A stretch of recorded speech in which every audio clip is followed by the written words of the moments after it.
we'll reconvene inside Disco Elysium. So, as a catch-up for folks, we ended last stream doing an autopsy on this body that we cut down from this tree. And as I mentioned, like before we started doing the trailer reacts, I was able to discern that there's a bullet and an exit wound in the back of his mouth or whatever, to indicate somebody shot him and then hanged him to make it look like he actually died from the hanging, not from being shot. So that now adds a new complexity layer to this mystery. They refer to him in the first one. I wonder if they're like, either they weren't like feeling good about casting him, or they just didn't want to like dump every character possible in the movie at once. He has such a strong personality as a character, though. Like, you really have to get him right the first time, Johnny Cage. Okay. So I guess... Now what? Yes? Oh. Let's see. What do we do now? Oh, sing karaoke. End of day debrief. Oh yeah, we didn't even like finish a day yet because we didn't sleep. Find the representative of the logistics company who owns a harbor. Fuck. I don't remember. There's too many of these open. I don't have to track all these, do I? Jesus Christ. Oh yeah, wash off the death smell. Maybe let's do that. Although, there's this whole area over here that we can't access. And I'm not sure how we access it. Is it because I failed to open this fucking door here? An inconspicuous pile of the roofing material, Eternite. Probably failed, and then I just can't get back in. The first movie centers around an entirely new character. Oh no. So it's like not even a game character? Is it one of those like, I'm just a person in the world, and I got dragged in, again, fish out of water. But like I could be potentially you.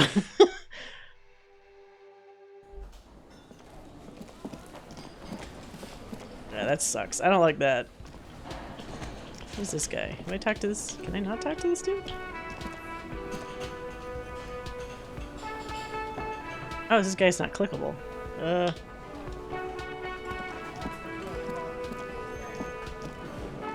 Can I help you? Here's the trash key.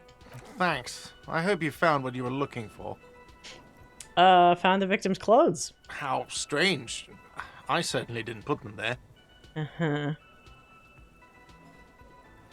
Who else has the keys to the trash? The trash collection service? CS Municipal. I don't see why they would put anything in the trash, though. Ah, the elusive CS Municipal.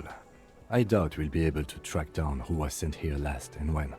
This will have to be one of those little threats that solves itself down the road. Okay. On Clinton Street, near the Boogie Street Diamond, a small truck rattles down an alleyway. It stops by a rusted trash container. Two men, their faces rough and swollen, jump out. They look at the container, despondently. CSM is written on their backs. Thank you anyway. Okay. Did someone on your staff have put them there? Sylvie had the keys before I got here, and I already talked to can her on the vouch for phone. I can vouch for all my staff. None of us would tamper with the crime scene.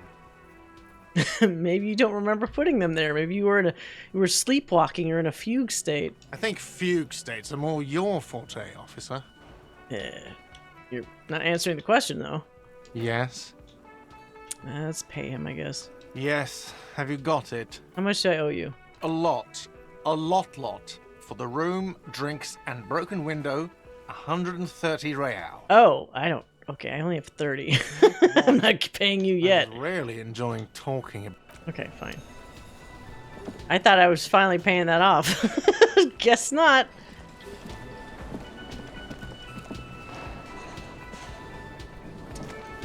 Did we finish the day? I guess that's the only... if I'm gonna wash up, I probably have to do that in my hotel room.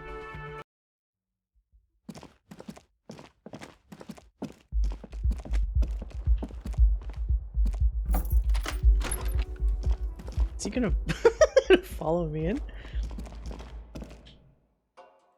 A mirror hangs on the bathroom wall. In it, your face, adorned with the expression. The expression.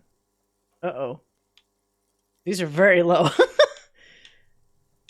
Attempt to stop the expression from happening. Use your chain cutters to fix the faucet. Stop steam from fogging up the mirror. Ugh, I don't even have the tool. Wait, tool not in hand. So even if I had the tool in hand, I'd only get 13%. That's not good. Can I just use the... Can I not wash up in here? Yes? He's having thoughts again. Or can I... The bed is cold and That's not a bed? particularly inviting, but it's yours. The option to go to sleep becomes available every night after 9 p.m. Oh, okay. So it's only... It's 20:06. It's not 21 yet. Military time, etc. So I got my shoe. Where can we... Is there no, like, bathroom that I could just wash up? Or is that maybe after I sleep? Because he probably smells like straight up dead person, which is disgusting. Maybe there's a sink here I can use? Damn it. What is that? Oh! Random money.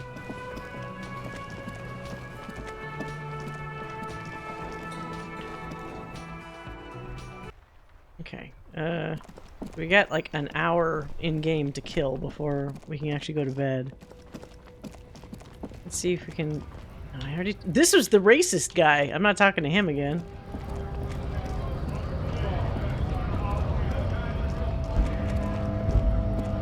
Can I go in that? A lorry stuck in the traffic jam. This big, heavy Grad-made machine is well kept for such an old machine. The windows are clear. They've been recently washed. You can see a lorryman's cabin with personal belongings, stickers, insignia. What kind of stickers? The driver has adorned his space with a substantial collection of peculiar paraphernalia. Proclamations about honor, strength, and purity are glued to That's not various good. panels. Okay, what about the back seat? The back end of the cabin has a small perch to sleep, large ashtrays. There are several suns and wheels sewn into the curtains. Suns and wheels? Racist nationalist paraphernalia. Ugh. Not unusual in this part of town. This is our guy. You think this lorry belongs to the tough guy? Likely, yes. This guy's proud of who he is. Drapes it all over his machine. He was acting tough before. This probably scared him a bit. Who knows when it will come in handy? A slightly scared, racist lorryman. I can't do anything about it. Okay. Yeah, that's that fat guy up there that we started challenging because he's pretty racist.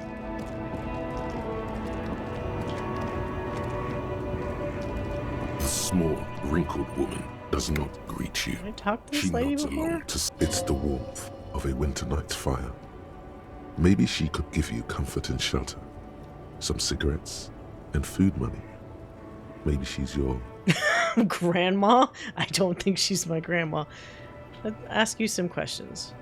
No response. Wherever this woman is, your words fail to reach her. Could snap my fingers. Wait. Oh. She's just a distracted old woman. Better to leave her alone. Why? I just told you why. Okay, fine. I want to ask everybody, get the most information possible.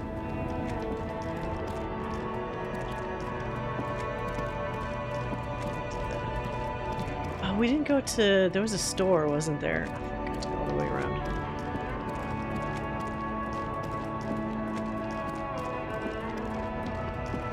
Oh, wait. Is that money? There's money on the ground?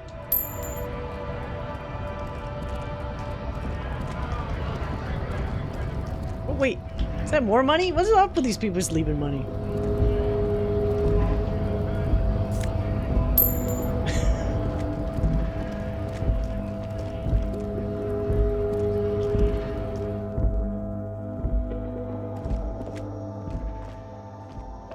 You see several packaged raincoats fill a low shelf beneath a Oh, display I of don't need a croissant. raincoat.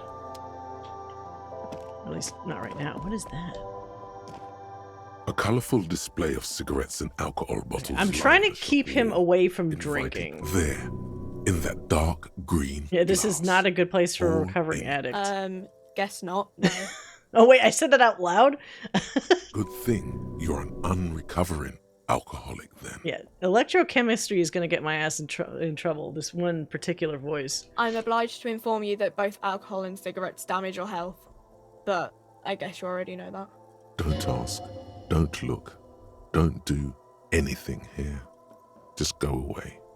Get back to work. Know this. Whoa. You will never finish your alcohol quest if you don't buy beautiful alcohol. No, I'm not going to buy. Not falling for it. The tear machine stands in the corner. A sign says 1 bottle equals. Oh, right, we didn't need that. Okay, so what was that? There was like another store. There's the bookstore, there's this one, and then I thought that was like another one.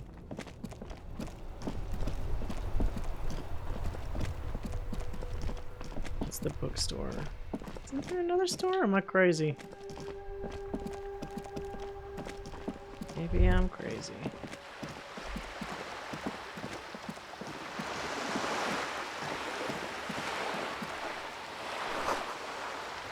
You had a bag in your hand, oh, collect bottles. I need to find a bag.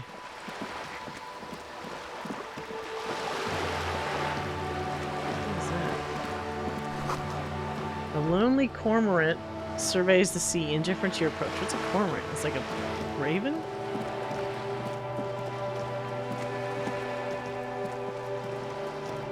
Is going to fail the cycle. They know how to like, for somebody that likes to be a completionist, it's like, but you have a quest to fulfill. But he's an alcoholic. It's gonna be worse for him.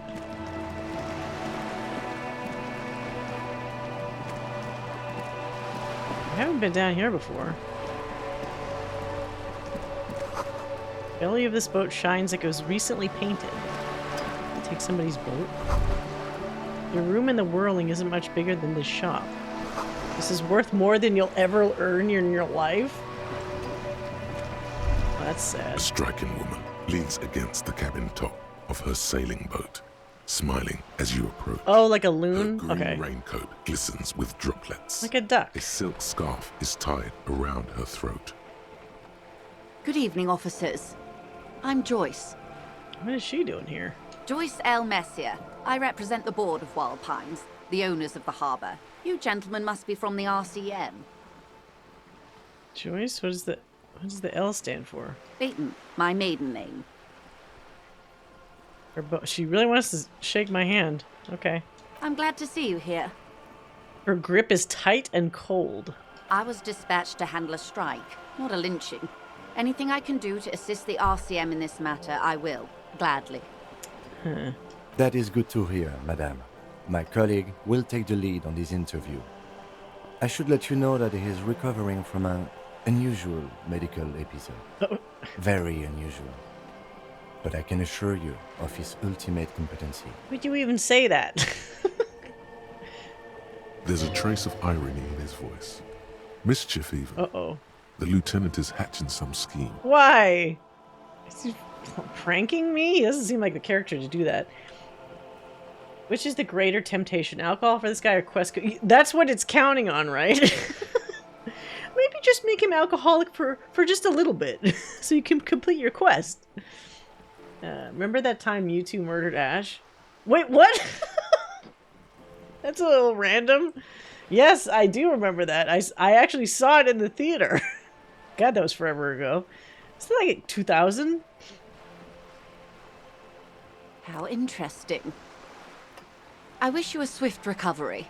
In the meanwhile, you have my full cooperation, and the full cooperation of the Wild Pines group. It's hard to get a read on her precise disposition, but she appears helpful. You're on a boat. Oh god, she's gonna think I'm an idiot if I say that. Tell me about Wild Pines. What do you do? What can you tell me about the strike? What can you tell me about the lynching? Do you know something about these tattoos? Oh. That's the man who was killed. I'm afraid this is a discussion for once we've cleared the lynching question. Okay, fine. Wait, why? How is you looking at the photo tied to the lynching? Better not tie the fourth day to the bat's day on this. I hope there is something What? else I can help you with. What the fuck does that mean? She wants to answer the question. Protocol keeps So her I have from to go in the right order for her to answer it? Okay, tell me about Wild Pines. What do you do? What we do. I'm afraid I don't speak for Wild Pines as a whole. It's a God, giant this lady. undertaking. Okay, what do they do? The Pines' core competency is logistics. Container shipping, freight, that sort of thing. See those airships there, blinking? Those are the shipping side of things. Cramorant? Oh, is there a Pokemon also called Cramorant? Or Cormorant, whatever? He might have been the first human to punch a Pokemon in the face. Oh, Ash? Yeah, maybe. Well, no. In all history, I'm sure some other human. There's no way no other human ever like didn't try it. Like somebody would have tried it at some point. Ash is kind of stupid. And that is the terminal. Another subdivision deals with energy, oil and gas exploration. Speaking of Offshore that, platforms. did you see how they did, like, I guess somewhat recently, in the past several years, like a remake of that movie where or something.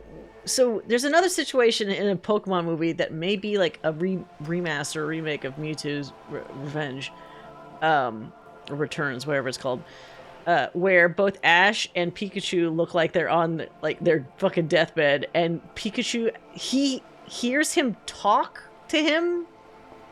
You know what I'm talking about? I saw, like, out of context, somebody was in a movie theater and they captured everybody's reaction to the fact that Pikachu actually said, "I want to stay with you." Oh, wait, okay. I have to, hold on.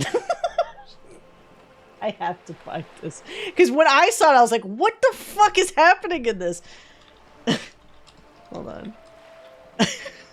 The reaction of the audience is like, what? No, this is the actual. It's a reaction. It's so fucking funny. Okay, the audience reacts to Pikachu talking. Okay, okay. I don't know what. It's a more recent Pokemon movie. Hold on, let me snooze this ad so you can see it.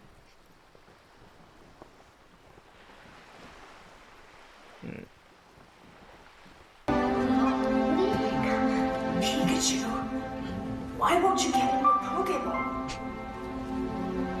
It's because... What the fuck? I always want to be with you.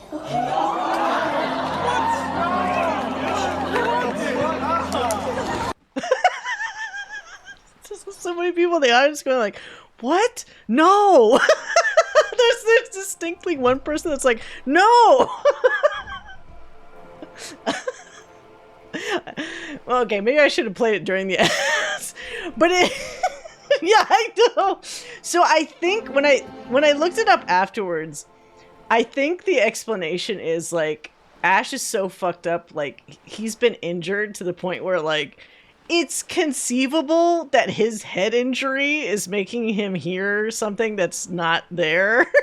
But since this is Pokemon, it could be one of those cases where it's actually allowed him for a moment to properly understand Pikachu because of the incredible bond they have. The only problem I have with it is because is that it starts making it feel uncomfortably like some weird romantic scene. Because, like, what does this say? Why won't you get in your Pokeball? It's because... It's because... I always want to be with I you. always want to be with you. Which is like, okay, could be a friend. Maybe. But it's also said, like, with a girly voice. It's a female doing the voice of Pikachu. So then it's like, it's kind of uncomfortably, like, what's happening? What's the dynamic here? It's because... Pika-Pee. Oh, you know what? I think the movie is called Pikachu I Choose You or something, or Pokemon I Choose You, because the song that's playing in the background is I Choose You, right? It's Japanese. Be with you can mean anything. Well, no. I know that, like, ultimately what they're doing is it's clearly like, you know, they have a bond. They're very amazing, super forever friends, whatever. But in English, it could also be construed as like, that's weird. So maybe that's why some of the audience, on top of the shock of Pikachu talking, would be like, what is this? What the fuck is happening here? I just thought that was weird. Oh, how much money does Wild Pines have? Give me some of that money. Oh, wait. I'm not at liberty to discuss the company balance sheet, but I can tell you that last year, the company booked more than 20 billion real in revenue. Billion? A billion? What exactly is a billion? Well, that's it? I thought Wild Pines was supposed to be big time. Numbers like that mean nothing to me. God, these are all terrible. The money I owe is so much less than that. I would... Okay, let's try to rile her up, maybe. I thought Wild Pines was supposed to be big time. And to think, there are years when the group books losses in the billions. Wild Pines employs 72,000 people, Jesus. all of whom have families that depend on their salaries. It is a tremendous responsibility. Where does Wild Pines get all these billions? They started as an exploration and cargo fleet conducting trade between the Samaran and Insulindian Isolas 250 years ago, when Pine ships explored the South Seminese and charted I don't know any of these fake Norman places. on behalf of the suzerain. Oh, just gibberish to me. Centuries of care, deliberation, and madness have gone into this endeavor. Vessels pass through the great unrest to re-emerge with apricots in tow. The logic of the system is totalizing. It's taken everything from its employees to build it. Yeah, what does a huge system want with a place like this? You mean aside from being the terminal's legal owners, who are responsible for moving 8% of the world's cargo? Yeah, you don't keep them moving, the workers do. The company's nothing without them. We built this district. All the best parts of it. Rue de Saint-Ghislain, with its bastions, the plazas Meteor and Mosaic, even some of the old street lamps have been put back thanks to the investments from the WP. Before Martinez was swallowed by the industrial harbour, even before it was part of Revachol, long before Terminal B was erected here, the Pines built it as a resort for its Revacholian employees. A company getaway, for a weekend or a summer holiday. Then came the revolution. But that's another matter. I'm here to make sure the Pines can fulfill their responsibilities to the place they built. With your help, hopefully, says her warm tone. Right. What can you tell me about the strike?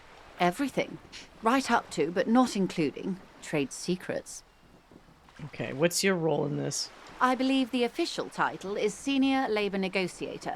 In practice, I'm a She's the grocery labor clerk. negotiator? I relay the union's demands to Wild Pines and return with Wild Pines' counteroffer. And how are the talks going? They're not. That's the problem. The union stopped all negotiations a week ago, after that awful lynching took place. Now they won't even let me into the harbour. There's a 2-meter-20 racist behemoth blocking the gates. You mean Jean-Luc, my race mentor? I'm not saying that this thing, this game is trying to make me racist. How are the talks going before the lynching? Let's say I was not making the kind of progress I'd hoped for when I first arrived. And when did you first arrive? I arrived 3 weeks ago. Yes, in the middle of February. The bay was still partially frozen then. I prefer to do these things on site, like the RCM. But the strike began in December. I wasn't the original negotiator here. I took over after Mr. Gaumont hit a wall with Mr. Clare, the union boss. Mr. Clare refused to speak with Gaumont Everard despite Clare? concessions Is that the he guy? granted the union in prior negotiations. This isn't the first time the union has gone on strike. Heavens no. There have been 2 prior strikes. Both times the union won significant concessions, including overtime pay and a medical plan. This time their demands are more, I guess you could say, aggressive. Alright, what's the demands? There are leaflets everywhere and banners. What did they say again? Oh yes, every worker, a member of the board. Over-aggressive commie posturing. I don't know what to think about that. Seems like they have no idea about business. Forget it. I want to ask something about else about the strike. I don't know. Why not? I like it. Then you might also like their other slogan. Demand democracy. Nope, that's weak. Not hard communist enough for me. No, that's a good one. Personally, I don't think it has Sure. the same pizazzo as every worker, a member of the board. Pizazzo? What exactly do they mean by it, though? What's the It's demand? quite simple, you see. Every time the Wild Pines group makes a decision about what? About anything, really, it needs the signature of each of the 2,200 workers in its Martinez terminal. Just so you understand, this is but one of 22 terminals owned by Wild Pines. Essentially, not only are they kings of the company, they are also kings of the 72,000 employees of Wild Pines Group. The king is dead. Long live the workers. How's your Kappa type? Oh, can I look at it yet? I might have to be out of the... Let's see. I'm still 0 on Apocalypse Cop. Damn it, why am I 1 on Fascist Cop? I was trying to, like, trick that stupid... The big meathead racist guy, but it's like... It gives you a point, even though, like, it tried to add the thing to learn about, like, fascism or some shit. It's like, I don't want to do that. But it gave me a point. I guess these numbers could change depending on stuff. They're having a blast. But how can they afford it? After 4 months, my assumption was they would prefer a more practical solution. All right, what are you going to do? I'm not sure. Naturally, I assume that was just their opening position, a hard-nosed tactic with a side of mockery. But there's been no follow-up, just the same nonsensical slogan repeated over and over again.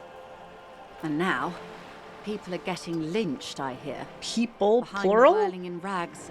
A disastrous situation if there ever was one. Excuse me, from whom did you hear about this lynching? I first heard it from the boyer at the gates. The one whose very name advertises his aversion to work. I think he said it was, "Call me mañana." Oh, that guy. This checks out. Right. What happened to this Gaumont? Mr. Clare told him to... How did he put it? Fuck off, midget. Gaumont is short of stature, you see. Okay, then. Yes.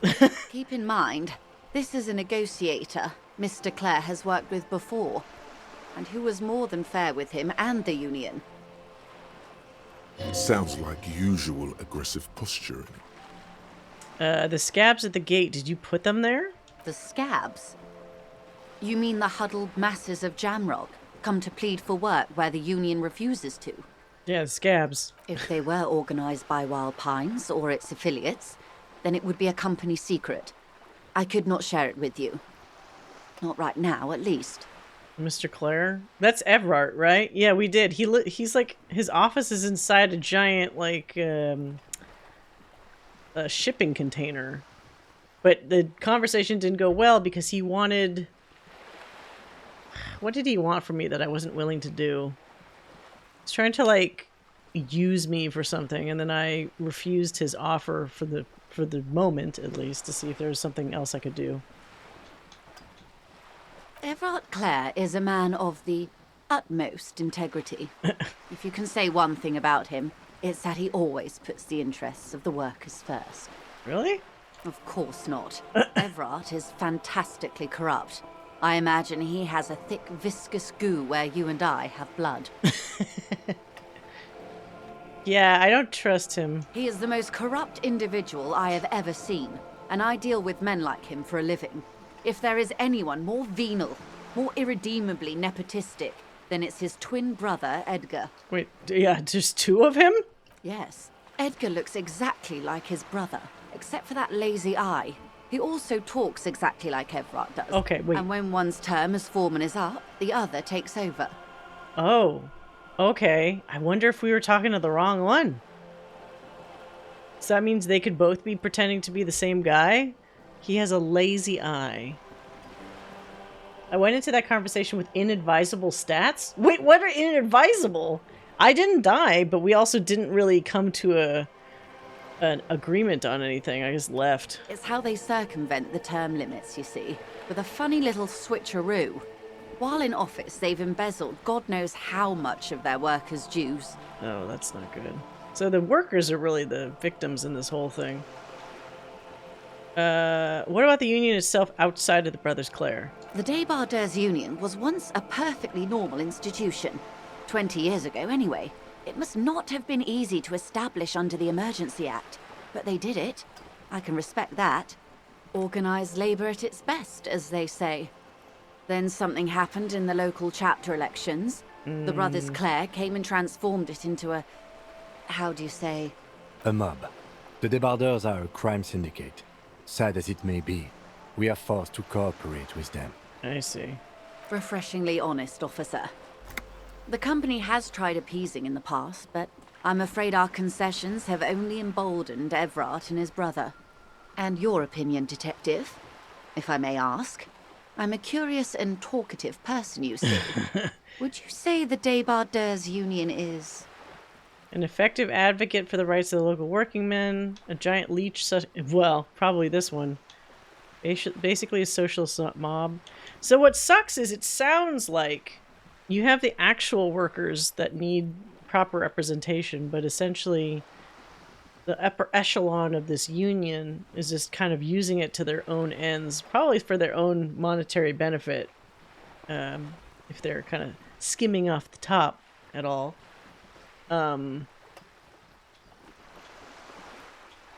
So it's tricky because it's like, if I'm saying the Débardeurs Union is a giant leech, is that going to give me negative points? Because I don't really mean all the people, but I mean the ones that are most effective in this union, because they're clearly kind of got their own agenda going on there. Because I wouldn't call it an effective advocate for the rights of the local working men, because I don't think they're really genuinely taking into account the local working men, just their own needs. Indeed. And a hungry one. Sadly, Wild Pines have cooperated with what amounts to a crime syndicate for 2 decades. However much you feed the leech always hungers. You said something happened in the elections? I'm glad you asked. There was a woman, the previous forewoman of the Union. She disappeared. See, that's the thing. Maybe this woman was the actual proper leader, and then those Everard or Clare brothers fucked everything. Well, didn't fuck everything up, but they turned everything to what they wanted. Disappeared? Yes. On the last day of the local chapter elections, her daughter phoned in and said she wasn't running anymore. Oh. Or coming to work. Ever. End of story. So they fucking threatened her. Yeah, some kind of extortion probably. Indeed. The company suspects foul play, but there's nothing they could do. It was a union matter. So they pushed her out so they could take over the union. Probably. Harry, a giant leech, but the leechiness isn't evenly distributed, you know? Yeah, there's one big leech at the top, and it's leeching off all the non-leeches underneath. The point of the presentation is, these kinds of things happen around the Clares.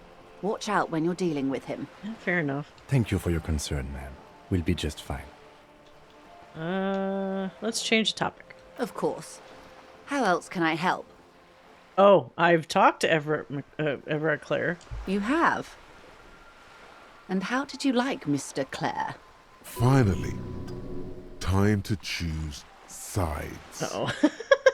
He's a beautiful man, beautiful and just. I didn't. Everard Clare is a hero of the workers' movement. Oh, god damn it. He's a bloated rainbow socialist.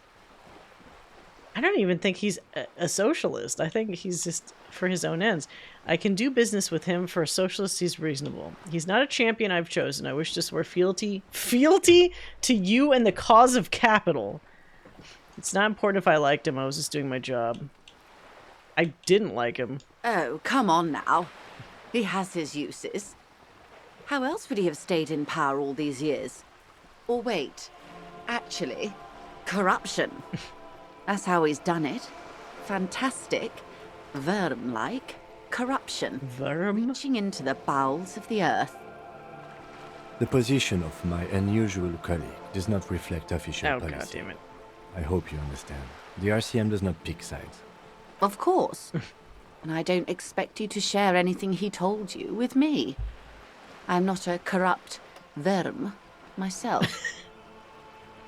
However, if you felt like discussing something... Oh, maybe I need to be careful, because she could also be just as crafty. How could I stop you?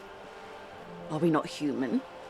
Are we not curious to hear another person's take? It's only natural.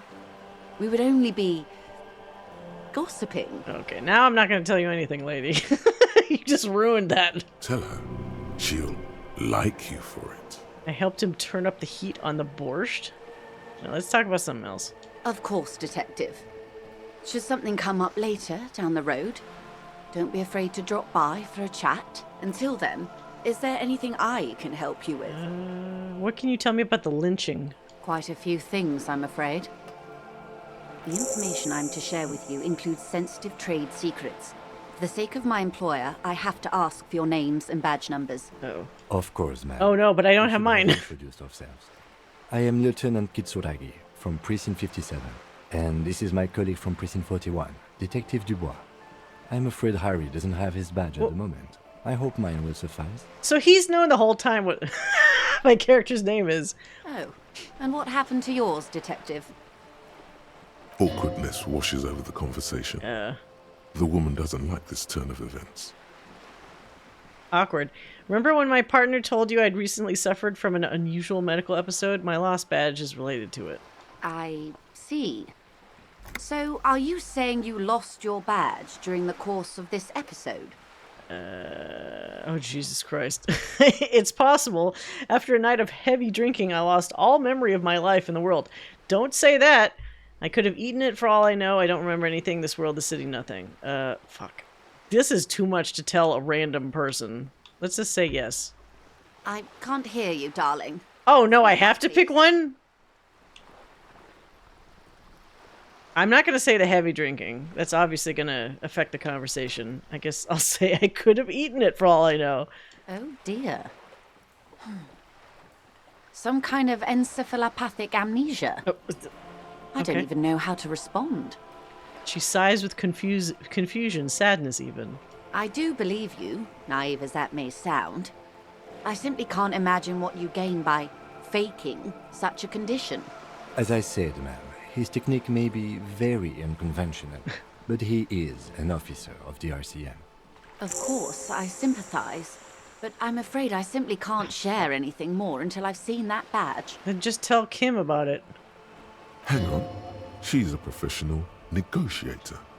She should be open to some sort of mutually beneficial arrangement. Shit, can I save? Fuck. I have a 7... Okay. Another evening of... Does Krentist succeed at high or decent rolls? The answer would probably be no. No. 72% chance of getting this. How do I negotiate my way out of this? She's a negotiator. Just float a favor at her. Insinuate. Okay. Surely there's some other way to demonstrate our law enforcement credentials? I will be frank with you. If I'm going to break protocol, I need to be able to justify it to my superiors. They're going to want to see something very tangible. You're in, but expect her to drive a hard bargain. Like what? Reports from inside Terminal B suggest it's a hub for the local drug trade. This is an open secret in Martinez. The Union controls the terminal, so it goes to reason. They're profiting from this trade. Okay. The company has tried looking into this matter before, to no avail. Perhaps someone with your authority and resources might turn over the right stones. Or you can recover your badge. Though, if I may be blunt with you, it hell can sounds my like badge that may be? be a lost cause. Eating a badge, chomp it down. How big is this badge? What's the material it's made of? It's not a giant cookie. Is it? Detective, a word in private before we continue. Oh, yeah, yeah.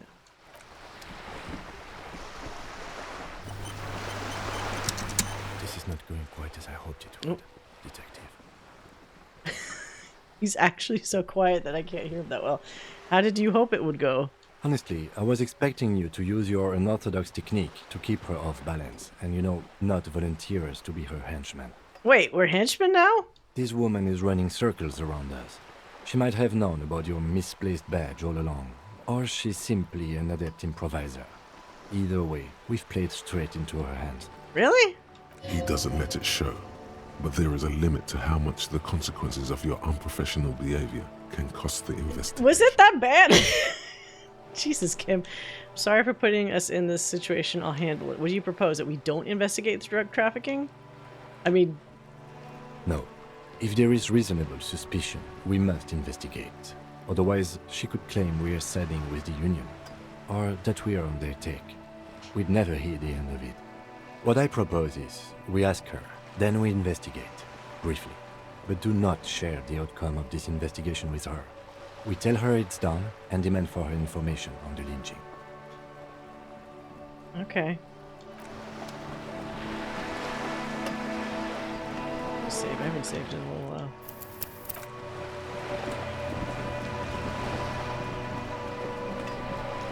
You're back. Good. You seem rich. Can I have some money? I mean, gotta shoot your shot, right? Is what you want to say, but it isn't that easy, is it? What? Yeah, why not? Look at that lady. Take a gander.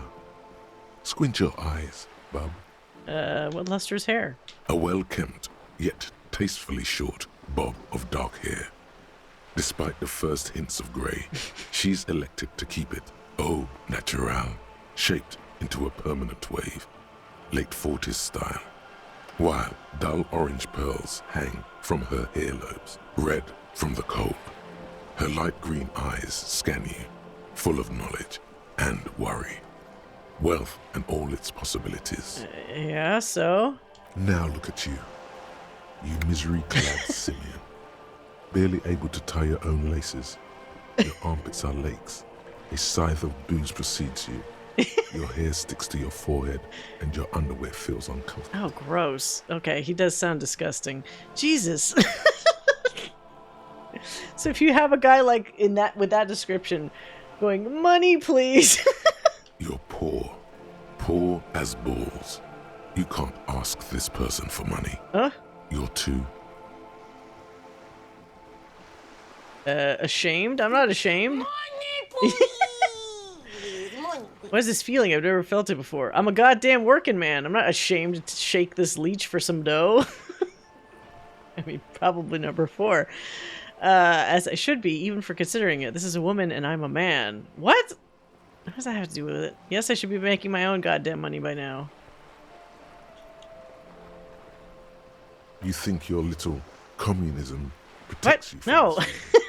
It's not communism. I just want money. The more demeaning it is to grovel at her feet. Oh God, the lieutenant is here too. Do not dishonor the force. As I was saying, Oh my god. any way I may be of assistance, please don't hesitate to ask. Wait. This is 97% to ask for money? Oh shit. I mean... Oh no, but that could be conceived as a bribe, right? Look at what a mess of a character he is. And I need money to pay for my fucking room and board.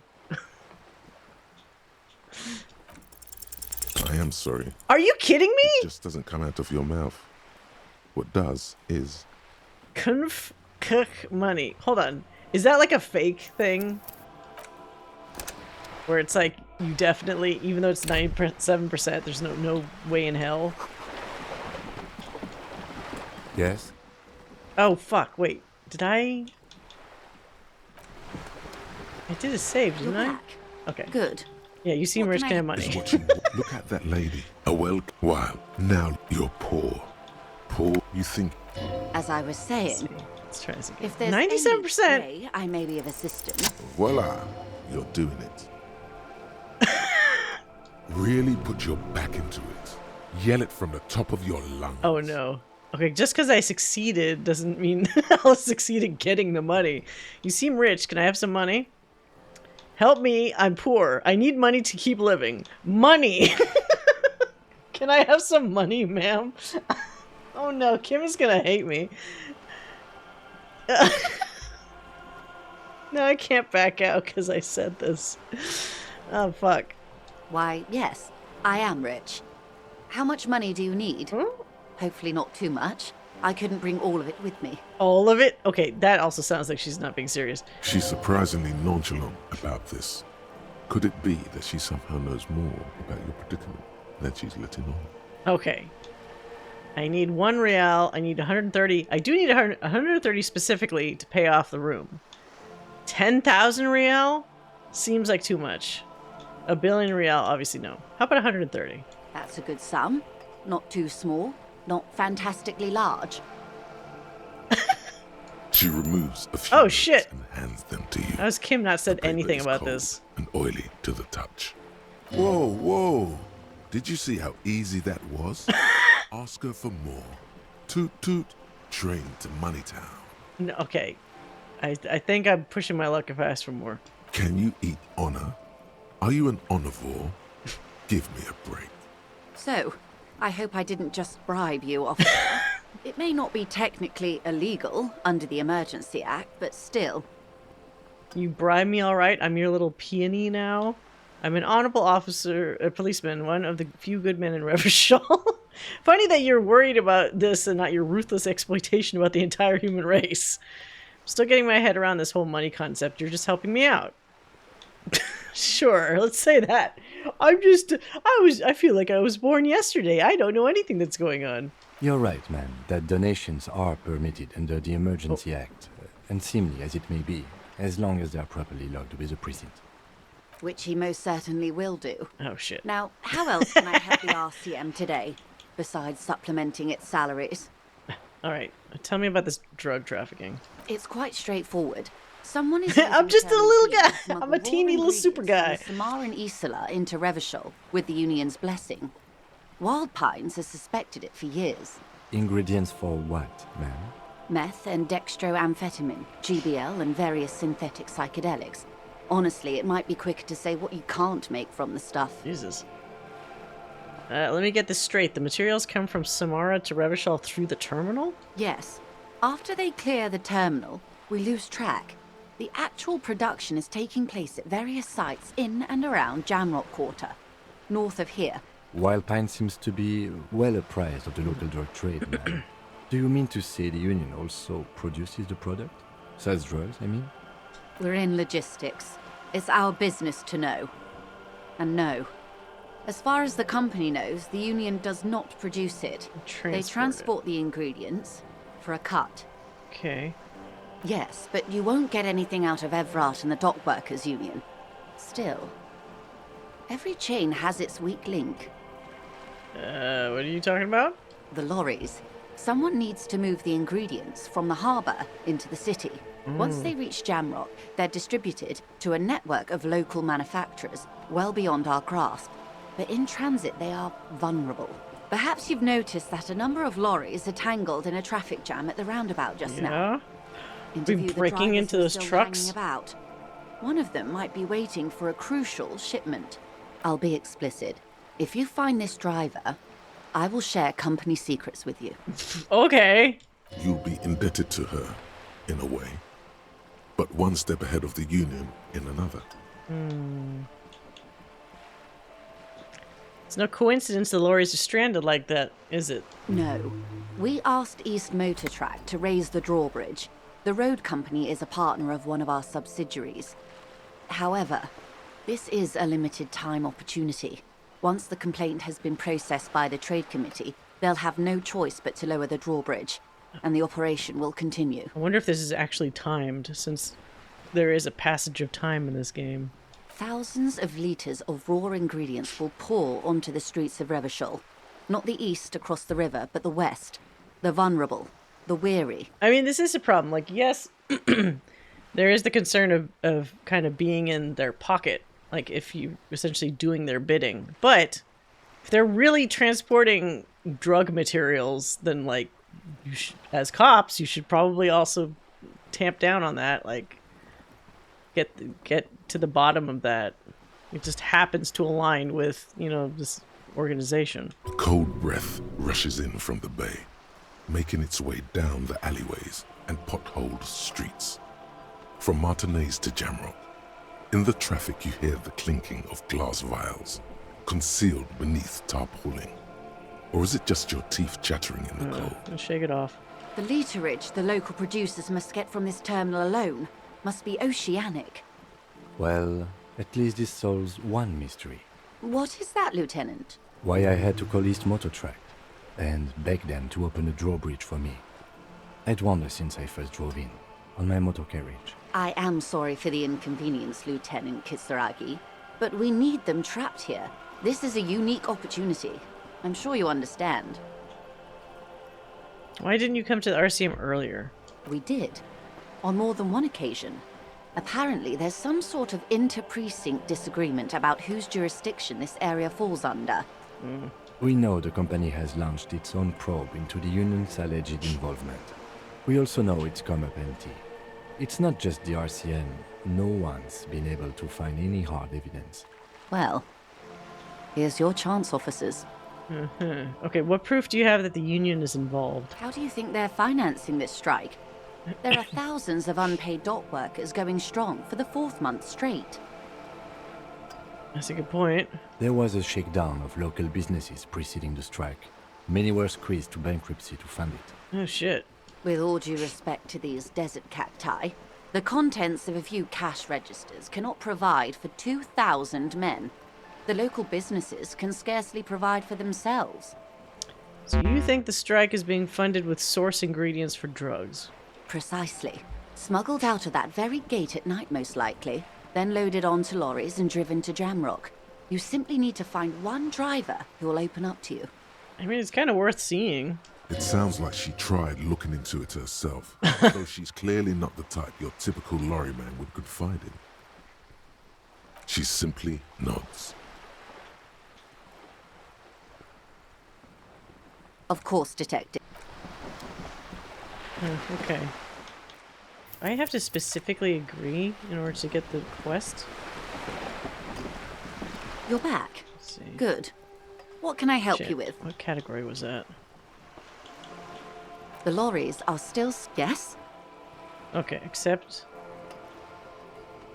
Excellent. According to my reports, there are at least 3 lorry drivers lingering near the roundabout. Hopefully one of them will know something. It may come to nothing, or it may just blow the case wide open. I can keep the drawbridge up for a few more days at least. You should have the time you need. In the meantime, let me know if there's any other way I may be of assistance. Okay. Like Kim was saying, we don't necessarily tell her about the results, but, I mean, it's worth looking into. Yes? What do you want to know? Oh. Now that we've inspected the scene, I want to know about this pissing competition you mentioned? What's there to say? It's just stupidity. What kind of stupidity? The cop kind. Our precincts can't decide if Martinez is part of Jamrock or the industrial harbor. Yours or mine, as if we somehow own parts of the city. Typical street gang mentality. So we've let the union make a mockery of law enforcement here. And now it's come to its natural conclusion. But this is a struggle over who runs Martinez. Well, sort of. It's less a matter of who gets to police Martinez than who has to. It's an orphan district, in other words. I think the dispatch desk just told both our stations about the hanging. There was quite the brouhaha at the 57th, I can tell you that. Time to settle it, they said. Cop off. But I assure you, I am not their finest or toughest, with 102 cases solved. What I am is least interested in a pissing competition. So he volunteered to represent the 57th, but not out of competitiveness. On the contrary. So you volunteered to spoil it. Yes. I'm an unrepentant spoilsport. The lieutenant appears pleased with this. I wonder what that says about me, that I was sent by my station. Oh, I get to make the conclusion. I was sent to teach you a lesson in style. There can only be one conclusion. I am the finest we have, the hero cop sent to outperform you in every way imaginable. No. I must be an augury, an apocalyptic omen sent by my people. Can you guess my message? Don't be scared, but I think I might have supernatural abilities. Probably have an unbelievable kill count. I don't think so. Especially if I lost my fucking gun. I'm gonna leave why I was sent unspecified. I feel like unintentionally I was sent to teach you a lesson in style. But the problem is the style is me being hopeless, amnesiac drunk. Okay. Style me. Oh no. Style, point to yourself. This is what a modern cop looks like. Loosen your shoulders. You could ease up. Yeah, no, let's get Kim loose. You should ease up a little bit. You need more looseness. No, I don't. I used to.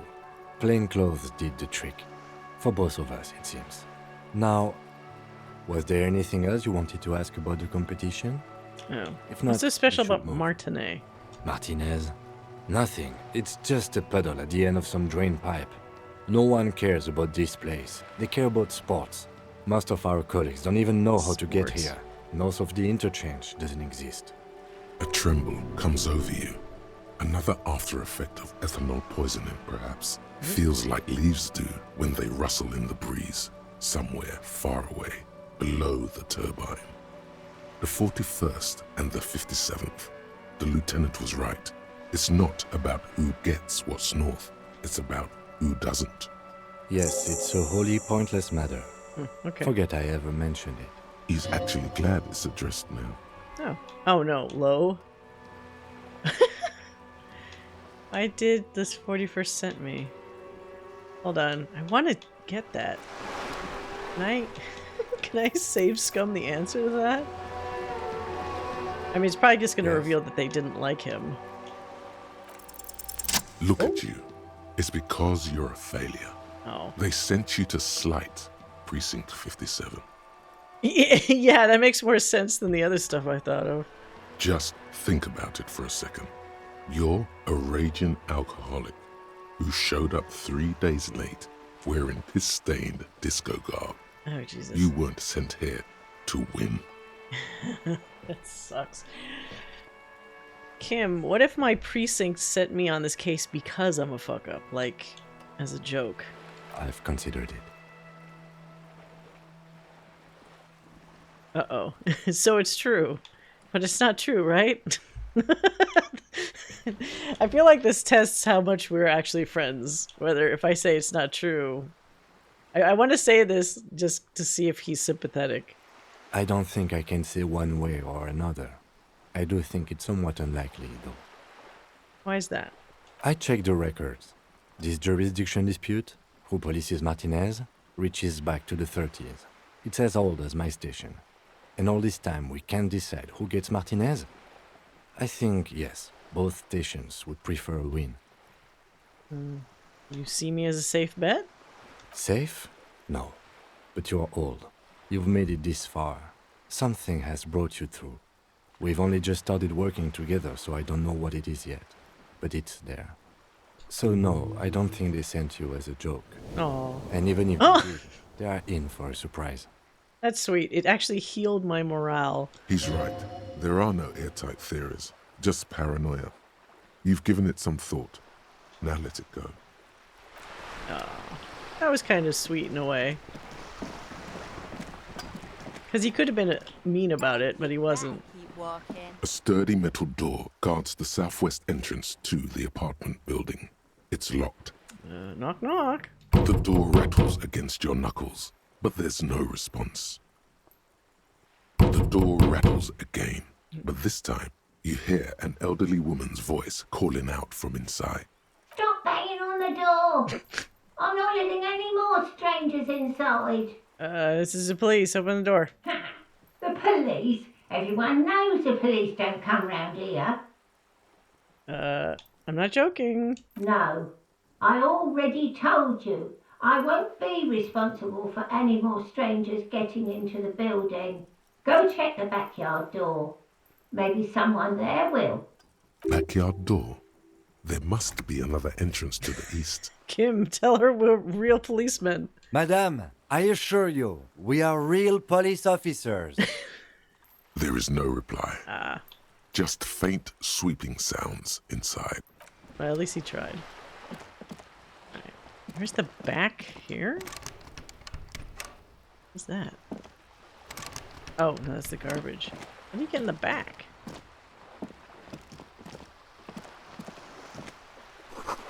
There's a girl up there. Did she spill the paint? Look at me when I'm talking to you. There's no, like, map, is there? Let me figure out, like, where I am. I'm just kind of wandering. Oh, can I go in here? Oh, what is this? Garden hose. Oh, there's a person up there. You see a young man on a balcony nursing a cigarette. His eyes have been following you for a while. Not looking for any trouble, officer. Oh. Despite the cold, his shirt hangs unbuttoned on his frame. You trying to seduce an officer, sir? Why are you whispering? It sounds like you're already in trouble. No trouble for me. I just want to know what's going on here. Too late, young man. Trouble's found you. Yeah, why are you whispering? There's no trouble. I'm just speaking in a lowered voice. I don't want to be seen talking to the gendarmerie, if that's okay. I just want to finish my cigarette. It's the god of cigarettes and youth. Ask him if he's got anything to spare. Don't let him go. What? This could be your witness. The balcony has a great view of the whole thing. That's true. Hold on, can I at least have a cigarette? Actually, this gendarme really... Okay, so we don't want to say number 2 because he's already hesitant. So maybe if we open the conversation by asking for a cigarette? Apologies, but this is my last one. The god himself has denied you absolution. Shit, can't you just like toss that one down?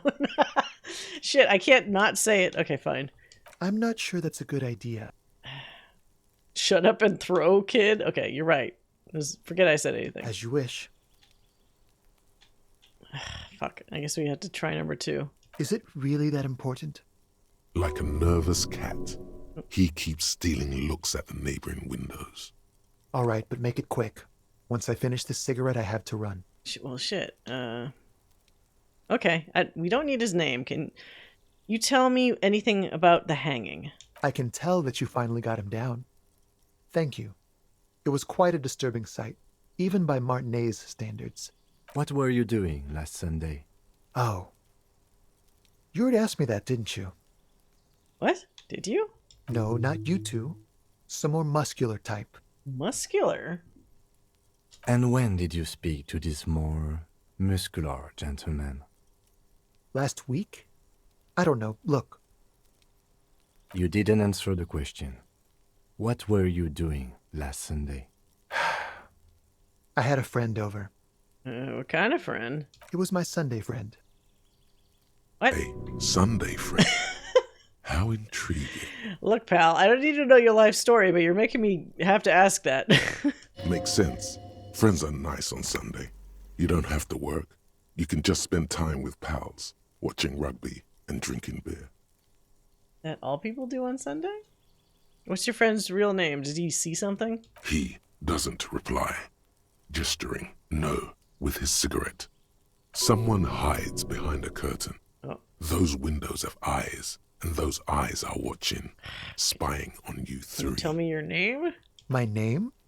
My name is Martin Martinez. Okay, obviously not. Martin Martinez? Good local name. Let's go with that. Sure. No. We won't. Oh. Now, if you'll excuse me, I really need to get Oh, going. shit. Damn it. I got -1 for trying to bum a cigarette. That was my mistake. I have a 58% chance. See how unlucky I am. This isn't the place or time for questions. Who knows who might be watching from the distance, hidden behind the curtains? Hey, listen. I'm just trying to make things okay again. Can we meet again somewhere else? For a moment, the man on the balcony seems almost vulnerable. Something moves in the depths of his feline eyes. Compassion and a hint of understanding. I am sorry, but I really don't have the information you're looking for. But, hold on. What's that? For a split second, his hand lingers, as though gesturing towards a stone placed right next to the front door. Okay. It's a sign. Good luck with the investigation. Uh-huh. A stone near the front door? The key to get in, maybe?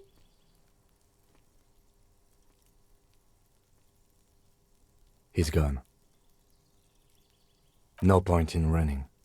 Tenements like these often have multiple exits. If he doesn't want to talk to us, then he'll know how to hide himself. Okay. He could be a witness. Him or his Sunday friend. Either way, we need to look into that muscular type who's asking about our case. He did leave us a sign. Did you see that? He wanted to draw our attention to that stone right over there. If we find a way inside the building, we can ask around for his apartment. Okay. Stone. A stone, like any other.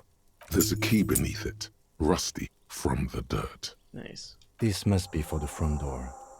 Pity doesn't have the apartment number on it. This building has many apartments, and the man can be in any of them. Okay.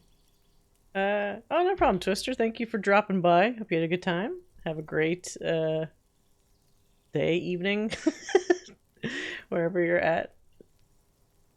We'll just have to go in and see. Okay.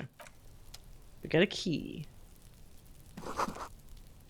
Let's save, because I don't know if I'm supposed to go in there now or like later.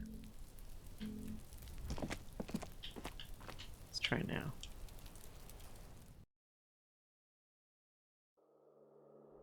Oh.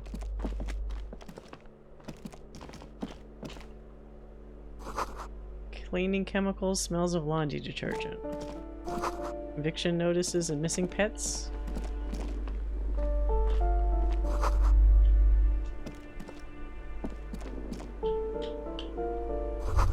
Apartment 12, a loud rumbling snore comes from within. Snoring is scary somehow, you should leave. Scary? Oh. What the hell is this? Shower curtains are covered in some sort of slime? What the fuck?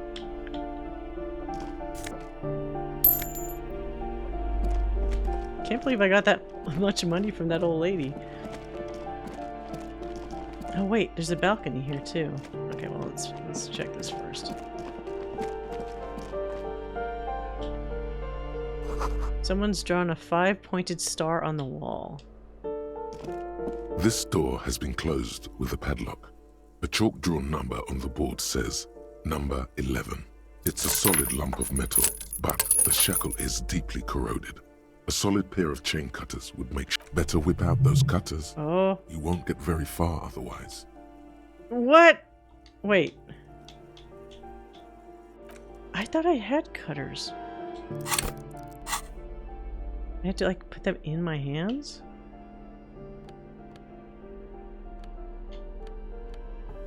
There, how about that? The flashlight in my other one. Now he looks like a real detective.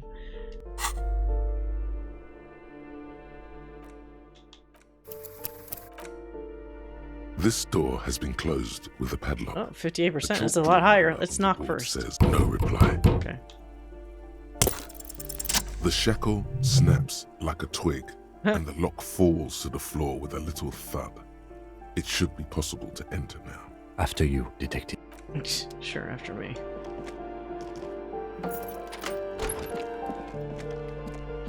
This room doesn't even have a bathroom.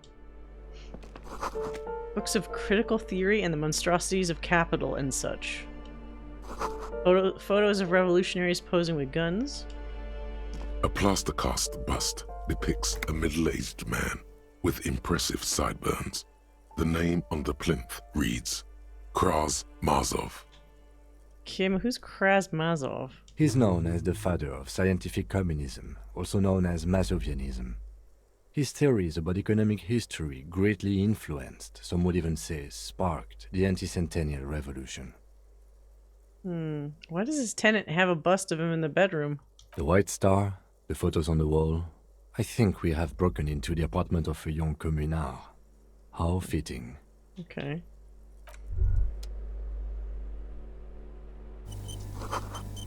Revolutionaries love to pose with their guns. Huh. Okay, well, interesting. Oh, wait, what's this? What is that? A bullet and something? Yes? Oops, no, not you. What do you want to know? No, no. Good.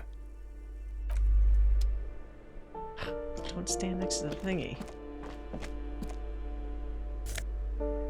Guess I'll take their stuff. A lounge jacket? Hold on now. Fashion is the true endgame.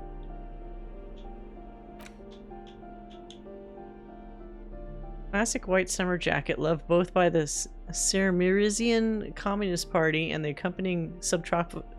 Okay, it's either associated with communists or drug traffickers. Emotional, damn it fits you well regardless of your political ambitions.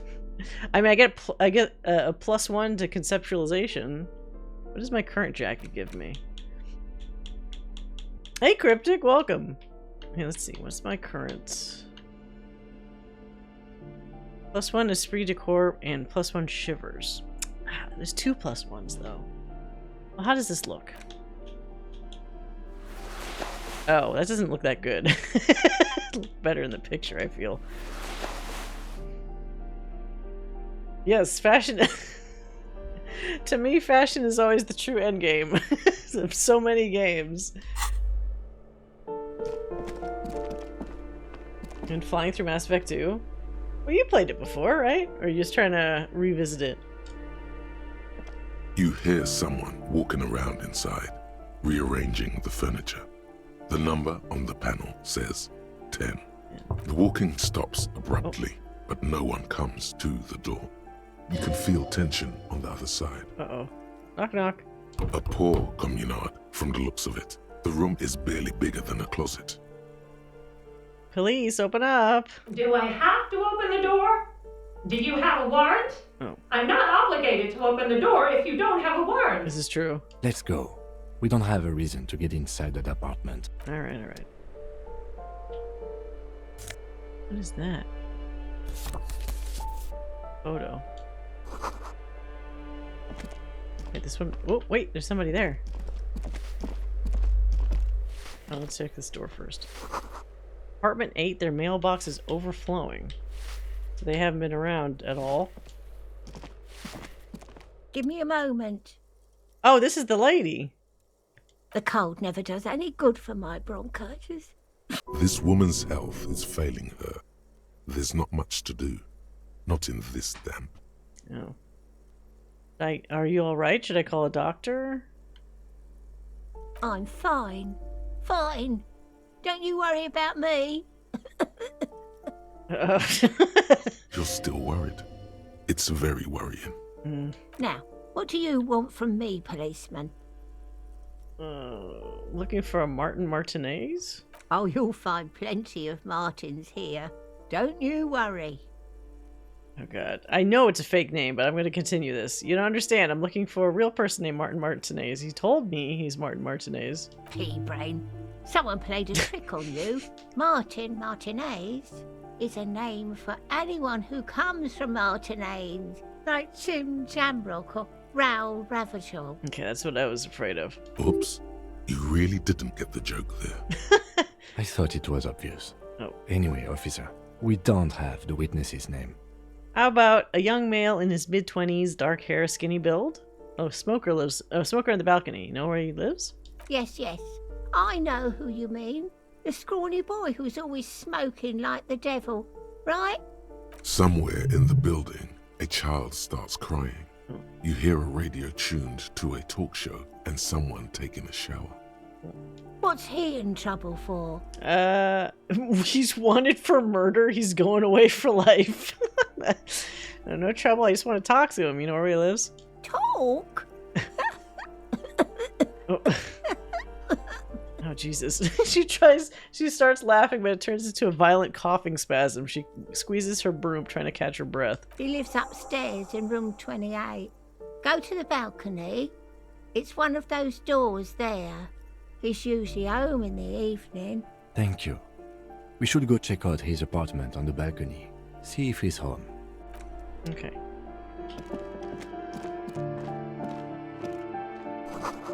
Or closed by Martinez Realty Associates.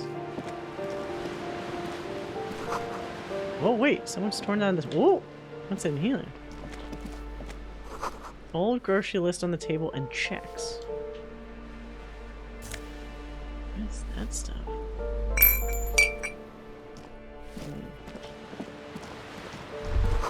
Waves crashing in the A darkness. shift in temperature. The air chills around you.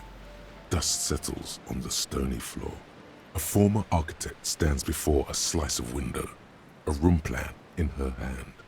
A cold wave has made the air in the building stand still and frozen, with temperatures falling down to minus 20 degrees Celsius. Is red from the cold. She's breathing on her fingers, is this clasping the plan. memories of my Traces of sadness forgotten are visible past? in her expression. Okay, so sad lady. Faint pencil lines on paper depict the same place, but a missing eastern wall connects the room with the neighboring apartment. Ideas for arranging the furniture have been jotted down. It's clean and empty, with new tapestry embellishing the walls. A standard HB graphite pencil has fallen off a three-legged stool in the middle of the room.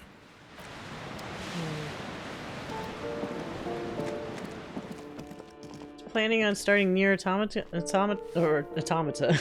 Need a need a holdover single player game after. Yeah, that's an interesting one for sure. I feel like there's. Oh wait, why does Kim want to talk? It feels like there's a bunch of We should think good about single putting player it games today, now. maybe. The nights are still miserably cold this time of year. Oh, I need to pay the cafeteria manager. You should take care of that then. Think I have the money now? This is money, right? I'll also take a room at the Whirling. One cannot get much closer to the crime scene. He's proud of you for getting your act together and finding a way to pay back what you owe. Okay, but granted, I literally just asked an old woman for the money to to pay my bills. So would he be proud of that? I guess. All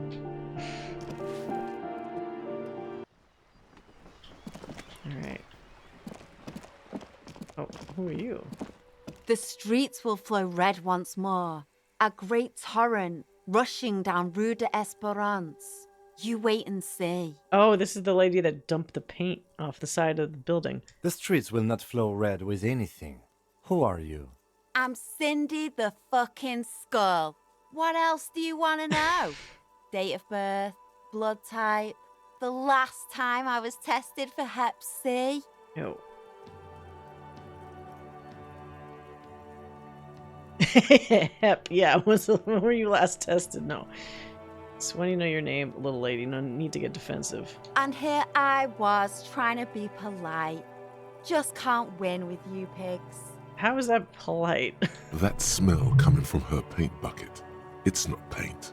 It's heavy fuel oil. Oh, shit. No arson, please.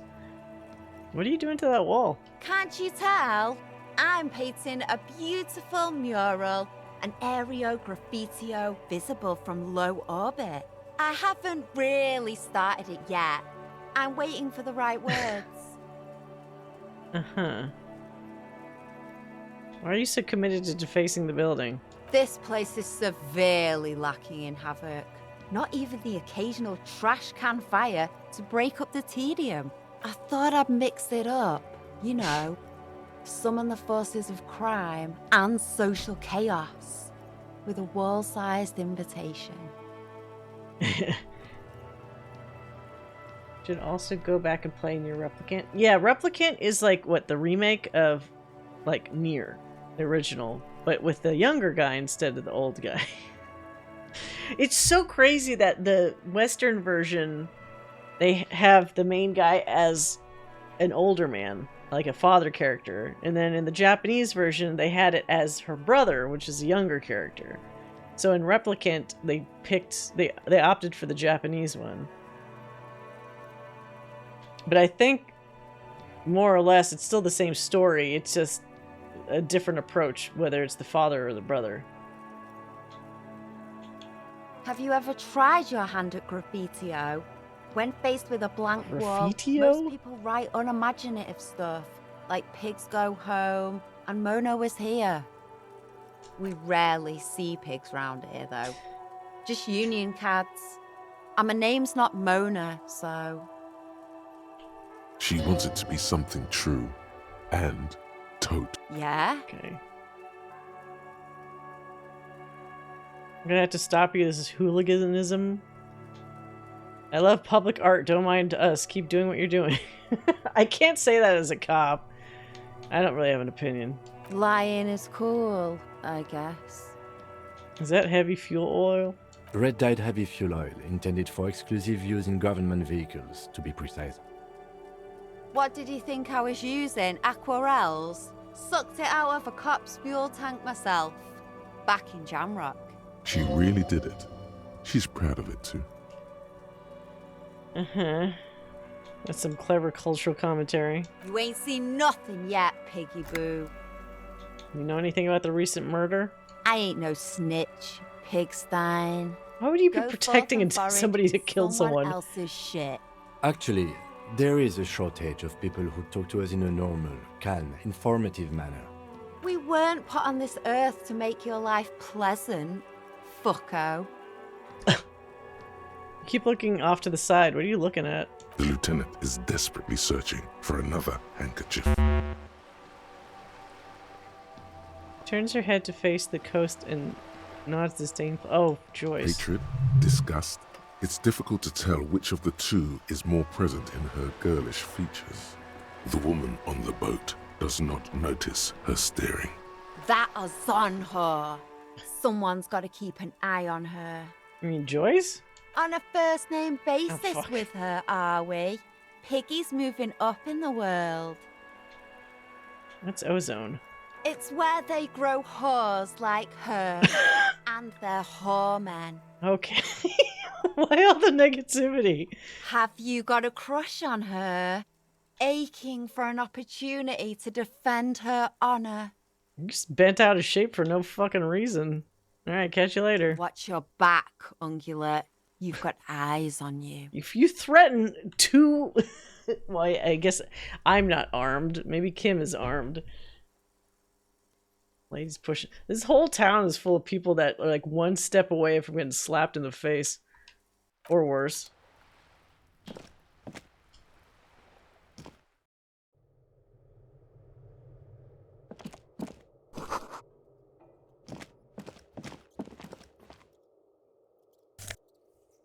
This is torn pants? Laborer jeans?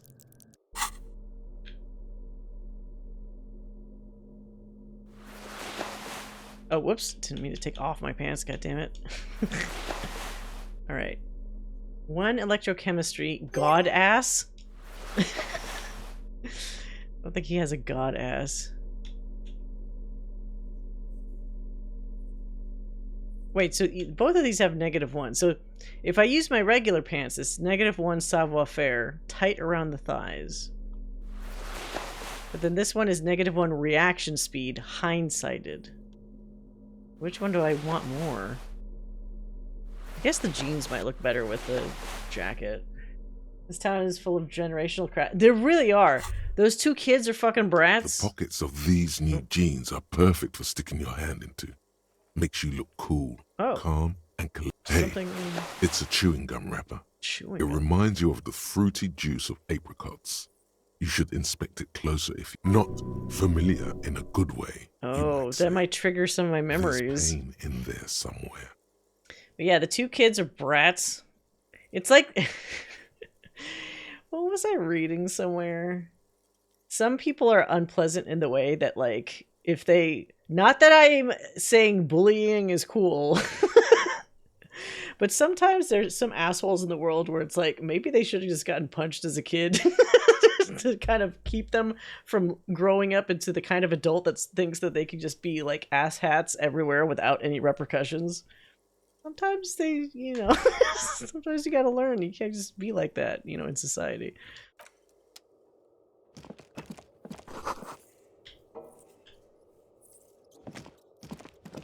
Alright, that's interesting. Oh, there's money in here too.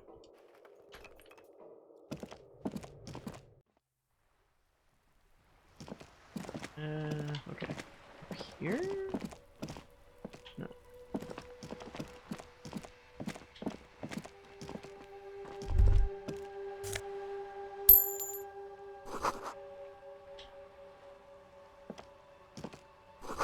Oh, did I take the wrong... Okay, there's a different balcony door. Maybe it's not this one.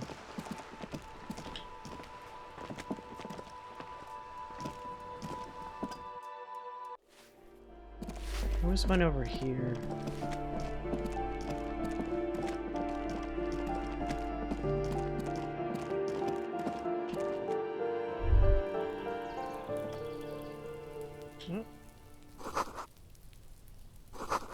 Breaker box is full of cigarette butts and electric wires. Ugh.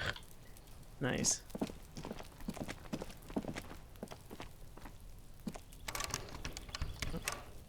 Straight up locked. Rosemary, thyme, and a cactus. That's apartment 29. Complete silence. Whoever lives here isn't home. So it must be this guy. Oh no, apartment 30. It's the wrong one. So this one? This door is made of metal and appears to be reinforced. Oh. Someone here really values their security. Number 28. This is where the cleaning lady said the smoker on the balcony lives. Okay, okay, hold Let's see if anyone's home. Let's save the game, because who knows? This door, Let's see if any... No one answers. Looks like the young man we are looking for isn't home. I think our best chance to catch him is in the evening. What? It's the evening right now. We should return tomorrow after we have finished with our day's work. How about 9 p.m.? Sound good? The smoker on the balcony. This is why we're here, right? Okay. Suddenly. Fine. Tomorrow, 9 p.m., right? Remember. Just knock anyway. We should return tomorrow. Okay, fine. Even though we're only like 1 game hour off. We'll come back later, I guess.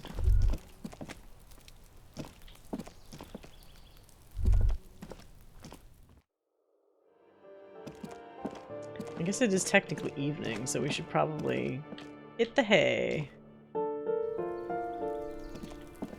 Did I explore everything here yet? Nope. These barrels are half full of rainwater. Is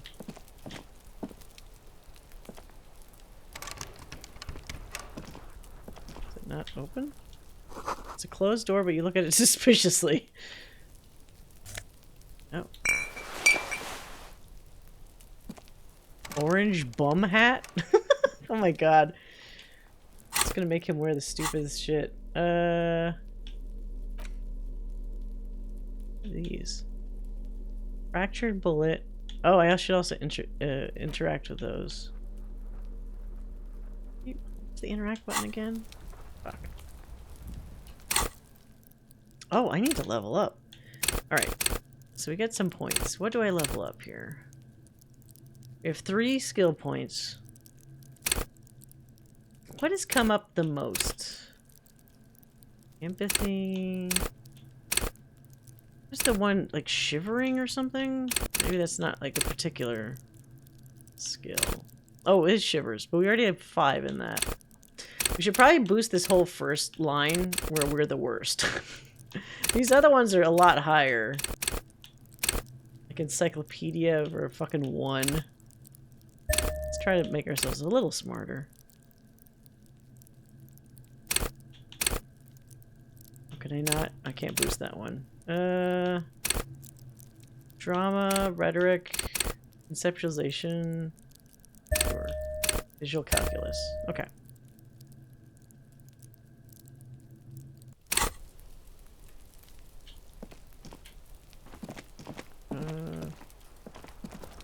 All there was here? Oh, wait, there's a person. What the fuck? Wait, is this the fucking brat? Are you trying to sneak up on me? Come to slit my throat in my sleep? I mean, it's a good idea. Pigs come to take me out. Trying to snuff me out. Are you sleeping right now? Don't get fucking clever with me, pig. You think... If only I could smack him.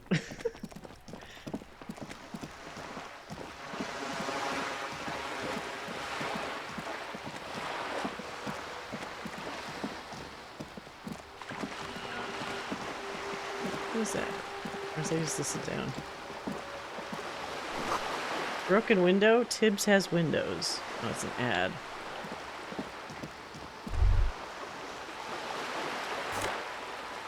Oh! A bag! What did they say to do? Put the bag in here in the garbage bin?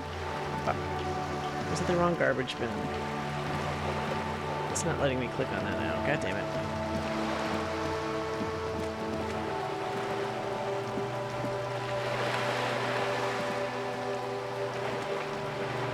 It said something about if there were bottles in the dumpster, unless somebody emptied those out, I guess.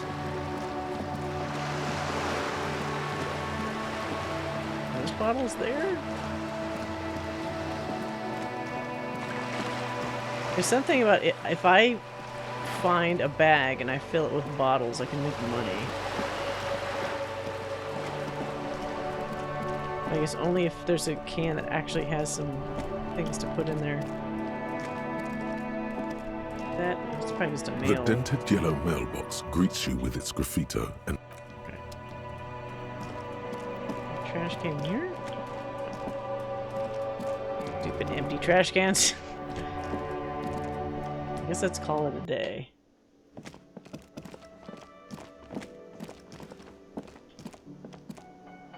Can I help you? Yes. Have your money. Here's slam the bills down on the counter. Hope you choke on it. Oh, it doesn't help to have people aggressive, especially when you're trying to like deal with a case. Sorry for the trouble. Great. Thank you, officer. That's all I wanted. Payment for services rendered. If you continue to stay here, I just ask that you please pay your nightly bill in advance starting tomorrow. Oh shit. I don't know if I have enough money. Kevin Michael Richardson? Wait, what?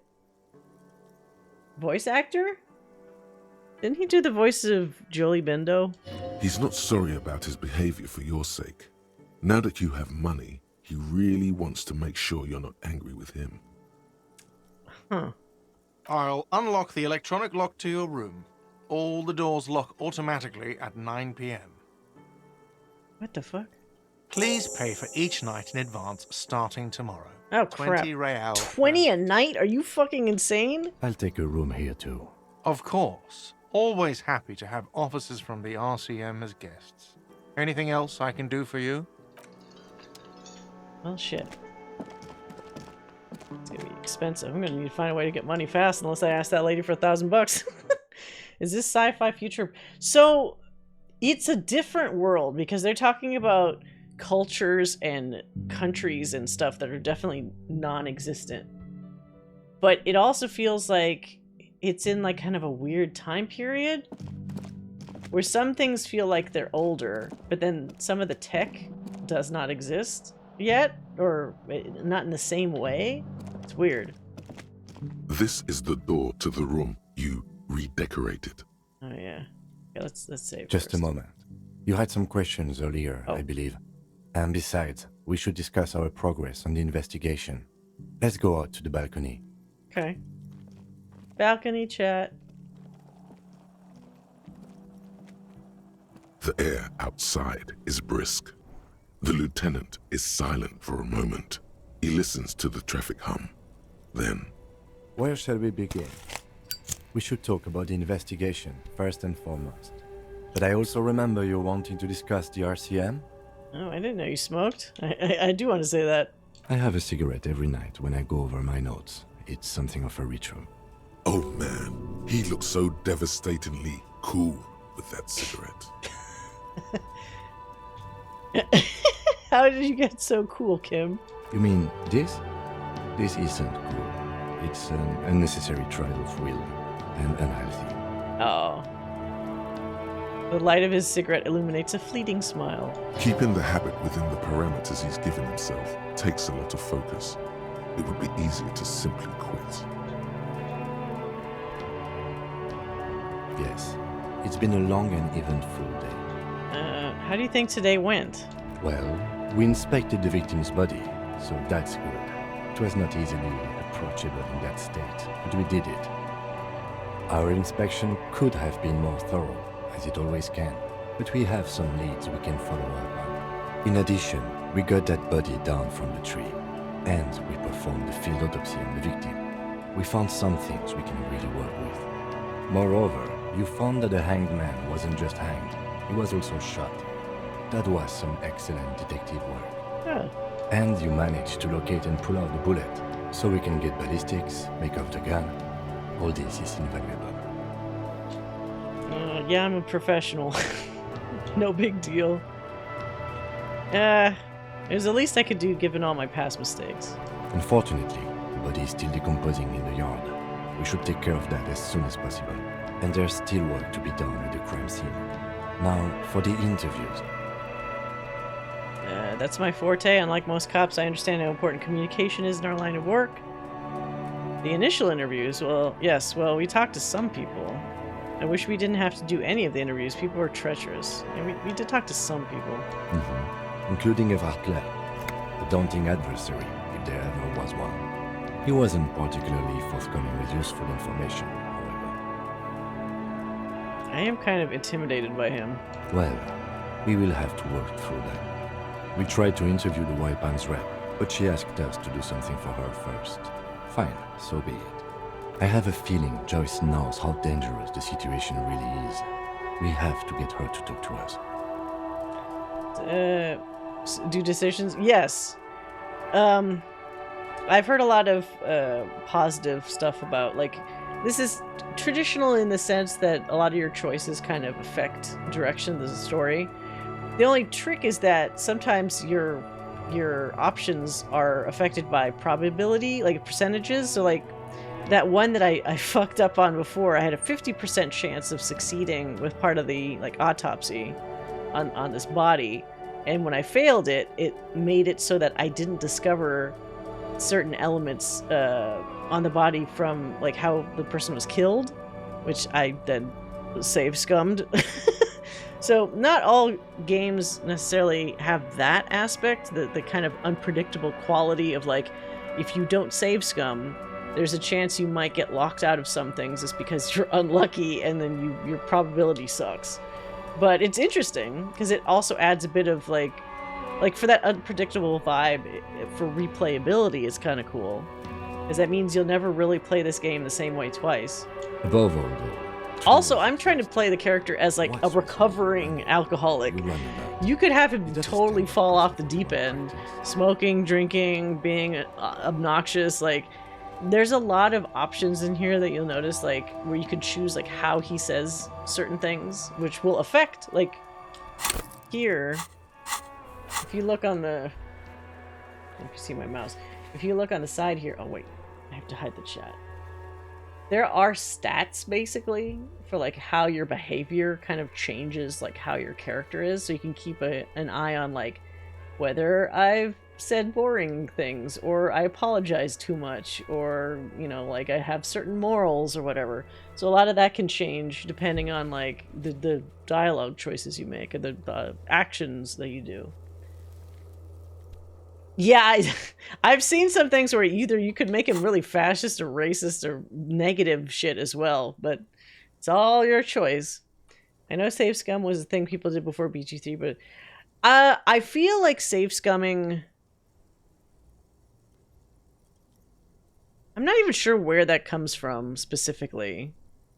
unless it comes from Scum, as in the adventure game engine, like Scum VR or VM or whatever, where it's like if you got like if you played an old Sierra game or like a LucasArts game or whatever, where you didn't get the outcome you wanted, you just revert to an older save.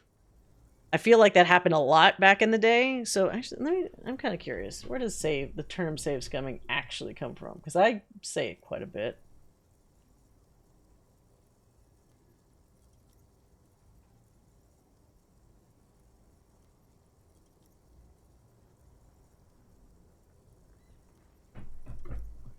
The term that stuck from old roguelike game days. Let's see.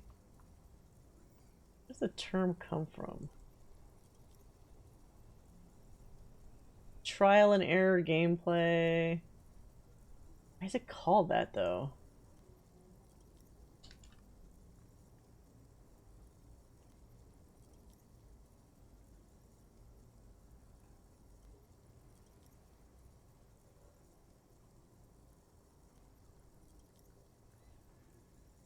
Likely originates from the roguelike gaming community, where players would reload saves to avoid negative consequences, especially permadeath, and it was viewed as scummy behavior by some. The scum part of the term might also be a reference to removing the scum from the game by reloading a previous save. I guess that kind of makes sense.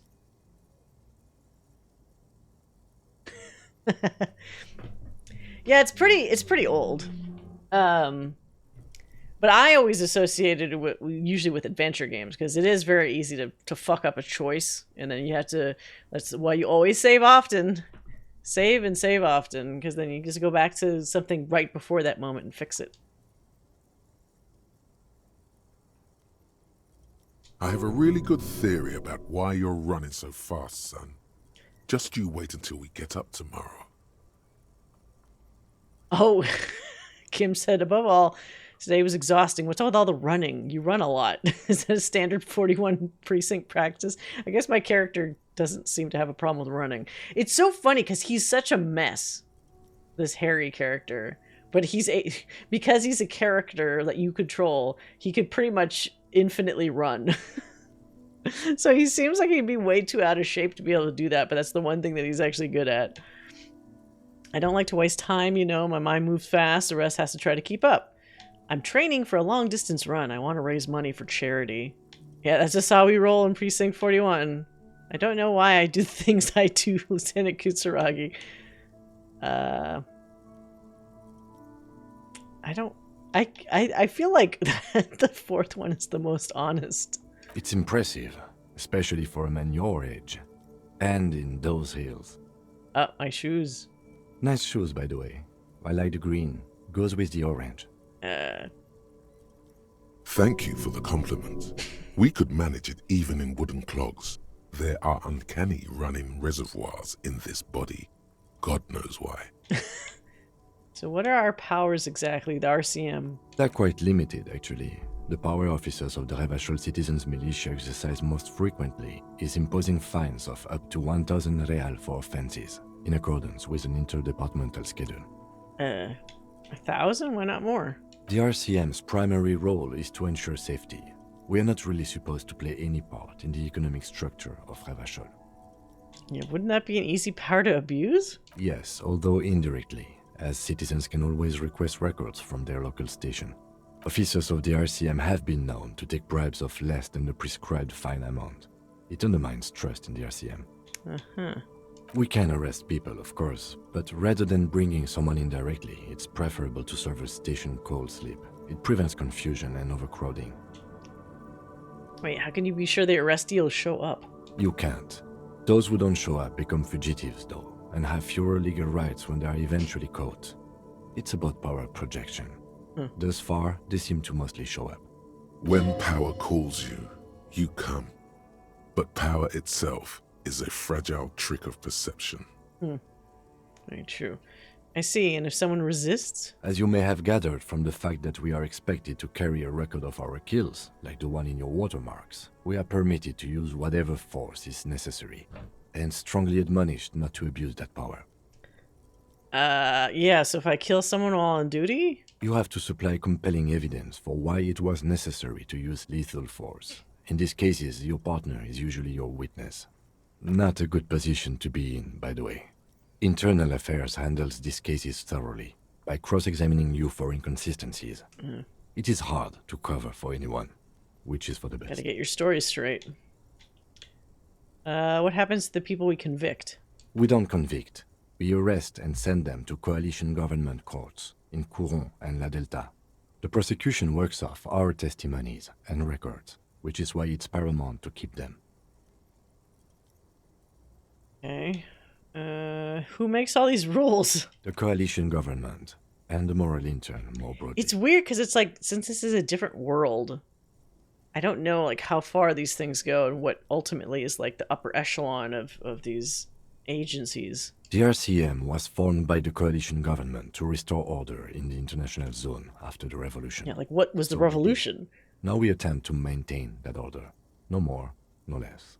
I mean, I guess it works that the main character has amnesia because we don't know anything about this world going into it. Or perhaps it is better to say we were allowed to form. It's a point of contention whether the citizens of Revachol or the coalition government founded the RCM. I don't really know. Silence. A great comment to such a conundrum. The Moral Intern, what is it? The Moralist International are the world's largest political organization. You know who they are. They have been running this place after the revolution failed. Okay, if I didn't know them, how would you describe them? They're a union of center-left and center-right parties across the Real Belt. Our coalition government is just one of its many projects. They also run the ICP, EPIS, most intergovernmental organizations in the world. Okay. Well, what do you think of them? The moral intern are a fact. I try not to have opinions on facts until they change. And it doesn't look like that's about to happen. It is more than that. There's some kind of affection in him. Oh. You like the Moral Intern? Yes, I did, when I was younger. In my 20s, I considered myself a moralist. A blue forget-me-not, a piece of the sky. They're not all that bad. But the years have changed that. I don't know what I believe in now. No, I believe in the RCM. That's enough for me. So what do they believe in? What do they believe in? They are Dolorians. They believe DeLoreans? to continue the humanist project set forth by Her Innocence Dolores Day 4 centuries ago. Others say they are just technocrats. A DeLorean, it just makes me think of the car. What was Dolores Day? A historic figure? The author of the modern age? You will have to look elsewhere for opinions. The subject of humanism is too abstract for me. For you, she is something painful, though it's hard to say why. Do you? It's a lot of opinions. Things are bad out there. Point to the city. We need them here, giving us the right to police Revachol. They've done an awful job here. Have you seen this place? This isn't humanism. We're your stooges of the world's biggest bourgeois organization, protecting bourgeois rights. Mutter silently. Immigrants, liberal kips, fucking men turning into women. Oh my god! That's uncomfortably similar to some things. On second thought, I don't have an opinion. Forget about it.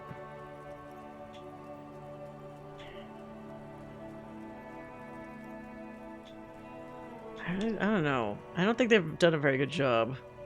We are in what is called the twilight of international law. The laws we claim to enforce come from the MI. Without them, we are simply vigilantes. Maybe we should make our own law? Spoken like a revolutionary, not a cop. But hypothetical aside, in Martinez we already are vigilantes. At least the Union thinks so. I expect our job here to prove quite challenging. The lights of the orphan district are reflected in his glasses. The red and golden orbs of the motorway sliding like pearls on a string from east to west as Revachol commutes back to the suburbs. Tomorrow is Tuesday. Monday is over. The dying lights of the city shimmer below. Slowly, like luminous clouds, they pass on his lenses. The lieutenant looks at his slim cigarette, contemplating the next drag. This soldier is the highlight of the day for me, he thinks. This little stick right here. They really don't like us here. And the mouth on that kid, you know. It's different inland, in Jamrock and the GRIH. Yeah, why are they like this? Those fucking brat kids. It's our fault for leaving this place to the dogs, to the Union, to the company, not daring to come here more often. It's like I told you, this place is an orphan, fallen between the cracks. And in Jamrock and the GRIH? We run this city. West of the river is RCM land. It's incredibly hard. Human beings are... But we are in control, and it's worth it. The organization works, our systems work. If they didn't, the city would disintegrate. Night. Captain Ptolemy Price steps into the yard. A piebald horse waits by the motor carriage, chewing oats out of an oat bag. Seagulls fly overhead. The sky is black. Captain Price wears a black suit and a standard patrol coat. As he mounts the horse to head home, rows of houses on either side, hunching over the sidewalks, and Precinct 41 with its dome roof growing distant. Around him, the streets are silent. A kid on the corner waves at the captain as he takes the turn on Petition and Main. The horse neighs. Basically like Kim's point of view. Thanks, kid, he thinks. He's grateful. Well, I hope our investigation will help improve the situation here, at least do some good. Me too. But I wouldn't count on any drastic changes in our lifetimes. Yeah, it's getting very cold now. Let's go.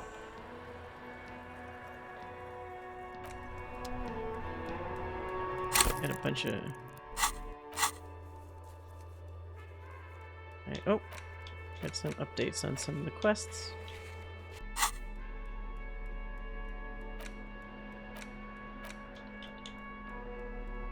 Plastic bag. That in my inventory just in case. So we don't need to be holding the fucking light flashlight if we're not using it.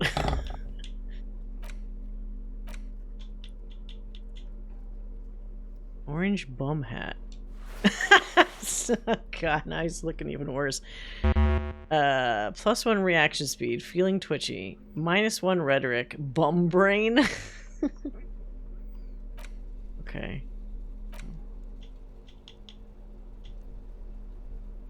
A crinkled chewing gum wrapper. The worn label reads, Tutti Frutti. It smells faintly of apricots, with a barely noticeable. You neatly fold the wrapper. Hold on. Let me save, because I don't know if I'm going to get some weird prompt from touching a wrapper of a piece of gum. A crinkled chewing gum wrapper. Good question. There is no answer or secret phrase written on the inside of the wrapper. Yet you're drawn to it. Drawn by regret. Stop before you hurt yourself with a Tutti Frutti wrapper. Throw it away, please. Oh, I didn't get another Good question. Drawn by you carefully fold the wrapper into a square before putting it back into your pocket, lovingly even, despite the strange feeling of regret. Weird. The bullet is safely sealed away in a plastic bag bearing the RCM stamp. Kim has filled out the label on the bag with the item number. Beside his orderly handwriting, the bullet looks especially sad, like a tiny, shriveled head of cauliflower. What do I do with you, bullet? What? I mean, God, now I have to admit to him that I was saying that. I said, what do I do with you, bullet? Well, if I was the bullet, which I'm not, I would say, find the weapon that shot me. That's a good idea. If we find who owns it, we will have likely found... Wait, that's an actual quest. Possibly to kill our victim. In conclusion, the more we know about this bullet of yours, the better. That's smart. Oh shit, we got an ad break. I'm gonna do a quick bathroom break. Be right back after the ad's over.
Okie dokie.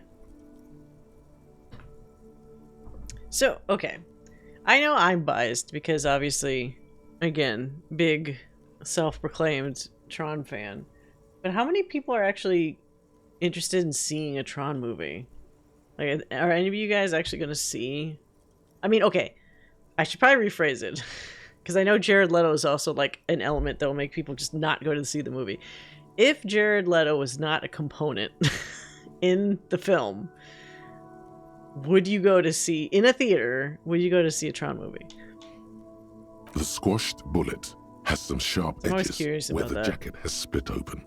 It feels cold, even through the bag. Oh. The jacket of the bullet is made of a yellowish metal. It has blossomed out to reveal a dark grey core. The base of the bullet is close to 5 millimeters in diameter. Mm. You can just about make out a few striations near the base of the bullet. Little hairlines, linear.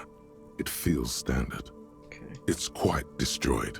Some of the fragments are still lodged in the wound. Honestly, I've never seen... What, you never seen a Tron... Like, not even Legacy? I assume most people had seen Legacy, even if they didn't, like, know what the hell a Tron was. What can you say about the bullet so far?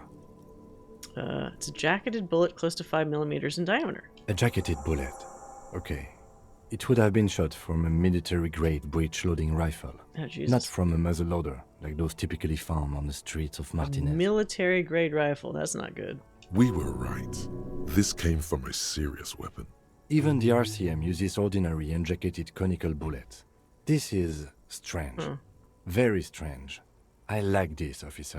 Strange means unique. Unique means incriminating. We need to find the gun that shot it. Something tells you that won't be anytime soon. Oh, shit. This'll have to be one of those epic tasks that's open for a while.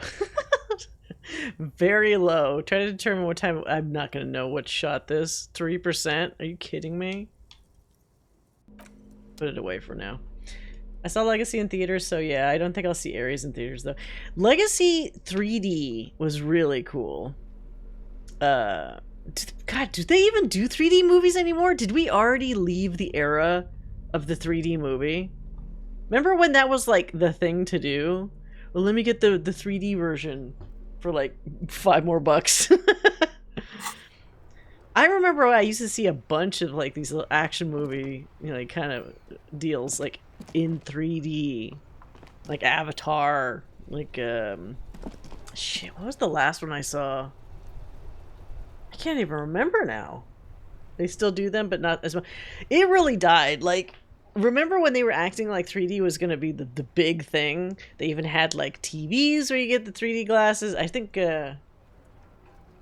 my TV still... I think one of my larger TVs, the LG, still has, like, glasses somewhere. I haven't used them in forever. But, like, you know, consoles had 3D capable games, and, like, TVs did. Everyone would see them in the movie theater, like, with 3D glasses, and just, it so died out. It's really interesting to me.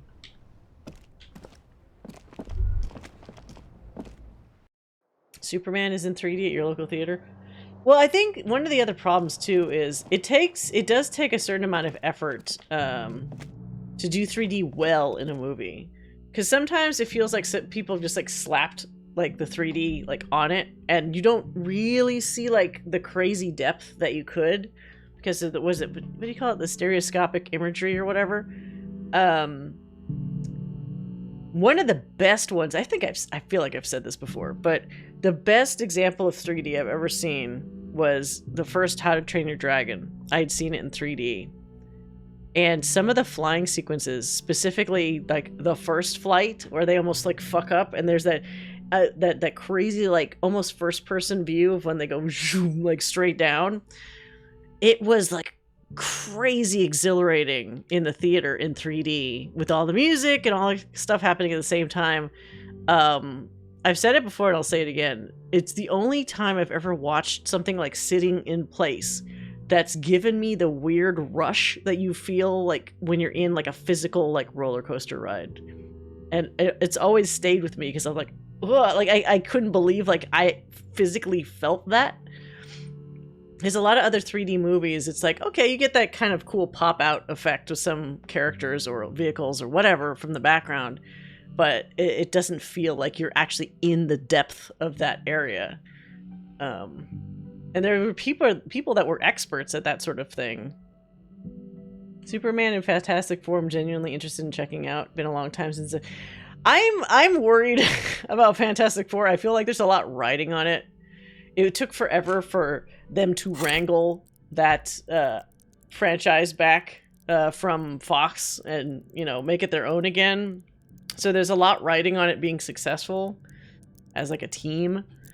But they've also been just showing way too much of the fucking movie. Every time I open YouTube, there's some new, like, hey, here's another 30-minute TV slot that shows even more stuff from the movie. And it's like, I don't want to essentially have seen the whole movie from all these fucking previews and trailers and things. Like, at a certain point, I stopped clicking on them because I'm like, now we already know that there's Galactus and then the Silver Surfer and all this other stuff that I didn't need to know.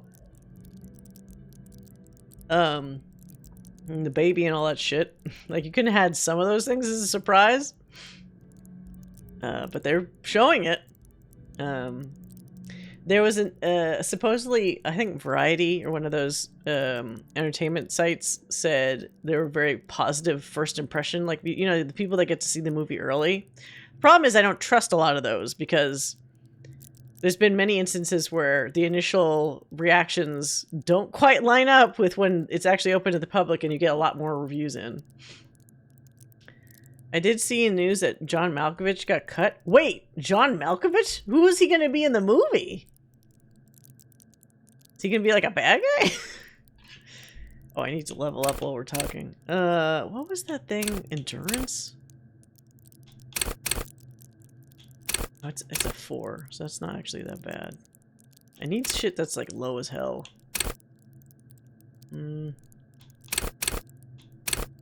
Perception's pretty low. Hand-eye coordination should be higher. Let's boost that up. Red Ghost? Is that a Fantastic Four villain? I've never really read Fantastic Four. All the stuff I know is from either the older movies or like the little blips of the animated stuff that I might have seen. Yeah, I've John Malkovich being in one of those things is like the equivalent of Nicolas Cage randomly showing up and like not Ghost Rider, but like just any other like fantasy action adventure thing. Let's save. I did see there's that teaser, right? For him being Noir Spider-Man. So that's actually, was that a thing or was that a leak? Hold on. I thought I remembered being like intrigued. Because the problem is like, I do feel like Noir Spider-Man would be better animated because he was really cool in the Spider-Verse like style. But there's a potential for it feeling like some weird knockoff Sin City, like if you do it wrong, but let's see. Is there a trailer? Oh, there was. Wait. From a day ago? That doesn't seem right. Or is this just somebody put it up late? Wait, did I see this? I thought I only saw something that was like 30 seconds. This shit is like a minute and a half. Wait, is that real? I hate all the YouTube channels that will like post like something trailer, and then when you click on it, it's either AI or them editing shit together from that actor like in other movies, trying to make it like there's a lot of that stuff now, and it's really fucking annoying. I'm trying to find like a legit. Okay, so this one's only 30 seconds. Is this one more? Let's see if this one's more. Oh, wait, there's a bunch of negatives. Oh, no. Yeah, this fucking thing. It says, it's fan-made. Get the fuck out of here with the fan-made. I hate this. I feel like John Malkovich's transitions from basically playing himself in every movie to playing a crazy old man in every movie. I mean, I guess that's the natural progression. Why is this? Oh, my God. Is the 30-second thing really, I guess, the only? All right. Is this...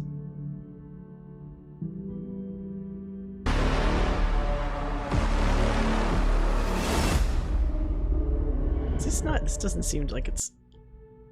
Have you seen it out there? This says it's 4K and yet it looks like ass. What is this? That's like somebody copied it from somebody else. Is there one of these that looks better? Have you seen it out there? 720p? Come on. We're in 2025 here. Are all of these bad? All of them have artifacted, like, was it from like a Twitter post or something? These all look like shit. I give up. Literally everybody's looks like not great.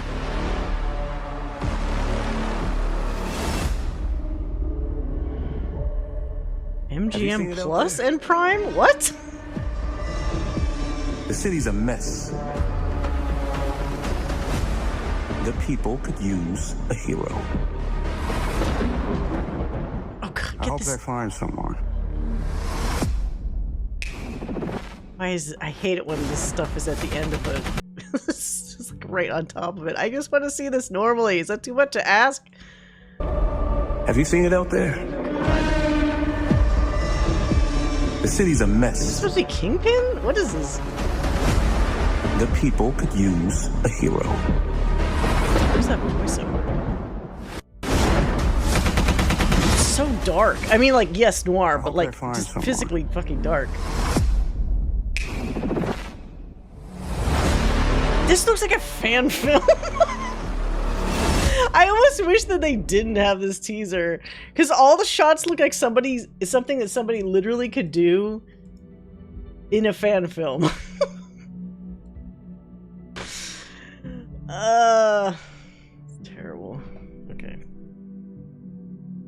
But I feel like you're not going to get him moving fast, which is a problem, unless it's obviously just somebody else with the mask on. It's definitely not Nicolas Cage attempting any kind of fighting. Oh, see you in the morning. I'm just carrying a bag with me. I shouldn't be doing that. Put this bag down.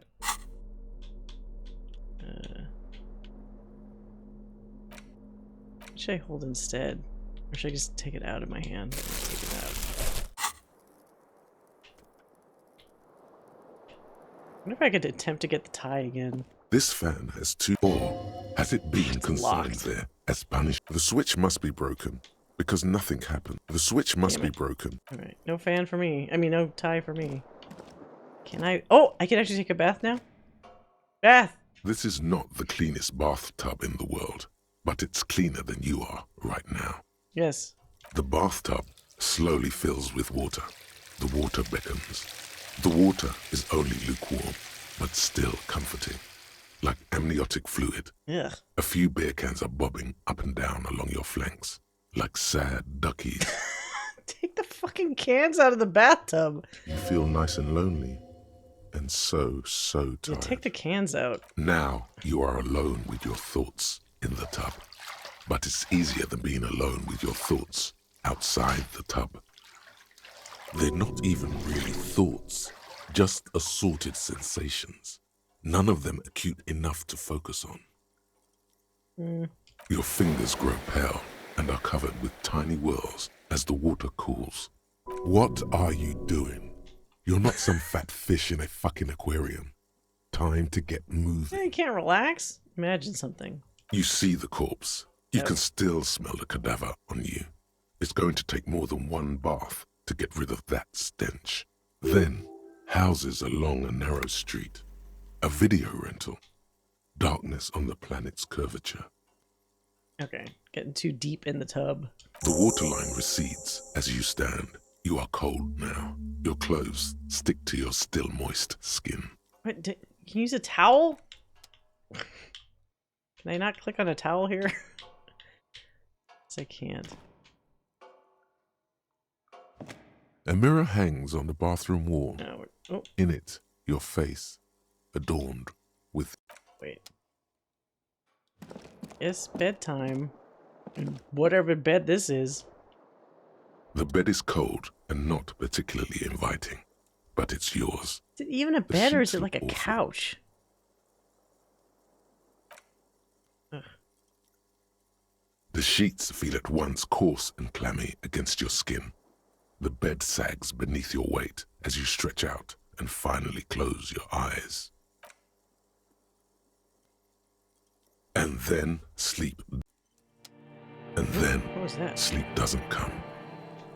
I want to sleep. Obviously, you're in bed with your eyes closed, but it's not happening. Maybe it's the bed's fault. Check the pillow? Its synthetic filling has separated into hard lumps. Oh. The pillowcase smells oddly. Oh, this sounds terrible. Check the blanket? It barely covers your toes, stretching over your soft belly. This is your body here, intimate and warm, breathing. Under your thrumming eyelids, you see a dizzying array of colors. You won't get off this carousel quite so easily. It's like withdrawal. Hey, Mock, welcome. Roll over to the other side. It's a little better. Colors, scenes, and half-formed phrases still litter your mind. Part of you is still trying to solve the case, isn't it? Who killed him? Who? Something to do with, what was it that the lieutenant said? Union? And it's gone again. Your thoughts lost between the slowing brain waves. Your breathing steadies. A great silence washes over you until your eyelids twitch in your sleep. Why does he sound like Spawn or Gargoyle? Start forming. Well, I think the two that you're describing, because like I think the animated Spawn also had Keith David as the voice. It's Keith David, right? Because Keith David was Goliath in Gargoyles. Captain Anderson in Mass Effect, and I think also Spawn, when they had that, was like HBO or whatever, had the animated show back in the like the late 90s, early 2000s. What a voice. I heard he replaced Lance Reddick for that character in Destiny. I forgot the dude's name. It's a good pick. Oh. In a dreamland.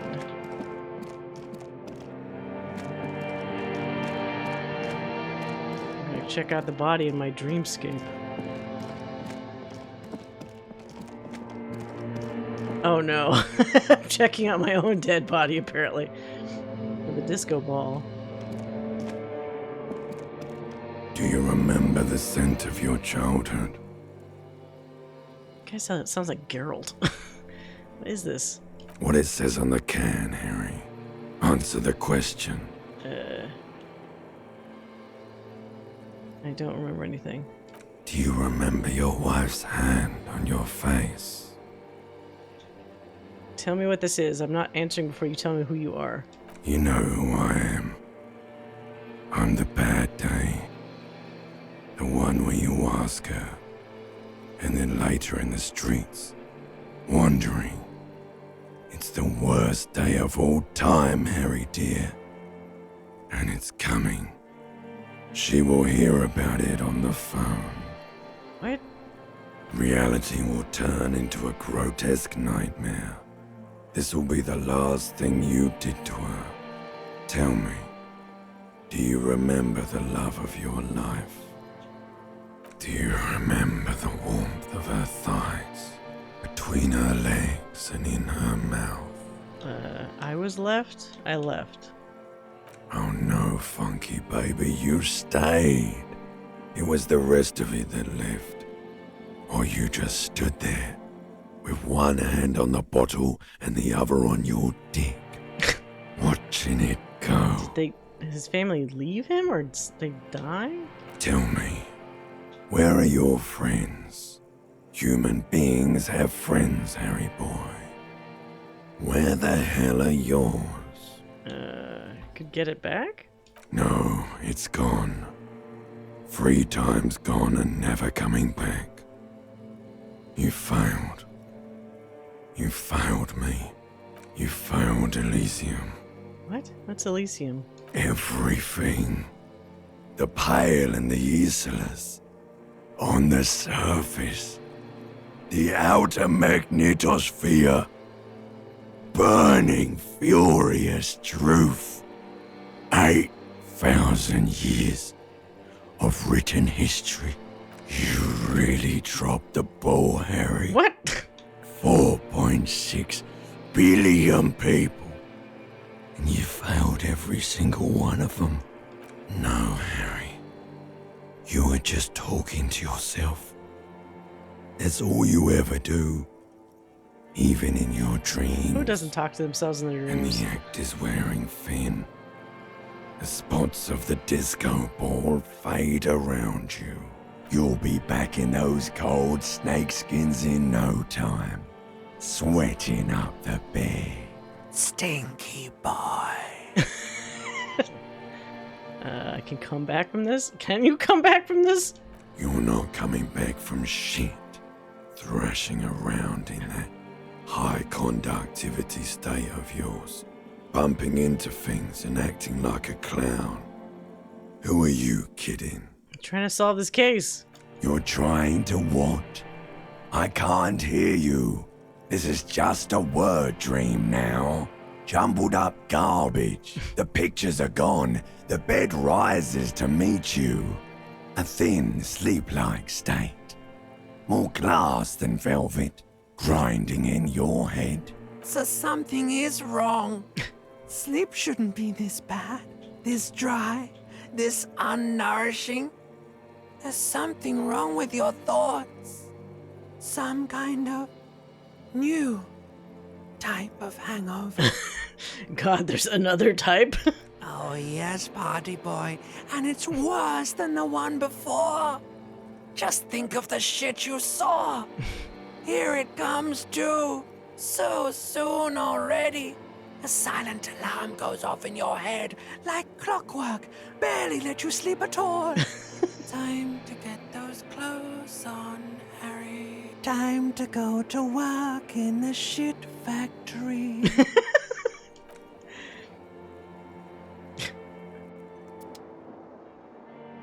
Didn't get much sleep, I'm assuming.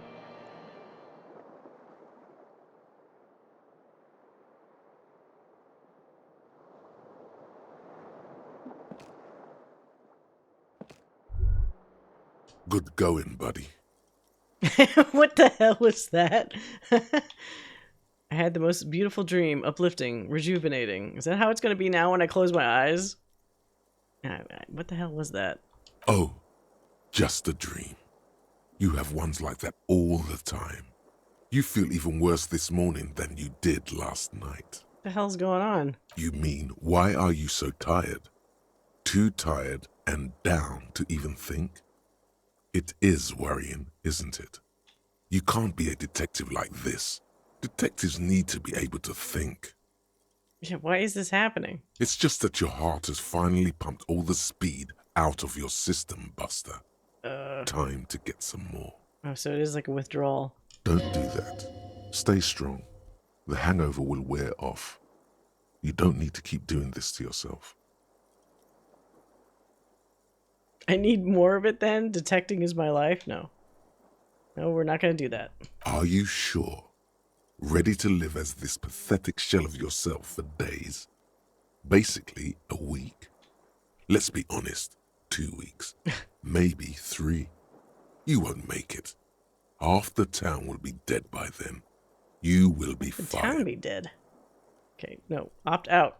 Suit yourself, slow, sad shell man. See how you do without your spark. We'll probably be fine.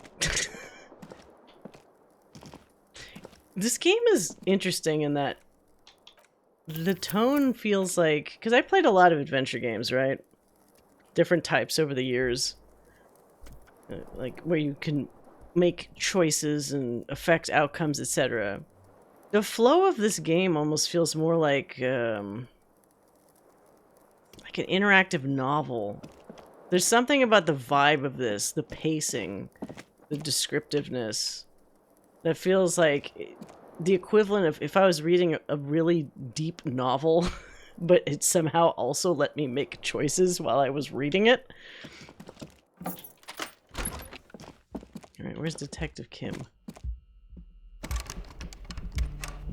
Yeah, like a visual novel.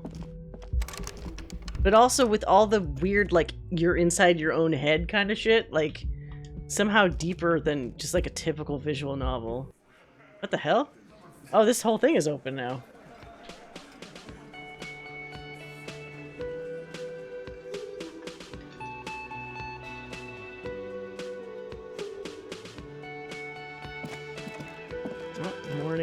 or Mr. Kim. Wait, come back. Come back. Talk to me. Morning. Looks like we can get to work at once. The Union muscle turned up. They look rowdy. We should talk to them. Oh, this is the guys eating breakfast? Are these the men Gart told us about yesterday? I completely forgot. Sorry, I had a rough night's sleep. It's them by the looks of it. Loud and nasty, just like the manager said. Did he have weird dreams too? One loose thread less to worry about. And one big problem to replace it. What do you mean rowdy? I mean ungovernable. Martinez isn't exactly enthusiastic about the RCM being here. They prefer to be policed by the Union. These men here, men who drink beer for breakfast, there's talk of an armed wing of the Union called the Hardy Boys, who are responsible for said policing. I think it's them. Can we call reinforcements? That would just escalate tensions. Oh, No captain would sign off on it. Solving we one gotta murder talk isn't to worth them the in a conflict between persuasive the- manner. In fact, even the death of 2 detectives might not warrant an all-out war. So let's keep a cool head, okay? He's not exaggerating about that mortal danger, just calmly factoring it in. Your fists clench and your pulse rises uncomfortably. Do we need to talk to them? Everything points to the Dock Workers Union. Yeah. The belt used for hanging him, the circumstances in Martinez, my preliminary information. Like, one other thing that makes this different than previous games is that the unpredictability of the player character themselves. There's been other cases where at least more or less you know where you stand, where your character is somewhat stable, moving through the story. Like, there can be twists, but you still kind of generally understand the baseline of your character at any given point. But Harry is so unpredictable. Even when I'm making him, like, choosing things for him, I'm still unsure as to whether, like, am I making the right choice for this guy? Am I accidentally screwing this guy up more? I can't tell. I'm trying to help him. But you're constantly surrounded by outside, like, options that could also just make him, dig that hole deeper for himself if you're not careful. Which may, of course, all be wrong. But we still need to talk to them, and it won't be easy. One more thing before we do. We don't have to talk to them immediately. We can walk right past them, continue with our business. Good. A power move. Purposefully concentrate on something else first. Could try something else first. They're in no hurry to leave. They think they own the place. Anyway, I leave that choice to you. Whatever you decide is fine by me. Sure, put that on me. Why don't you? Just a moment. And there's no public phones nearby? The closest phone booth is down the coast. Sorry for the inconvenience, ma'am. Wow, they really don't have a lot of phones. It's fine, I understand. Thank you anyway. The lady is distressed. Perhaps something more upbeat might cheer her up.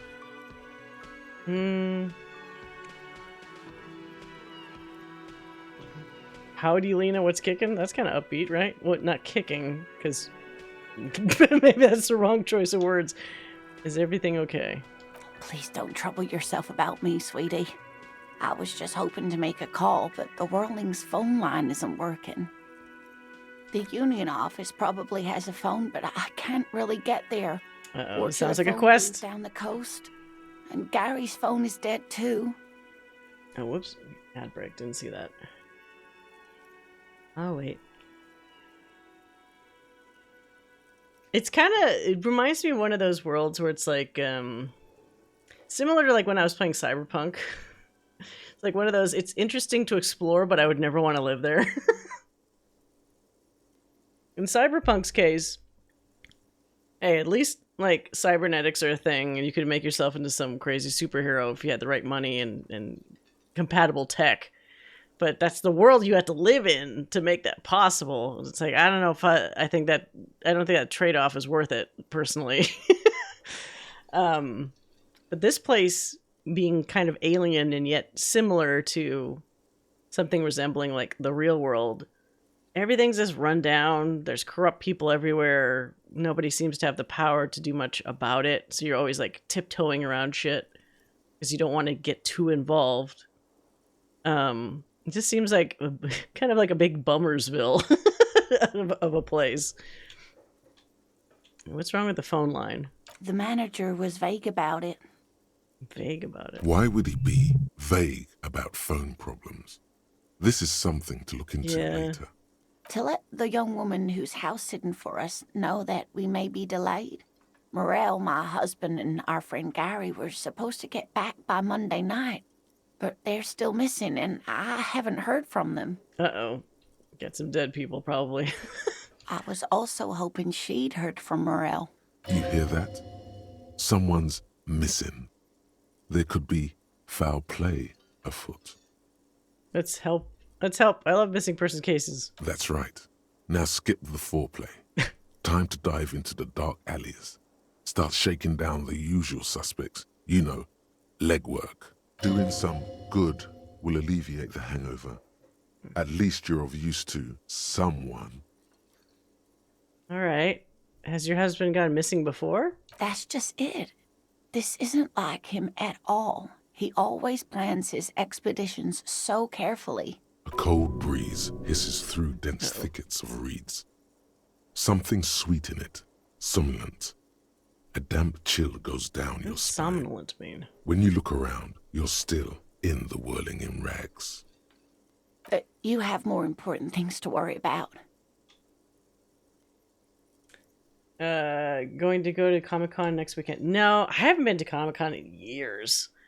The problem I had with it was, even back when I used to go, it was already starting to get crowded. And I feel like the crowded quality of it has only increased every fucking year.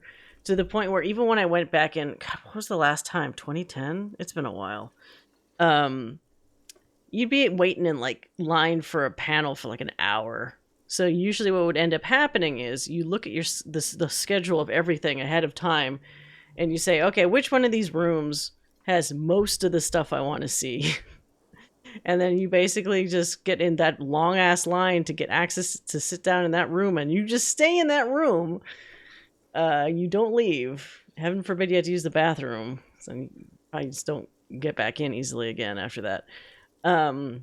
It's just too crowded. You shouldn't have to like wait in crazy like hour and a half lines to get access to content. Yeah, it's just because there's just too many people. And then also for San Diego in particular, it was annoying because the day that like tickets are available, that all opens up is usually like a crazy grab for whatever hotels in the area are available. So like you just see people places get snatched up like in the immediate area really quickly. And if you're not on top of that, you'll end up like having to go to one that's like several miles out or whatever. That's really not convenient at all. Because ideally, you want a hotel that's like, you know, somewhere maybe in walking distance, or a shuttle or something would be nice to get access to the convention. Not to mention, this time of year in San Diego, it's hot as fuck. So then you're also fighting against like, hopefully you're not waiting in a long line just to get into the convention from outside, or you're in like high 90s, you know, temperature in San Diego, sweating in your potentially your costume or whatever, just waiting to get inside. That's why I opted for like smaller conventions. Although I haven't been to one. I used to go to. There's one in Anaheim that I would go to. That's a lot easier to get to, and it's nowhere near as packed.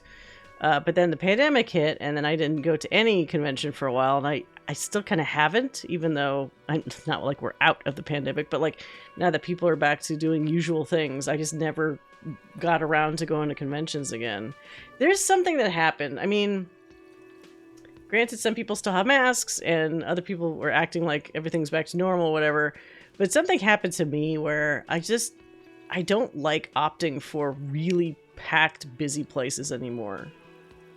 Maybe that's a side effect of just having to be so fucking careful for that period of time. Or maybe just something has changed where I just don't feel comfortable being like right up against like tons of people. Just the potential for so much, like people usually do get some kind of like flu or some sickness or something even before the pandemic. Somebody would get like sick from something when you go to a really packed convention and come back. So even before that, that would still be a problem. Oh, yes. A zoologist. A cryptozoologist, to be more precise. How's that? It's a pseudoscience that attempts to legitimize research into mythological beasts and urban legends. So he's not impressed with that. That's one opinion, yes. And people are entitled to their opinions. My apologies, ma'am. I did not mean to undermine your hobby. It's not her hobby, it's her husband's hobby. It's not a hobby, dear. It's a subfield of zoology, one specializing in animal species that are so exceedingly rare that many assume them to be extinct or even fictitious. Searching for such species called cryptids is difficult and often thankless. And frankly, many scientists are too lazy to do So it. is her husband basically one of those people that's trying to find like Bigfoot? Interested in supporting real research. She's completely internalized her husband's struggles. They are her own.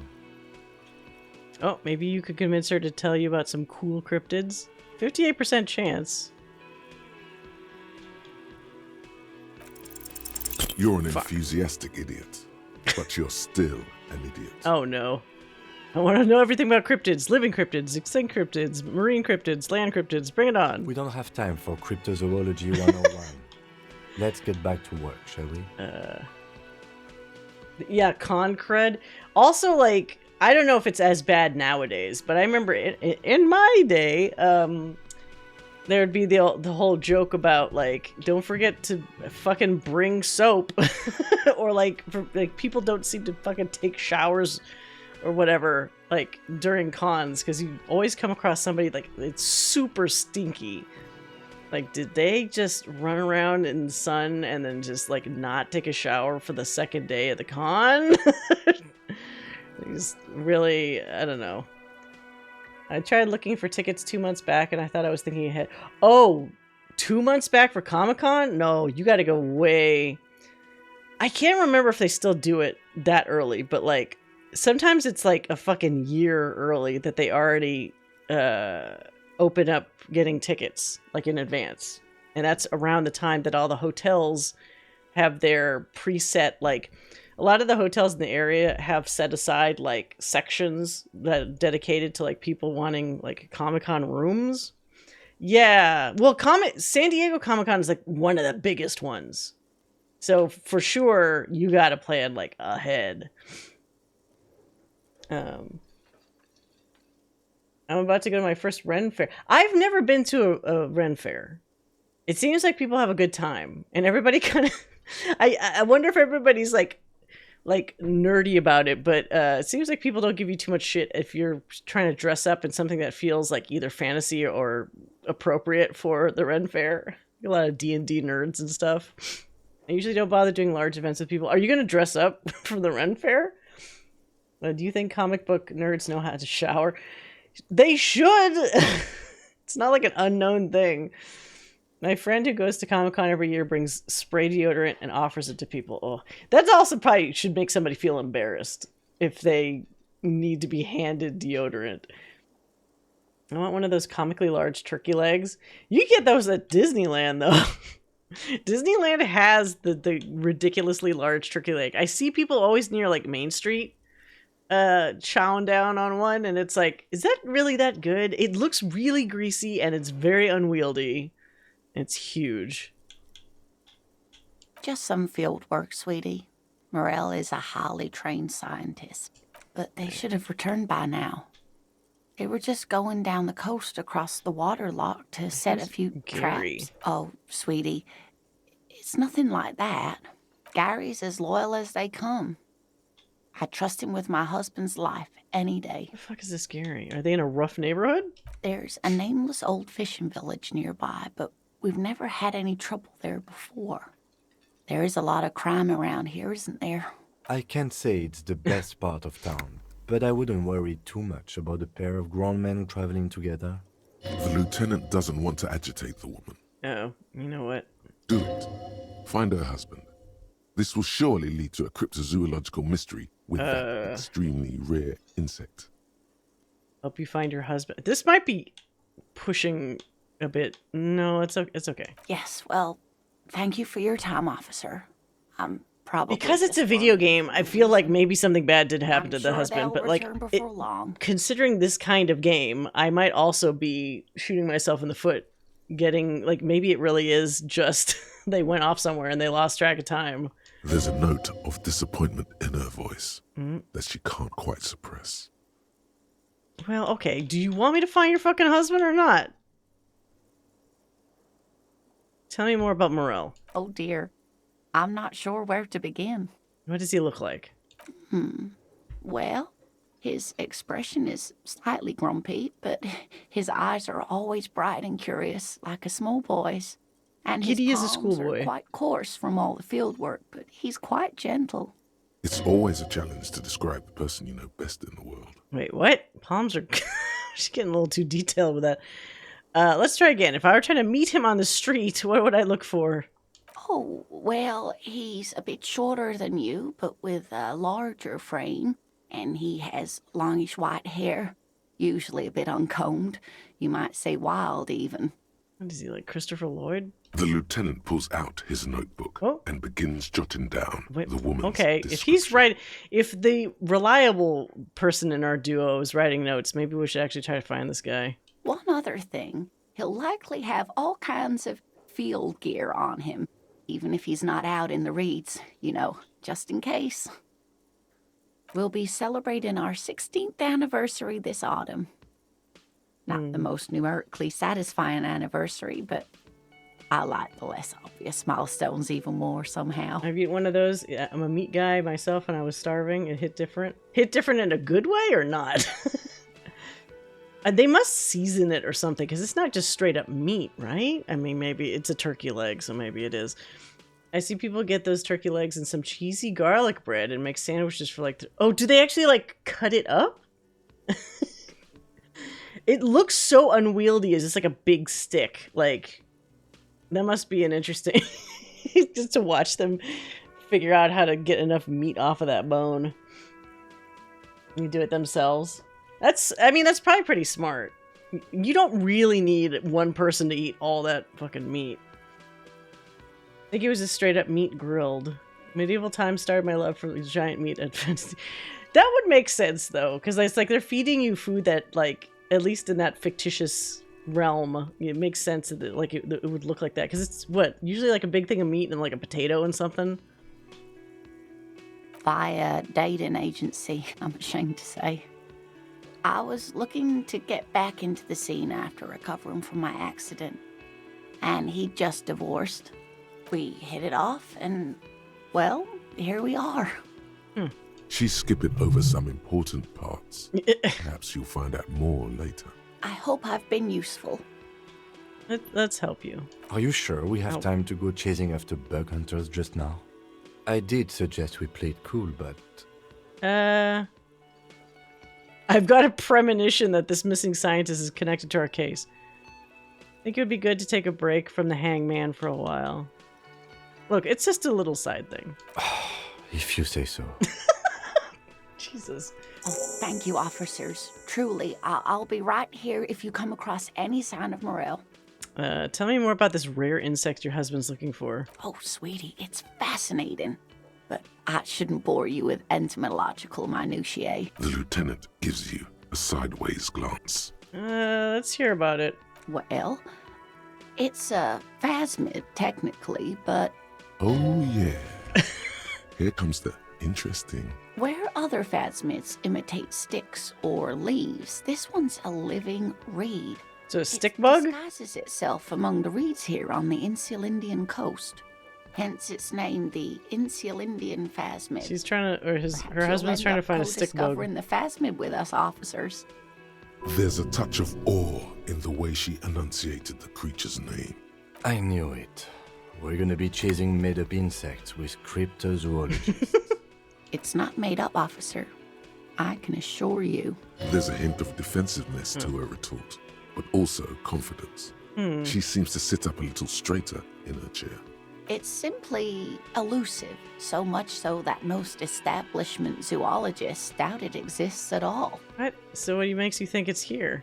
Well, some teenagers making out in the reed saw one. They didn't know what it was, of course, but there was a brief article in a local newspaper Teenagers? about their encounter with a ghost insect that looks like the reeds. Gary sent us the clipping. So they're basing this off of a newspaper clipping. Of course, most phasmid sightings turn out to be false alarms, but their description matched the Insular Indian phasmid perfectly, and they didn't even know what they were looking at. Is it valuable? Oh, I doubt it. No one gets into cryptozoology for the money, sweetie. Okay, is it dangerous? Not at all. Why else would it hide itself so carefully? Okay, so what's so special about this stick bug then? Oh dear. I'm afraid I'm not explaining this very well. It is very special. Morel can explain it all much better. Okay. I wish you could hear him describe it. Then you'd understand, I'm sure. Alright, well, that's interesting. They do offer you Pepsi? Ye medieval Pepsi. Is it 75 bucks? I wonder if it... I feel like it didn't used to be that expensive, but then I guess you could say the same for fucking everything, right? I live nowhere near one, but I have relatives in like 4 cities with one, so I'm gonna make one of them take me. You should. Just make sure that they're not allergic to horses. I told you guys about that, right? Woof. Not a good thing. It's a bowl. There's spit in it, reeking of tobacco. Ugh.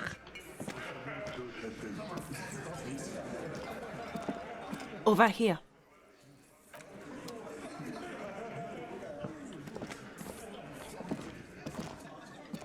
Let me handle this. Yeah. Just it's a good cautionary tale. Detective disorientated. Are you still wondering where you are? This is Martinez, in case you've forgotten. I advise you not to overstay your welcome. Oh, so she's not a gardener. No, I am not a gardener. I'm a legal counselor for the Dock Workers Union. So let's get to it. You're looking for Titus Hardy?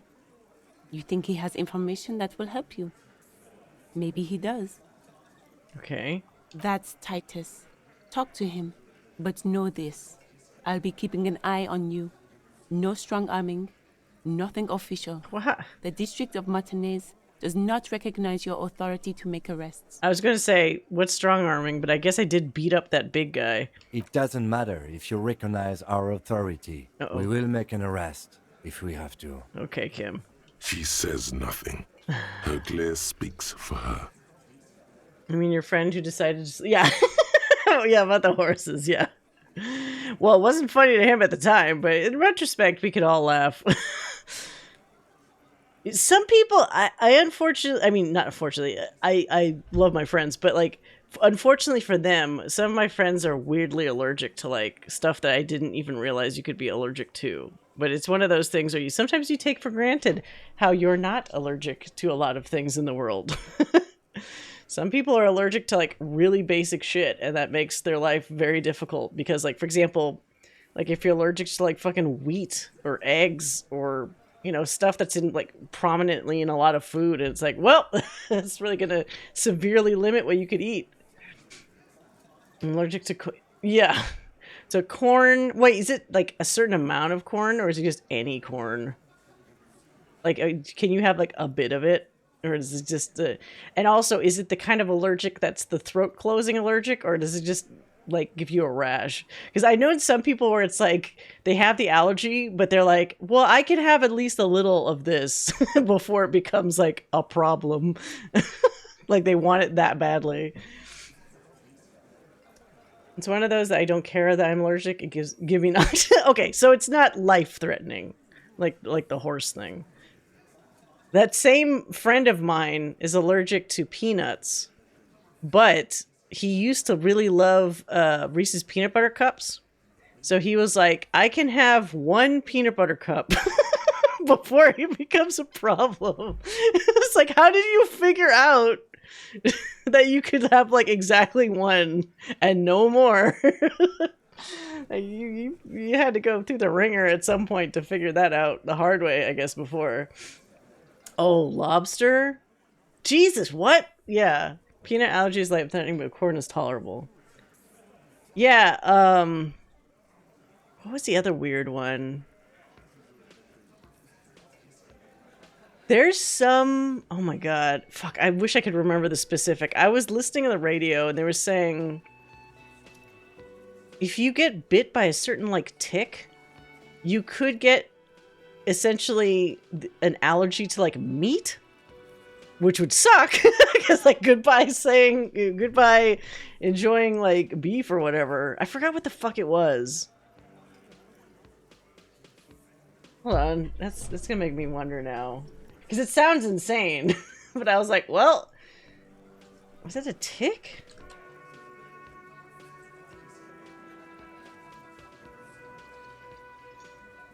Okay. A tick bite, particularly one from the Lone Star tick, can cause alpha-gal syndrome, AGS, a delayed allergic reaction to red meat and sometimes other mammalian products. This occurs because the tick injects alpha-gal, a sugar molecule, into the human body through saliva, triggering an immune response. When a person with AGS consumes red meat, their body reacts to the alpha-gal present, leading to allergic symptoms. So some fucking tick will ruin your life by not letting you enjoy a steak or a burger ever again. Only impossible meat for you forever.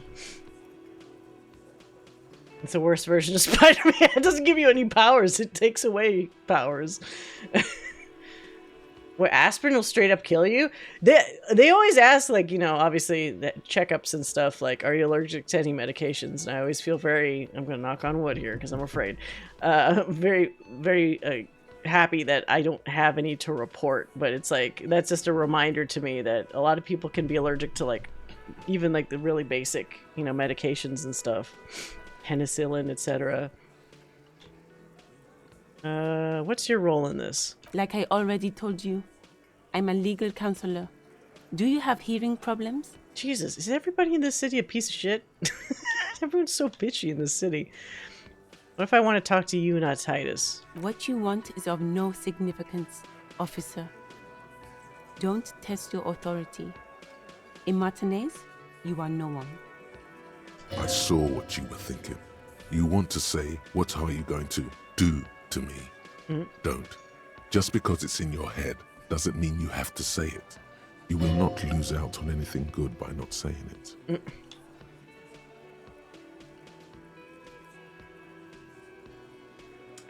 Wait, what? You will not lose out on anything good by not saying it. So Volition is trying to make you not act like a fool. Why are you so aggressive then? Aggressive? You make your living enforcing violence.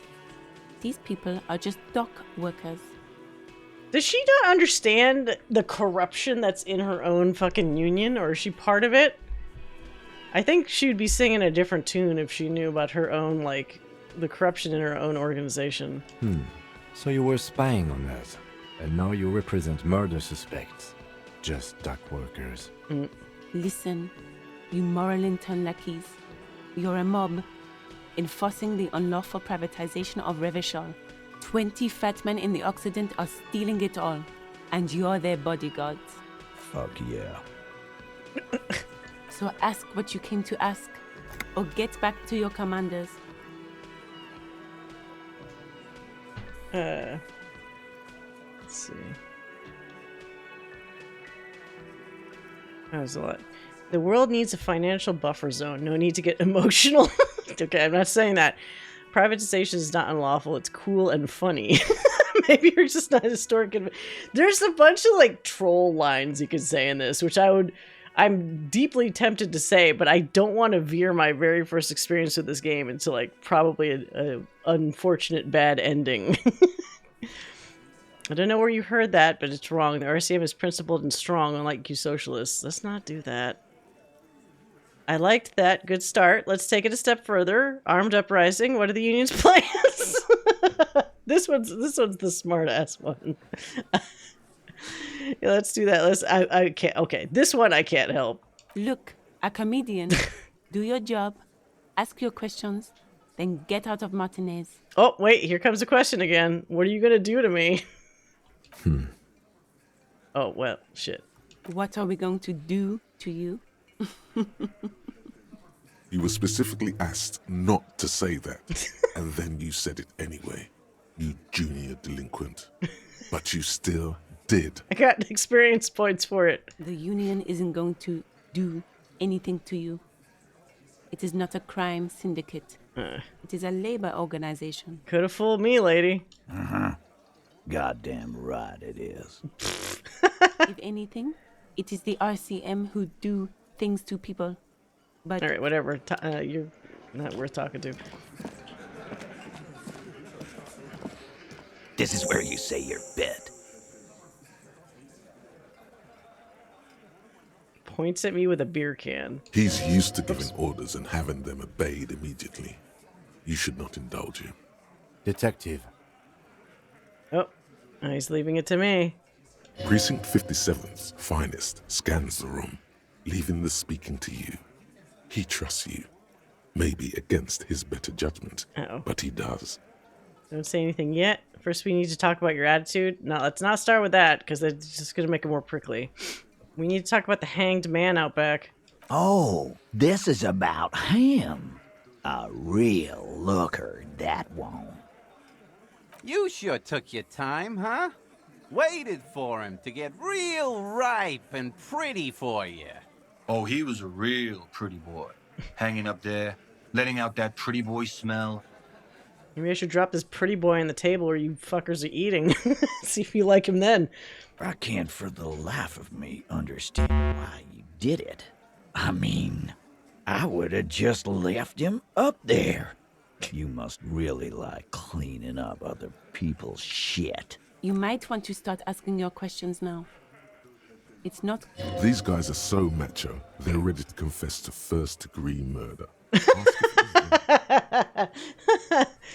Let's scan the room first. No. I's here.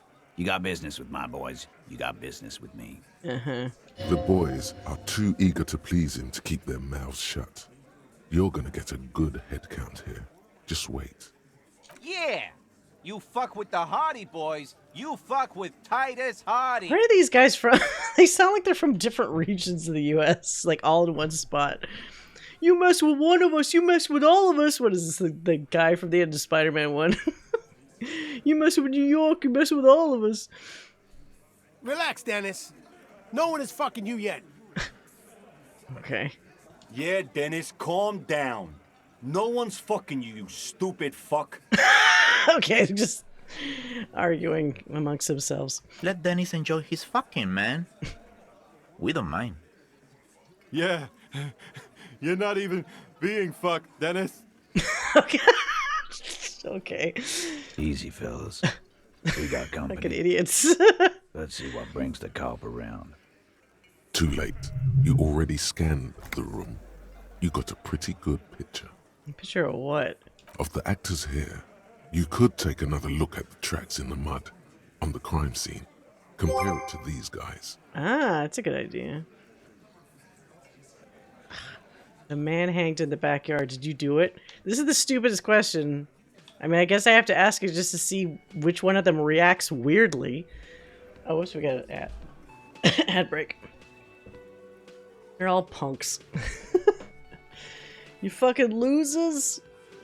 If I had my gun that I hadn't lost in some drunken haze, I'd show you what's what.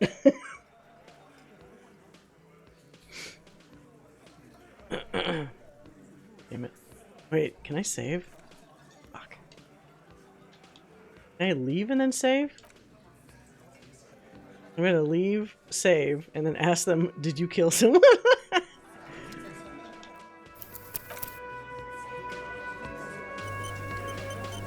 Looks like the circus left town, but the clowns are still here. Okay. I could at least save scum if things go south. Let's see. Still got 30 seconds. Ugh.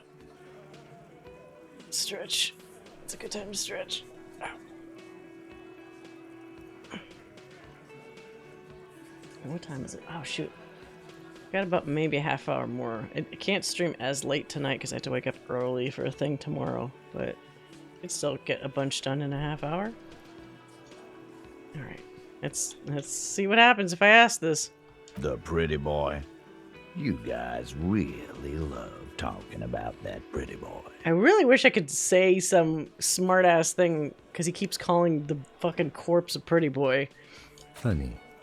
But my partner and I have a serious matter to discuss with you. Why is there a container belt around the dead man's neck? Container belt? Like we use in the harbor? Yeah, why? Because we took it from the harbor where we work. Then we went out back and used it to hang him. I mean, if you're admitting to a murder, being a fucking moron, that can count as a confession and you can be arrested. As he speaks, his fists contract, going through the pulling motion again, savoring it.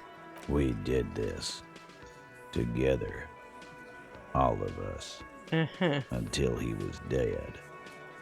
That's why there's a container belt around his neck. Okay, so you just confessed to murder? Goddamn right. No. These 7 honest men have equally come forth. They told you what happened so that you don't waste any more of your time. No. You don't get to do that. If these people are dumb enough to confess to something, you don't get to walk that back afterwards. I would be totally happy having them just get arrested for their idiocy. They're playing to their considerable strength in numbers.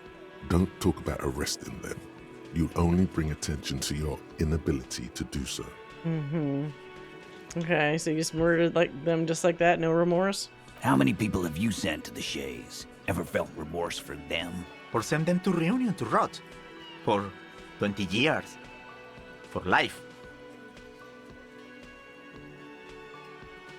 Honestly, I drink so much I can't remember anyone I've sent behind bars. Those people are bad people, criminals, scum of the earth. These guys aren't going to care about that. Just doing my job, that's all. What we do is different. We enforce the law. You just kill people like it's nothing. I want to prod them with that, because like if they didn't do it, they should feel defensive. But you see, a lawman, is something people agree upon. And here in Martinez, we agreed that this man had to die. Well, if 8 people agree, but 100 don't, I don't think everybody agrees. Who called the shots that night? Are you deaf? There will be no singling anyone out. She's like a fucking lawyer. A hardy boy without arresting all hardy boys. Do you think you could do that? Do you think you could arrest them all?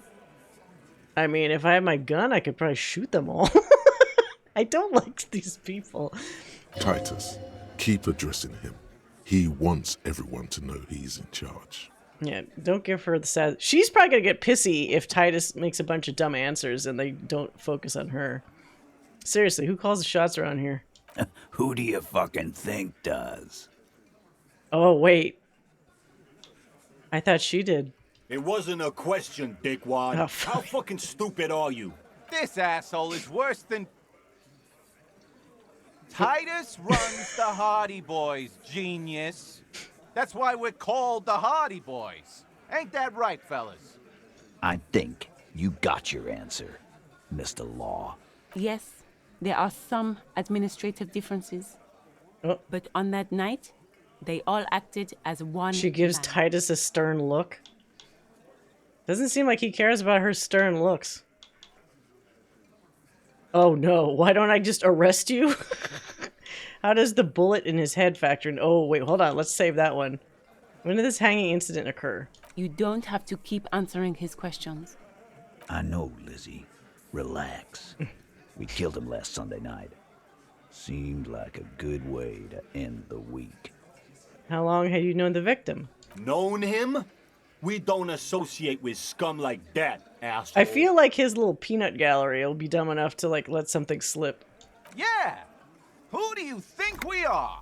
Quiet. He came around about 3 weeks ago when that Pines cow first sailed into town. Happy? By the Pines cow, you mean Joyce Messier? The representative for White Pines? The same company you are striking against? No. I mean the Pines cow. The stupid-ass cow they sent in to fuck us over.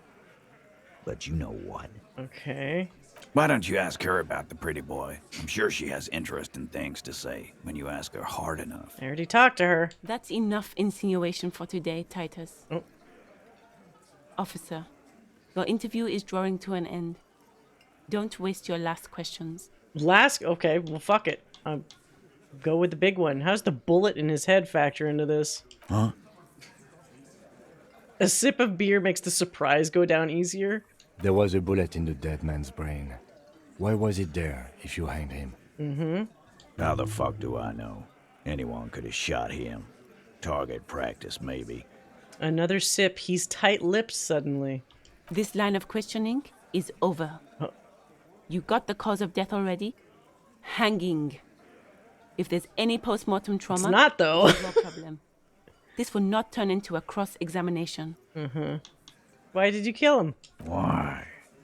'Cause he was worthless mercenary scum.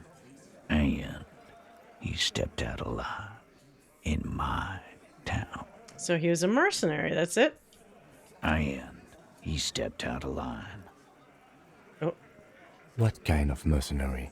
The kind that shows up when you start a strike. The experienced kind, too. Had Cohoy and Semenine written all over him. What? Ex-Oranese Special Forces. A live grenade. Right here in our bar. This one has a special gripe with him coming here. Oh. I can't prove it, but I know he was sent by the Wild Pines. They hire merc shit like that. Story of every strike from here to Samara.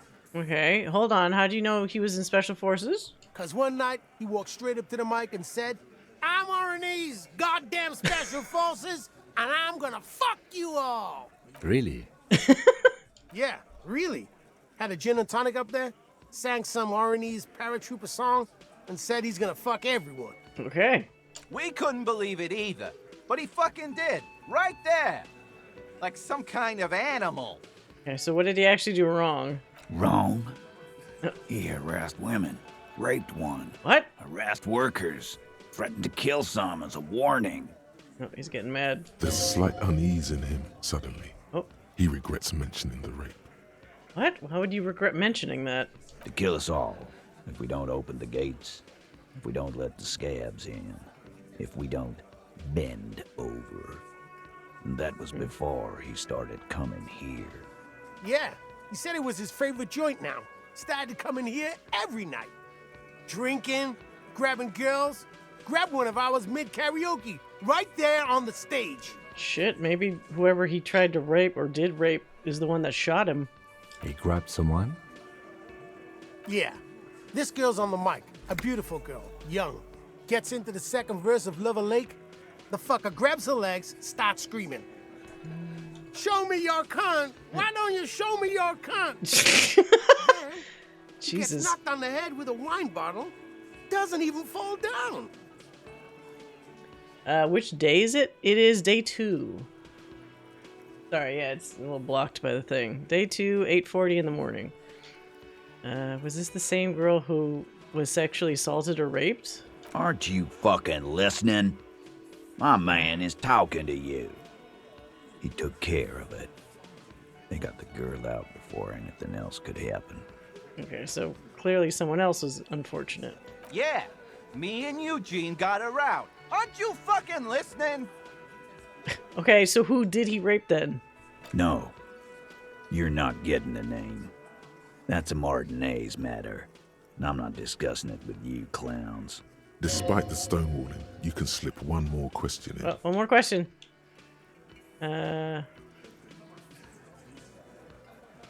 Okay then, now about the man you killed.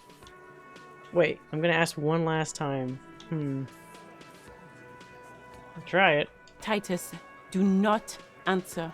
You have been forthcoming enough. Fuck off, Carl. She's gone Carl? without you harassing her too. She doesn't need more embarrassment. What are you talking about? Embarrassment. If someone has been sexually assaulted, we need to... What you need is to get the fuck out of my face.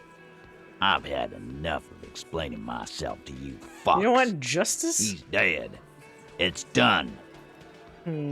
As you can see, these men can only take so much baseless scrutiny. I'm doing my best to keep the situation civil, but... No, you're not doing anything. It won't be for long, she means. It's true. She was the only thing holding him back. How is she? Whatever. Okay, we don't need to know how. Well, actually, they keep slipping up and saying things that aren't necessarily related to the question. How did you kill him? We hanged him up by his neck until he got real still. Wasn't that obvious, Copper?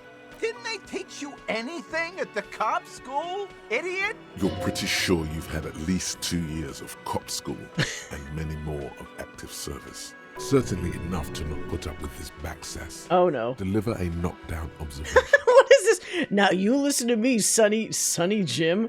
The autopsy showed the victim's hands weren't tied, no signs of struggle. Oh, explain this and make it real simple. Look, I'm not gonna play 20. Oh, we got him there. Capo. I'll say it again. These guys are too stupid to think of an excuse. Yeah, I knocked him out. Came up behind him and clapped him in the back of the head. He went down like a sack of sand. The big question is why they would be protecting somebody else. Kind of makes me think that maybe the person that was assaulted was the one that actually initially killed him. And then maybe they did hanging him up afterwards, but that's not the thing that killed him. That's right, lawman. And then we hanged the fuck. Oh, I have a 42%. Fuck. Mr. Tats, what did you use to knock the victim out?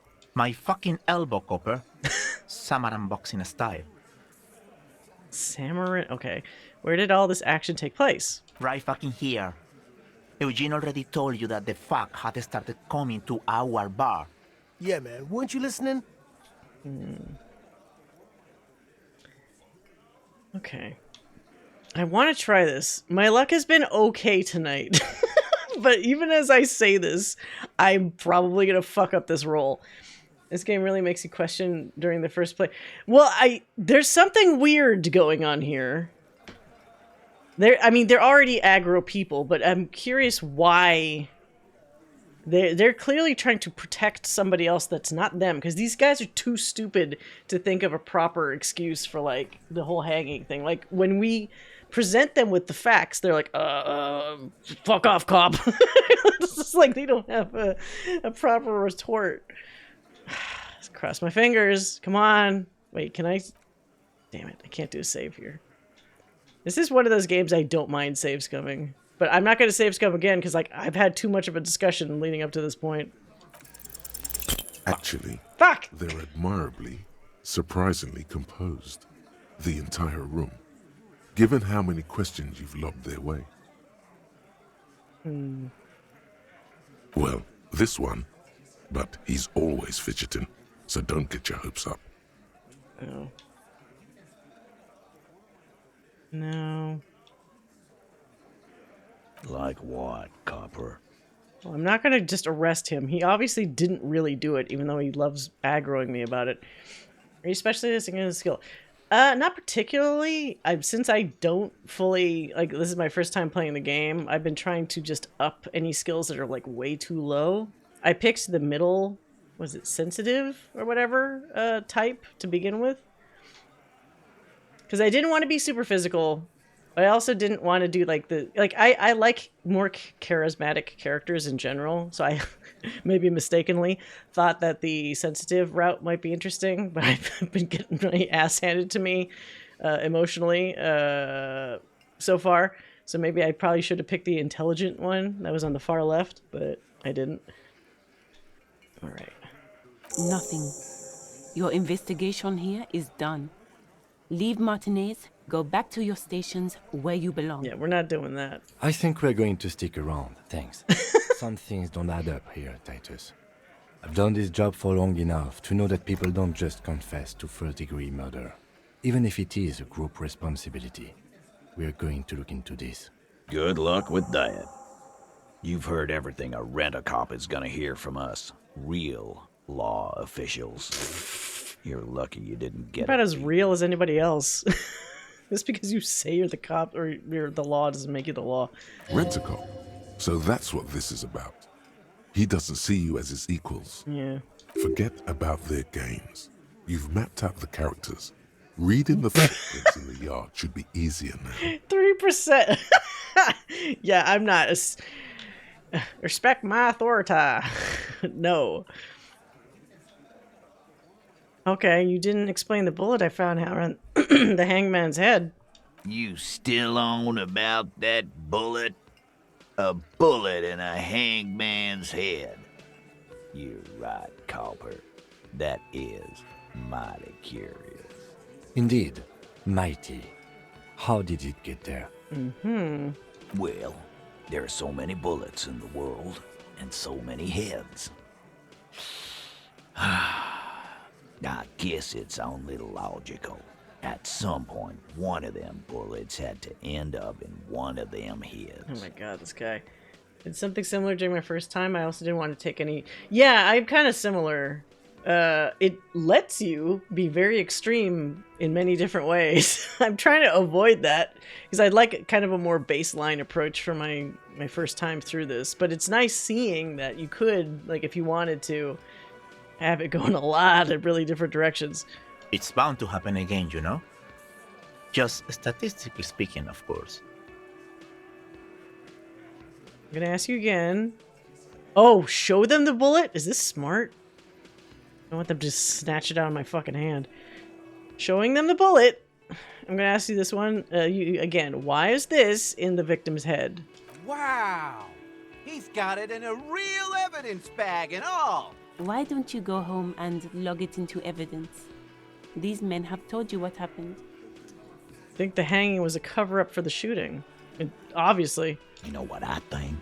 I think he was shot in the head as a kid, and his brain grew around the bullet. Are you dumb enough to actually suggest that? Around the bullet, man. That's a good one. They're only pretending to enjoy this. Beneath the act, they don't like you knowing this. Too bad. Did you guys shoot him? Shit! I probably did shoot him. I was drunk last night. You guys know me when I'm drunk. Yeah, Glenn likes to shoot his guns when he's drunk. Better hope he stays sober. No, he meant before he was hanged. Did you shoot him before you hanged him? Before? After? During? This is getting ridiculous. They told you what happened. Stop wasting your time. Don't worry, we'll figure this out sooner or later. Never been worried in my life, lawman. It's not like you blew it wide open, but there's a little crack in there somewhere. Wait, I actually got strange +1 strange reaction to the bullet. That was a little weird.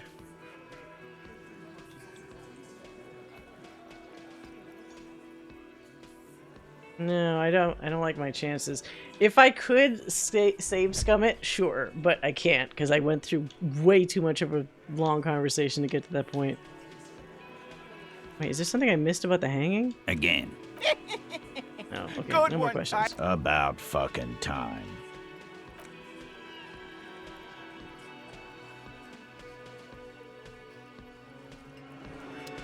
Of course, if they try to attack me, then I'll have perfect reason for defending myself. Maybe I should talk with Kim about that. Oh, can't talk about it. Damn it.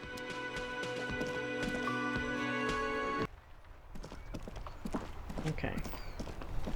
And what other stores? Okay, so we have a couple things we need to do. The lady on the boat said... Oh, is that a bottle? Said that if we could get access to one of these lorries, we might be able to find evidence. But now we just need to see who we can chat up. Still here. Stuck in this damn jam, my man. What's up? This guy was pretty friendly. You seem to know. You seem like a man who knows about drugs. Hold on. I need to save this shit. That could be incredibly offensive. Fuck it. Stuck in the rain in a traffic jam, man. What's on your mind? Ah, man. Me and narcotics go way back. Oh, okay, he took that all right. Had some good times surfing the psychic waves of my own consciousness, you know?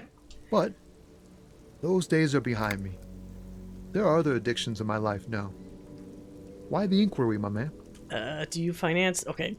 Do you finance those other addictions with drug trafficking? Let's not do that. I need to get high, and I'm looking for a dealer. Now, it's hard to tell in this game if I'm able to say that as a lie, or if it's going to actually make me try to take the drugs. I would like to say something like smooth that makes him think that I'm interested, so it gives me access to check it, but not actually have me stick my face in it. Let me be straight with you. I'm trying to figure out who's smuggling drugs out of Terminal B. Don't want to do that. Let's try number 2. Hey, man, that's serious criminal talk. Are you trying to pull some sort of an entrapment thing on me? No, of course not. Then what's your deal here? So much for subtlety. Better get straight. Oh, it's gonna make me say the other thing anyway? Fuck. Let me be straight with you. Trying to figure out who's smuggling drugs. Fine. We have a credible lead, sir. Someone on this roundabout is waiting for a bulk shipment from the harbor to load it on their lorry and drive it to Jamrock. Not me, man. No way. I don't need any trouble. Shit's bad enough anyway. This jam's got folks up in arms, and I'm afraid it's headed toward a conflagration. Okay. Well, why are you still hanging around? Gotta guard the stuff. Bosses don't look kindly on missing cargo, and it gives me time to work on my rhymes. Okay, who do you think could be conducting the drug trade then? Look, man, I try to stay away from the criminal underbelly of Revachol. I'm a guest here. You really need to find another man to probe with those questions. Oh, conceptualization. He's a poet. Hit him with your best verse. Oh my god. I actually want this to work, but I feel like I'd have to save scum this. Hold on. Let's save scum a poem. Stuck in the rain in a traffic jam, man. What's on your best? Didn't think I'd be that lucky, but it still sucks. Stuck in the rain in a traffic jam, man. Your best? Nope. I wanted you what my dumbass character says as a rhyme. Stuck in the rain in a traffic jam, man. Wait. There's something here, stored away in some dusty corner. It starts like... A mirror's temperature is always 0. It is ice in the veins. Its camera is an X-ray. Whoa. What else? Yeah, some of the drawings of like the different forms are interesting. It is a chalice held out to you in silent communion. Silent communion. That's good. Where gaspingly you partake of a shifting identity never your own. Dang, that's some great shit. You came up with that yourself. Did you? I don't really know. I think that may be an actual poet, and I've learned it by heart. I'm just a vessel for the muse. What would he like to hear? Probably that. Right. But really, no bullshit. That's great stuff. I sort of want to know if it's yours. I don't really know. No matter. Great verse is like that sometimes. Ephemeral. You might not look it. Seems you have some literary chops. Maybe there's hope for me yet. It's a strange compliment. Just messing with you. It's cool. You're an okay guy. For a cop. For a cop? They're more often in the fists than rhymes, see?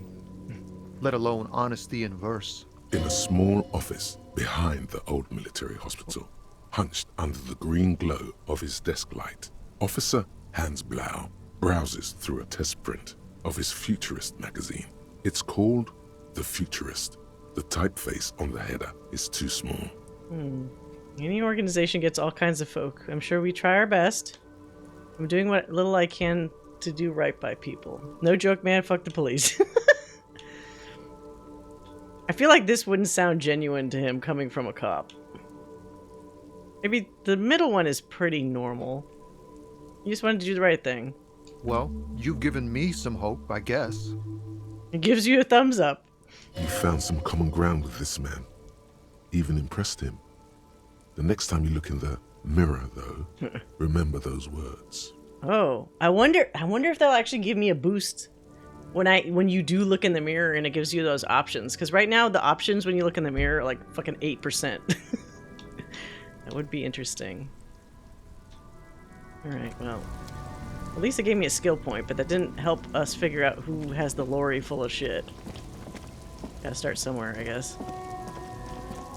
Not to backseat too much, but skill check failure is not something to be avoided. Well, no, I figured it's a natural thing to happen, but it'd be nice if I didn't have... like, last stream it was happening a lot. Like, I was just really unlucky. Because that worked out pretty well.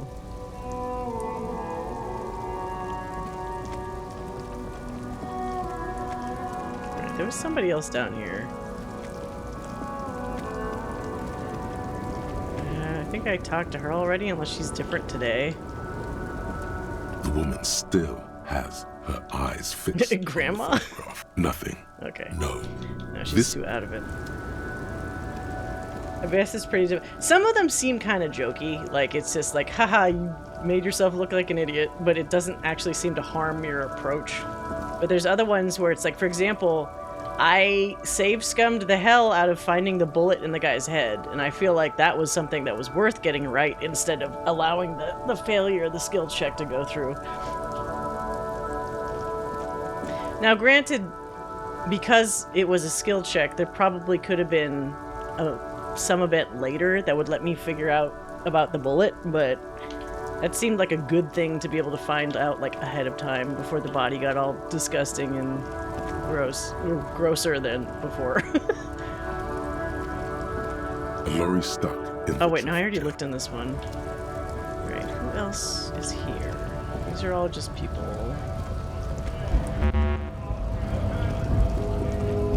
Who to talk to? I'm not talking with this asshole because he is a racist, and we already yelled at him. Let's see what's new with this lady. Is this about the questions again? Oh. Because I don't really know Does Freet anything. have a warehouse in the back of the Whirling in Rags? A warehouse? I don't know. Maybe. I don't really care what Frit does. Yeah, give me something to work with here. She looks up from under her brow. Fine. Frit doesn't have a warehouse. Just a little back room here. Okay? Back room? Okay. Anything else I can buy here other than the raincoat? Oh, what's that? Where's that A medicine? small cabinet on the wall is Just ask me if you need Oh, no, I anything don't from need Saint that. Baptiste. We Yep, don't no stock gamma. prescription meds, Oh, but morale. we do have Nosafed, Duramine, Magnesium. No, I don't need that. Okay. Where can I find that song? So I figured out through some internal navel gazing a sad song for him to sing at karaoke, but I don't know where to find a record. I don't know if the bookstore has any records. Oh, who's this person? Working class woman. A good one? Yes? Hello? Who are you? Me? No one. I'm just a working class woman. She doesn't really want to be disturbed that much. What are you doing? Looking for something to read. Good. It is. Oh God, I have to save a policeman. That's just ruin everyone's day. I know you are. Everyone can see that. The rectangles. Do you need the help of a policeman? What with? This citizen thinks she can do without your assistance. Don't buy it. They all need help. Wait, your husband is missing? What if everybody's husband is missing? My husband? No, he's not. So where could he be? Okay, this is just trolling her. I don't know. At home now? Out drinking with his friends?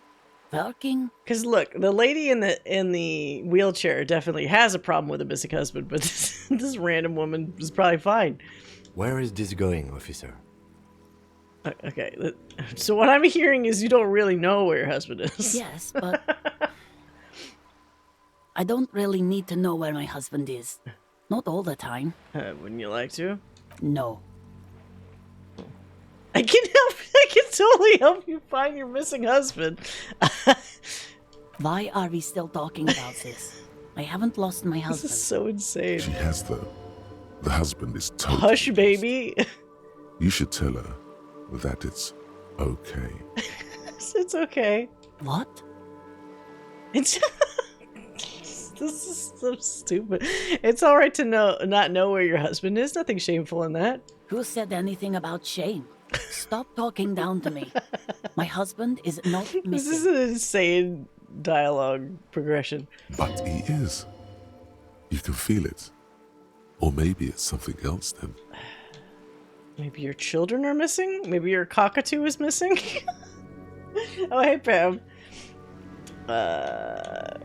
Cockatoo? I don't mean to disrespect, sir, but you are being a bit of a cockatoo here. For what it's worth, I agree. But cockatoos can't be stopped when they get like this. It's better to indulge him at this point. I was talking about your cockatoo. Is it missing? I don't even have a cockatoo. And guess what? All right, cockatoo not missing. Just want to make sure. Great. And just one more question. What did you mean by me being a cockatoo? Nothing. Go read up on them if you're so interested. There's a great book in the bookstore. Maybe you should. What if the cockatoo is your astral captain? What? Or your... Oh my god, is this actually a task? That's exactly what I'm going to do. Thanks for the tip. Wonderful. The store is open. Sure. Are your children missing? No, absolutely not. Oh, okay. So where are they? Are you a policeman or a nanny? Nanny, where are they? They are not missing, sir. You know where they are. They're at home. Smoking. What? Giving the ladder of vices a chance. His imagination thinks that kids are just home smoking up. How you doing, Pam? How's your Final Fantasy experience? Okay, I am an animator, cinematic animator for games, for AAA games. Been at it for too long now. Long time. What if something horrible has happened? What if they're dead? Oh my god. This guy's imagination is running away with him. They're at home, right? Smoking cigarettes? What if something awful's happened? What if they're in the sewers? What the fuck is going... Okay. Yeah, you know what? Sure. What if they're in the sewers? What? That's just... My daughters are perfectly fine.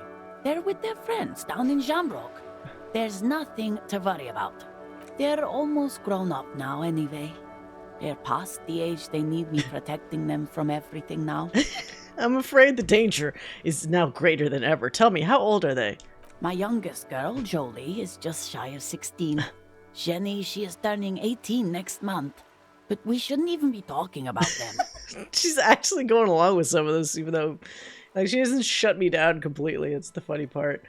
You say no, I'm not a dentist. It's the name comes from a joke that happened in, I think, was it like season 2 of The Office? One of my favorite like gags in that show. I got to the point where you can initiate the date at Gold Saucer. Oh, and the game was like, here's your date with. Oh no. I'm assuming you did not want to date Aerith. I can't remember what you do to get that. You can't just choose? Did I choose? I definitely kind of put a little shade on Aerith, so I'm pretty sure I got Tifa. Oh yeah, I did! I forgot, because now I'm remembering I got super excited when they kissed. Oh shit. Well, I guess that's technically a spoiler, isn't it? But, I mean, they did that in the original, didn't they? If you had a date with her. So really loving Rebirth, but also how the fuck did that happen? I'm assuming it's either how much time you technically spent with both of them, or like whatever activities, or maybe how often each one was like in the party, maybe? There's definitely something that factors in with that. Because also if you were not in a good relationship with any of them, I think you get stuck with like the boys night out, and it's apparently not good. I mean, it's funny, but it's not like obviously not romantic. Can you describe me their appearance? Any features that stand out? Something to make identifying a little easier. Why do you need to know this? Haven't I repeatedly told you that they're not missing? That they're in Shamrock, safe and well. at some stupid party. Did someone say party? You could use a party. Hunt it down. No. I'm trying to be professional. There is no investigation here. I can tell you that. Her hands move over the book covers. The tips of her fingers look rough, stained with yellow. It seems like she has spent a lot of time at work, smoking. All right, well, I guess that's all for the moment. I'll let you read. The woman before you nods and returns to her reading. I did get a quest out of that, so that's kind of funny.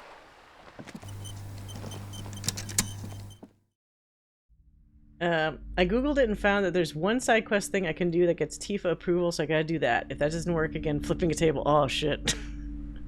Isn't there... Wait, now I'm kind of remembering. There's a way to see the general, like, super approval of each character, right? Relative to you. I thought there's like a little... Isn't there like an icon or something? Am I misremembering? There's some either text or approval thingy where you can kind of gauge, like, how well you're doing. It's been too long since I played it. The display rack is brimming with worn paperbacks featuring an extremely muscular, sword-wielding barbarian on the cover.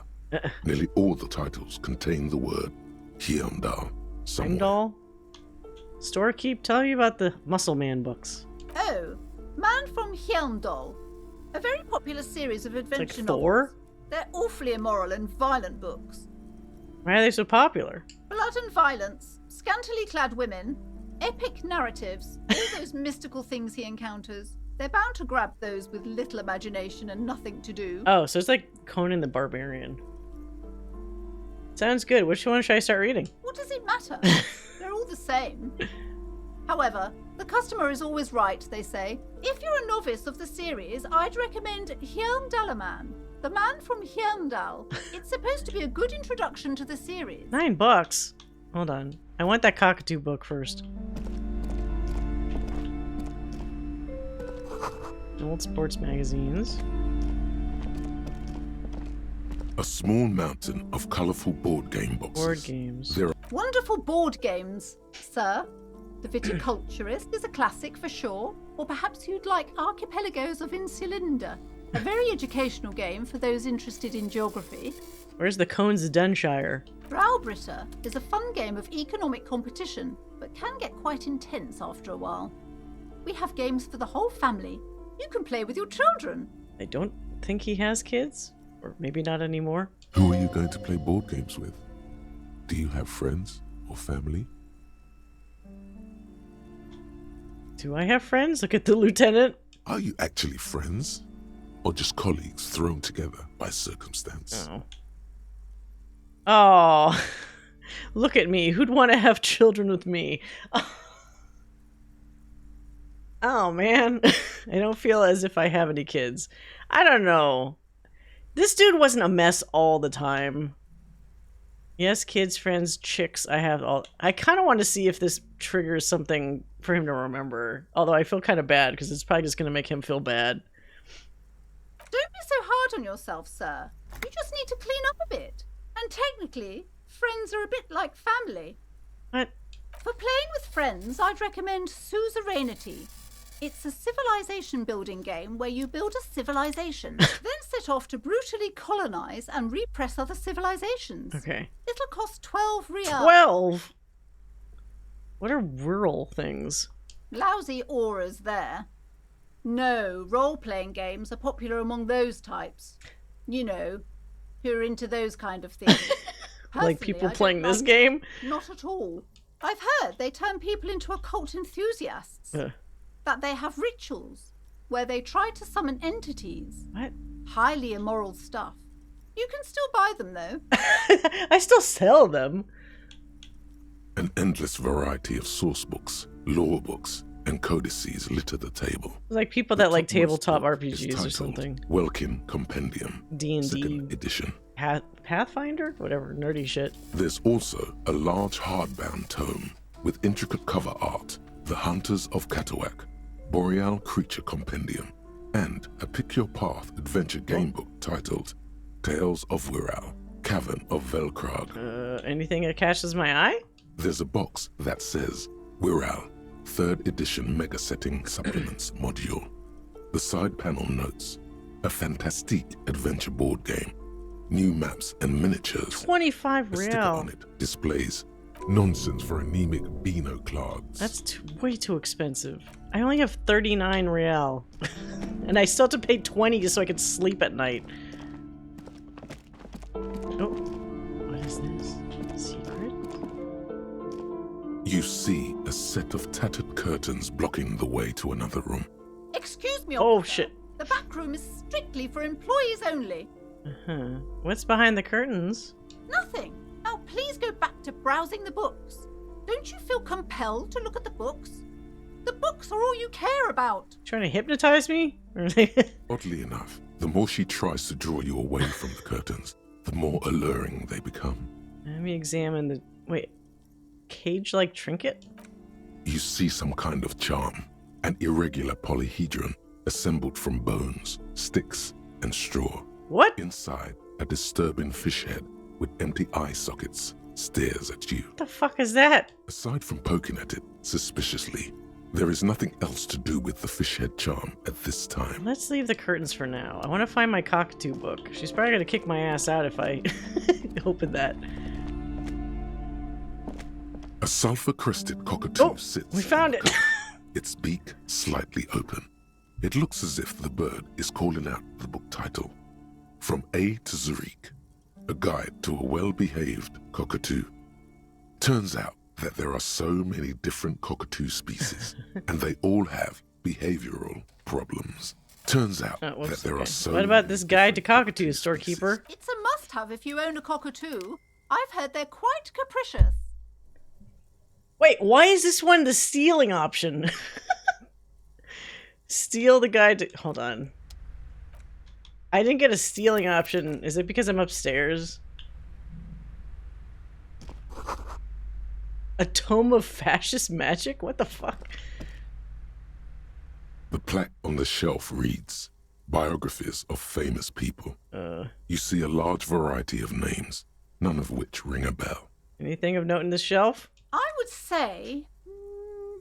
The Greatest Innocence. Yes, most certainly. It's an important educational tool delving into the depths of history, religion, and their relation to innocentic power. Innocentic? Who or what is an innocence? A very influential historical figure. But surely I don't have to tell you that. What? You're a law officer, and law officers have at least some education. The book is also very daring. The author aims to re-examine the universal understandings of the innocentic system, creating a fresh vantage point and a shift in the tired order of things. Okay, you recommend it? Certainly. It's prudent for a person to have at least an elementary understanding of history and society. You feel like you should get this one. Definitely. It's important somehow. What? There's something personal inside. Really? Browsing through all the books with all their names, suddenly, a particularly odd title catches your eye. It reads, High Speed Love, the tragic true love story of Jacob Irv and Alfie Delatraz, by one Cecilia Averbrook. High Speed Love chronicles the romance between two of the finest tip-top tourney racers in history. One of them is the madcap driver, Jacob Irv. Next to Irv's life story, you see a slim biography of an Occidental rock star called the Anti-Star. He's famous for shooting morphine into one of his eyeballs and cocaine into the other. What the fuck? Next to that, Okay, these are all insane. She understands she has erred against the customer and immediately corrects course. I'm sorry, I did not mean to rush you. You are browsing. Go ahead. Take your time. Okay, so my brain wants the Greatest Innocence book. Let's see. Several maps have been. The maps look old and this large map displays archipelago Okay, I don't Ozon. care In so the much about northeast, that. a dust mite stands on the north coast of Caillou, radiating outwards from you. The suzerain Revachol, with a radius of 80 kilometers. Still, the crown jewel of this Isola would be barely visible.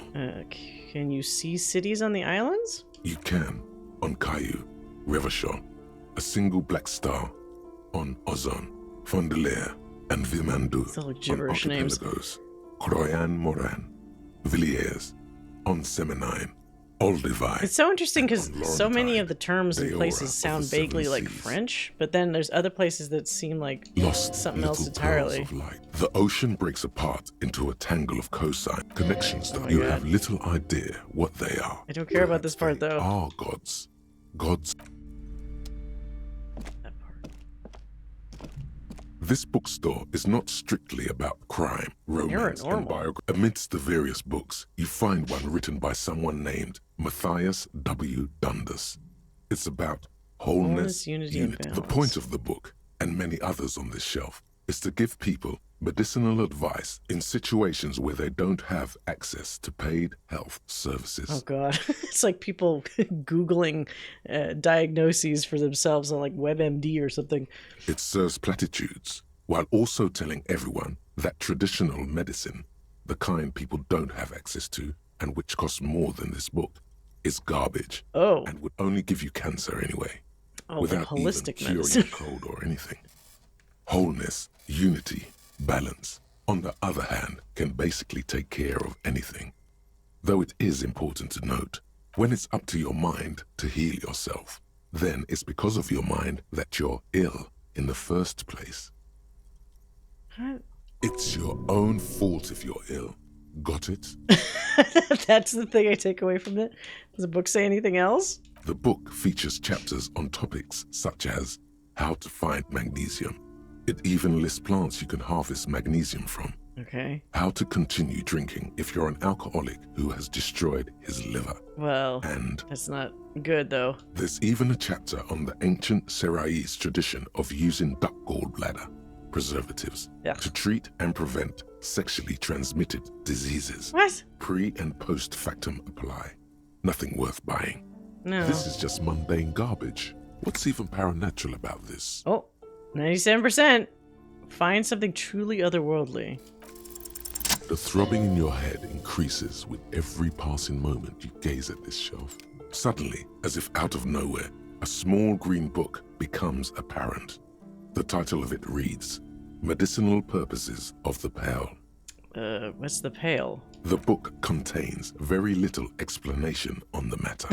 This knowledge seems to be taken for granted. Okay, what's it about? The book contains descriptions of various pseudoscientific therapies, alternative medicines, and folk remedies involving the pale, also known as le territoire. For example, it recommends vigorously swatting one's naked body with a venik or hand broom, made from the leafy twigs of a young birch tree. I've seen people actually do something like that. What was that? It was like in some kind of movie or something. Even better if you can find someone else, preferably a large man dressed in nothing but a towel, to thrash you while you're spread naked and helpless on a cool slab. As a visual. It sounds painful. It is supposedly invigorating and good for the circulation. Okay, what else? It also recommends consuming distilled spirits like vodka or whiskey that have been aged in the pale. Readers are instructed to cover these jars in a shallow hole just inside the pale and leave them there for 30 to 60 days, depending on the potency desired. Okay, and then what does that liquor do? Among other benefits, it is alleged to restore a damaged liver to perfect health. Okay, it's not gonna do that. How's Disco Elysium? I just got it on sale. It's, well, I mean, fortunately, there's also voiced, components to it, but like you could obviously skip through a lot of it if you didn't want to listen to all the descriptions. It's, like I said earlier, it's interesting. I played a lot of adventure games and ones in particular where you can like make choices and stuff, but this one feels almost a bit more like in the vein of like a visual novel, or like as if you were in like reading a book that lets you make choices.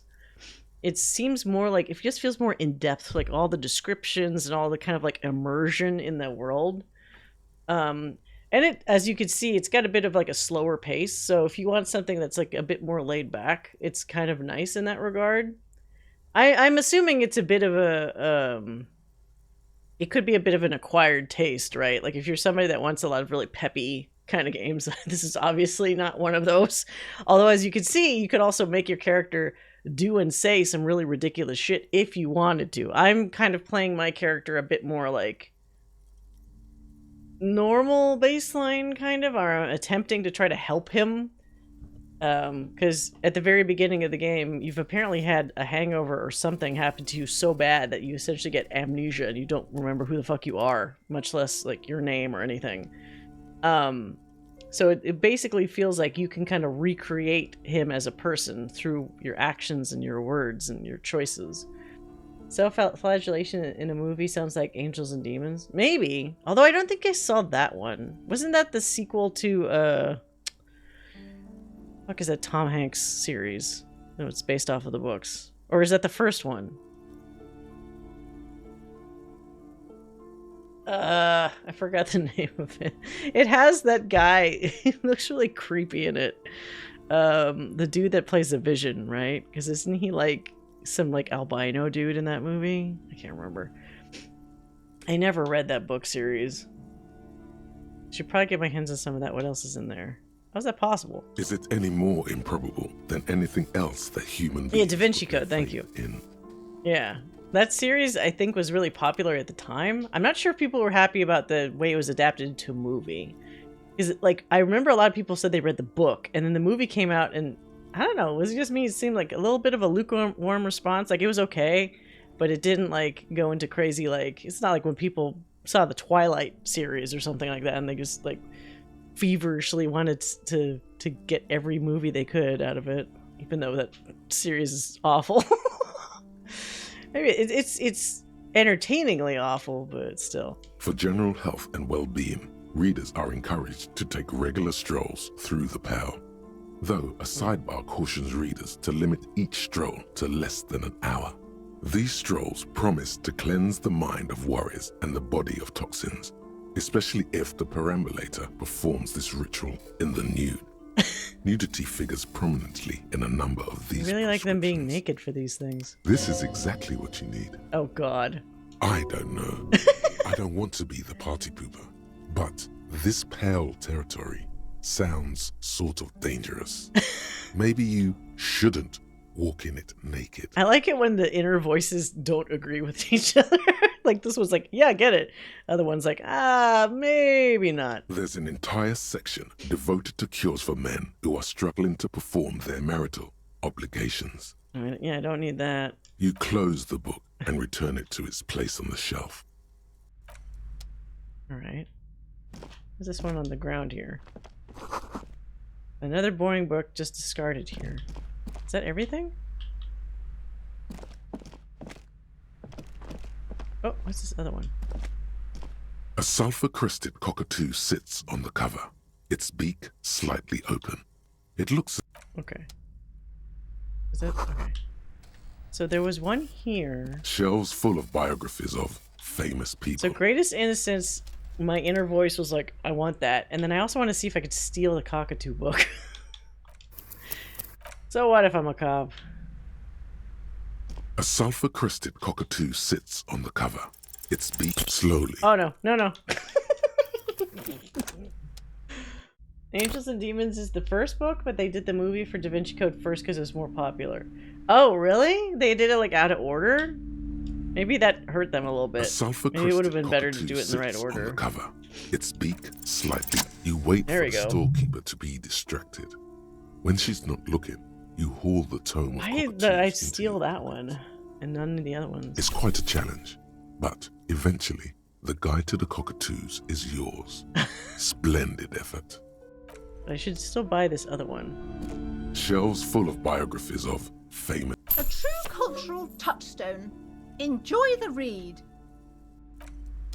Alright, so I actually read them?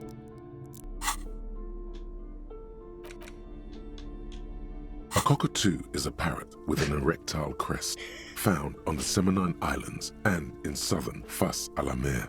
Known for this book talks about the delicate nature of toos, as well as introducing some of the most popular species among the bird enthusiasts.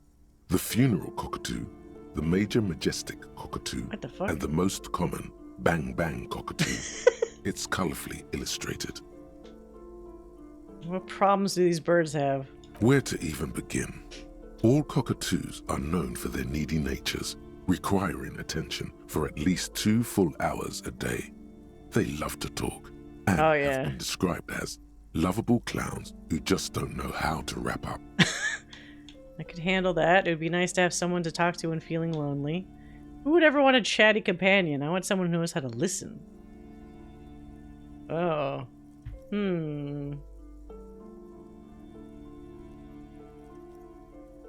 can kind of relate to both of these.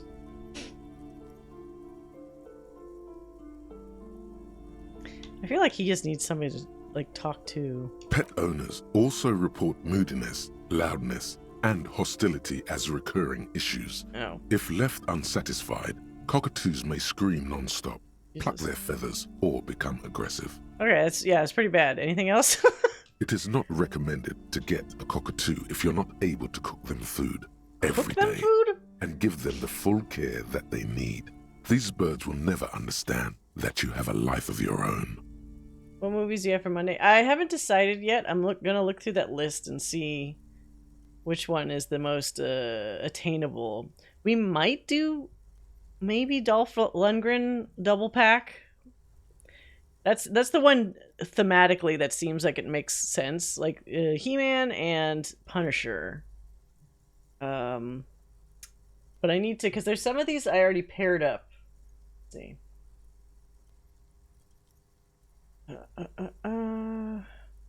Oh wait, but they did say Last Action Hero and Dick Tracy. That's gonna be an awesome evening. Sleepwalkers, Langoliers, Dead or Alive, and House of the Dead. Although those are 2 different things. The Shadow and the Phantom is also really good. You guys will have to follow me on Blue Sky, and I'll let you know day of which one it's gonna be. Fuck. Yeah, now I'm looking at the pair-ups. Maybe... Yeah, I'm thinking either Last Action Hero or The Shadow and the Phantom. Shadow's also really good. But, Alec Baldwin as a superhero is kind of interesting. Yeah, fuck. Yeah. So either one of those pairs will be great, honestly. Yeah, we'll have a good time. Okay. You're right. Cockatoos are Okay, let's just go through the cockatoos here. Where to even begin? Pet owners, it is not recommended to perhaps. I'm just gonna. I only clicked this because they said cockatoo might be my spirit animal. Bang Bang cockatoo is actually the shyest of the species, common in almost all Seminoles forests, as well as zoos and homes all over the world. Its plumage is mainly grey and white. The Seminoles name, Bang Bang, is thought to be of onomatopoeic origins. This bird does sound a bit like me. Yes, but all those cockatoo species are so different. Oh. Which one are you? Oh, here we go. The gray and common Bang Bang, that's me. Only the funeral cockatoo in its darkness can truly grasp the depths of my doom-laden soul. No. Isn't it obvious? Major Majestic, here I am. But what if I'm a fuck-up-a-two? A fuck-up and a cockatoo? Okay, I have to do that because he is a fuck-up. You're right. You're a fuckatoo embodied. This sorry-ass bird belongs on your heraldry. It probably doesn't even have feathers and only screams. Okay, great. Success. Oh, did I get a point for that? Oh, I got a skill up. Let's see. What do we add to here? What's our shittiest? Okay, reaction speed we haven't really had to deal with too much. Interfacing was okay. Composure? We did already boost conceptualization. Maybe perception. I feel like we miss details a lot. Hand-eye coordination. Yes. I'm going to potentially be beating up somebody at some point. Let's make sure we can do that. Okay. Okay, before we bust our way through this curtain, let me read that other book. Crinkled chewing gum wrapper. Oh wait, that's not. That's not. No. Tutti. You That's not what carefully I wanted. fold This is the book. The Greatest Innocence. Browsing through the various chapters, you try your best to understand the ceaseless overflow, the sprawl of names, dates, places, events historical. Most of it ends up as a twisted mass of facts inside your brain. Okay. You can do it. It'll be worth it. There's something here. Okay, my brain is telling me something important's in here. Your educational survey is done. Did you catch any of that? No. Oh well. Oh it's no. Pop quiz time. Let's see what you've learned. This might take Pop quiz on a world I don't understand. Sure, why not? Oh god, no, let me out of here. Sure. That's the spirit. Here we go. What? Question 1. Who was the first innocence? I didn't actually get to read it. Dolores Day. Oh, yeah. That's what she said, right? Incorrect. Fuck. Dolores Day was the innocence of humanism. International. Okay. Her colors are silver, white, and apricot. And when you think her name, Dolores, stomach acid rises to the back. What is of it the about throat, apricot? And it hurts. You see a flash silver, a wreath, an airport bag, and blonde hair. Uh-oh. You don't know why. Another choice, perhaps? That's got to be his, like, wife, who maybe is dead? I don't know what happened there. Steer clear of this one. There's something terrible about this one. Wait, what? A strange sensation of loss. When she left the earth, the dust, and the ice, and the humans. That is unimportant to the quiz. Do they have space travel in this game? Yes, the quiz Or did it is just mean when she died? No need to rouse sensations in yourself at the mention of Dolores Day. Who was the first innocence? Okay. It wasn't Dolores Day. Maybe Sola? Incorrect. Sola was anointed during the... Sola resigned after an assassination attempt by a Yugo Okay, I guess it's the Pericanarsons? Correct. Nothing much is known about him. It's not even clear that he was a he, but Franco Negro presumed as such and called him Pius. He's depicted as a young man with molten gold fake pouring history out of his mouth. All he spoke was gold. It's said he invented God and equality of men. No, not even before history, just like he also religion. introduced as the first innocence. He declared that there should be more of those like him. It is presumed his disciples were the beginning of the Holy Party, the founding party. He spoke gold out of his Question mouth. 2. Who was the strongest innocence? Easy. Everybody knows the answer to this. You, me, anybody. Okay, doesn't sound too familiar. Hint? An innocence is the highest category of historical personage in the world, a literal personification of history. Traditionally, an innocence, when anointed, assumes supreme rule over the Occident or the known world in general. At least the parts that matter. Okay, yeah, it doesn't help me answer the question. I can do better. Okay, so commonly an innocence does not enforce his or her power through military power. What? This is seen as unnecessary. The innocence wins because an innocence can't help but win, for their deeds are inevitabilities. Did this help? No. Damn. Dolores. Oh. Okay. Incorrect again. While she originated many modern institutions, launched several successful expeditions, and was even critical of the innocentic system itself, and somehow keeps popping up in your mind. Oh no. She's not Maybe his wife was called Dolores. So that's why he keeps thinking of it. Even though the words most associated with her rule are l'amour, la compassion, la autodiscipline, love, compassion, self-control, which could be seen as facets of strength. Would you like to try again? Please, relax. Vesper Messina? Incorrect.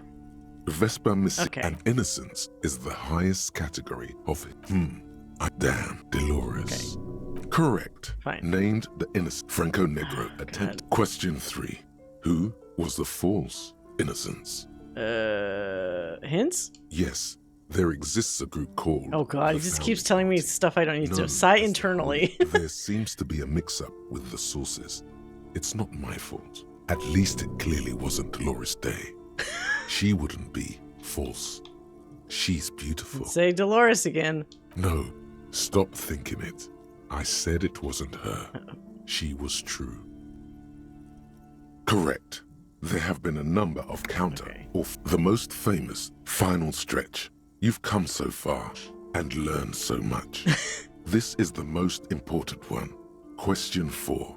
Who was the greatest innocence? The most important. Okay, it has to be Dolores. The most precious to humankind. Correct. The Mesk might see Franco Negro as the father of nations, but as of this century, there's been a great shift in attitude. Dolores Day has become widely regarded as the greatest innocence. A most radical change to the whole fabric of the world. Everything from inter-esolary travel to the connected world to 3 consecutive scientific revolutions can be traced back to her. Every decade that passes, she seems less human somehow, and more beautiful, and more beautiful, and more beautiful. Congratulations on finishing the test. The results and your subsequent grade have been a D. Not particularly remarkable, but technically a passing grade. Not that anyone really expected better. You would have done better if you just left Dolores Day for the end. Dial the Dolores Day down a bit. Damn you, you arrogant book. What's going on with you? Thinks it's so smart, goddamn. He's just like muttering to himself. Okay. You are shouting at an inanimate object like a real weirdo. No one. Okay, alright. That's pretty funny though. So each one of these books kind of lets you do something weird. Now let's see if I push my luck and go in here. The curtains, tattered with age. Just as you're about to pull apart the curtains, the petrified voice of the shop owner cries out once more. Why is she scared? Sir, don't touch that. I told you it's off limits for the customers. Parapsychologically speaking, we're done if you decide to open them. I won't be held responsible for the consequences. Parapsychological? Is there a ghost in there? She looks away, mumbling. Why is everyone always messing with the curtains? Why can't they just buy books like normal people? Is this about the curse? Is that why you're afraid? No, it's just a storeroom for the employees, I told you. Now please step away from the curtains. She's almost begging you. This is weird. I don't agree with what's... Yeah, it's old man yells at cloud. Or old man yells at book. I sense this place is calling me. I must investigate beyond threshold. I don't care. You can't stop me. I'll open them. I'm a police officer. I need to get in there. Why? It's not like anyone was killed there. Oh, she stops abruptly as her hand flies over her mouth, baffled by her own bluntness. I'm sorry. Well, you just made it really suspicious now. I can't allow that. You'll only make things worse and unleash the powers. Okay. No! Please just talk to me, officer. Come here and let's talk this through before you decide to do anything extreme. Lies. Rip them open, we say. Yes. There is something mysterious about the curtains. Be careful. The curtains, tattered with age and covered in dust. Rip them apart, for real. You see a dimly lit room full of dusty furniture and trash. A doorway stands in the back, covered in dozens of scary little cage-like trinkets, your shadow looming over it like an omen. I warned you, you're unleashing forces beyond your understanding. You're meddling with powers you cannot possibly comprehend. Well, yeah, Barrett literally yelling at Cloud. What? What's this? Ghostly silhouettes of hair dryers. No sane person would ever put their head into such a machine. A vaguely androgynous portrait of a man. Merely looking at that unmanly haircut threatens your masculinity. Spiky hair. A heavy door with a missing handle stands before you, covered in dozens, if not hundreds, of little oddly shaped trinkets and charms. It appears to be locked. What if you just break it down? Oh shit. Maybe I should break it down? But not before I strategize. That's right. Take in your surroundings. Let's see if I can boost my percentage. Solid ground and a proper posture if you want to succeed. Check my posture. Steady breathing. Solid core. You've got this. With one shoulder forward, you're ready to smash into the door like a battering ram. I feel like Harry, if this was like a live action adaptation, what's his face? The dude from Stranger Things? David Harbour? That would probably be Harry, right? I think that's a pretty reasonable casting for him. Check your surroundings. The room is dimly lit and littered with old barbershop rubbish. But the path to the door is clear. Okay, and what about the door? It's made of a solid block of wood, but it has stood there for ages. Oh! The hinges are old and coated boosted with myself. a layer of rust. It should be doable. It was 58% before, now it's 72. Hold on. Save, in case I fuck up my shoulder in the process. A heavy door with a missing handle stands before you. Oh, here we go. Dozens, do it. If not hundreds, of little oddly shaped fuck. and charms. Wait. It appears to be Why did that work?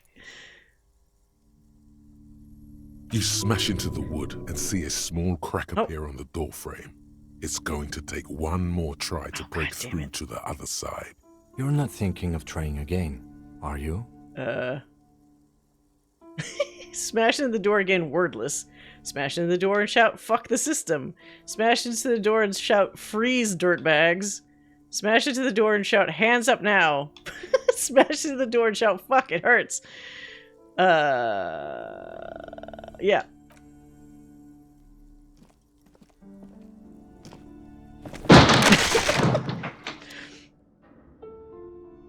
Oh. What the hell? Someone's workout room? You know what this reminds me of? Completely different game. If anyone's played Quest for Glory 4, there is a gym, like a old abandoned gym you can essentially break into where you can train your hero a little bit. And I don't know why I was thinking about that as soon as I saw this stuff. There's like a treadmill you can train on and stuff. Alright. What is this place? It's an adventure. It's the Netherworld beyond the veil. Looks like a gym to me. Yes, but no one's been here in ages. He draws a stripe on the dusty floor with his foot. I doubt the electricity still works. Good thing we have a flashlight on us. Oh, that's Don't a good forget point. to take it out of your bag. An eerie feeling rises in your chest.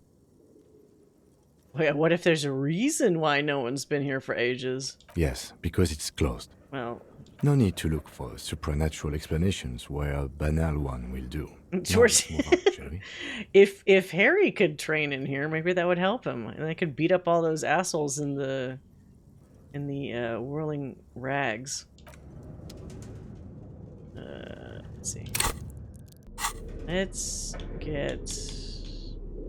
Wait, where's the tools? There we go. Fashionable. Sand is dripping from a punch bag. I mean, if sand was dripping the whole time, it would just be empty at this point, wouldn't it? Oh, what is that? A medicine ball? Shot put ball. Okay. What's this?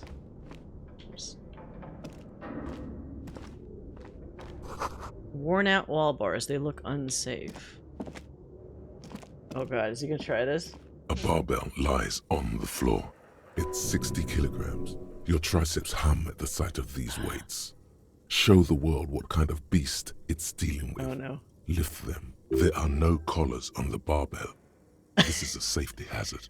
Just all slip off. Why does it feel so familiar? Wait, what? Ugh. Is this familiar because I'm a weightlifter? No, it's not that. It's the stale smell of rubber, the squeaky sound of sneakers, your bruised knee against the mat, and a whistle. Then the feeling is gone. Maybe he used to be a wrestler in college or high school or something? It's just a memory from another life. When you were young and fit. Oh. Look, Kim, it's a trap. There are no collars in the barbell. You're right. The weight may fall off. Better not touch it then. What kind of bastard would just remove the collars? This should be a felony. It would be a violation of EPIS safety regulations if the gym was still operating, but it isn't. No one's supposed to come here anymore. Hold on. Is this a save scum moment? Maybe. Maybe. The barbell waits patiently on the floor like a dog for its master. Rip out my arms or their sockets. Oh! You manage to hoist it off the ground, but the barbell feels wobbly and dangerous. Your hands slick with sweat. Turns out you're no beast, just an old man with bad form. Aw. Hold on.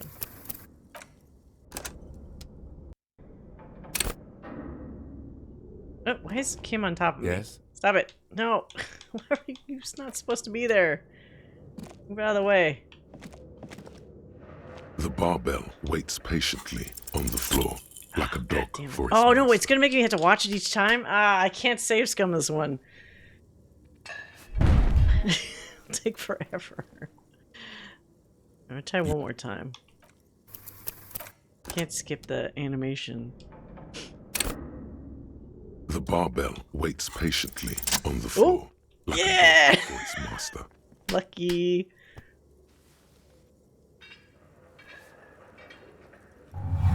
Oh. Memory? Conjuring up an inhuman amount of strength, you raise the barbell up in the air. Your biceps tremble, but you're a savage. This is a children's game. Oh, yeah. Oh, careful. Okay. Nice. A warm wave of accomplishment washes over your head as you drop the barbell to the floor. For a moment, it feels like you're strong enough to succeed at anything you ever set your mind to. It's a hell of a ego boost. Hey, but you're still in a ghost house. What if someone heard this? What if they know you're here? Good technique. Oh, he liked it. All I need is Kim's approval.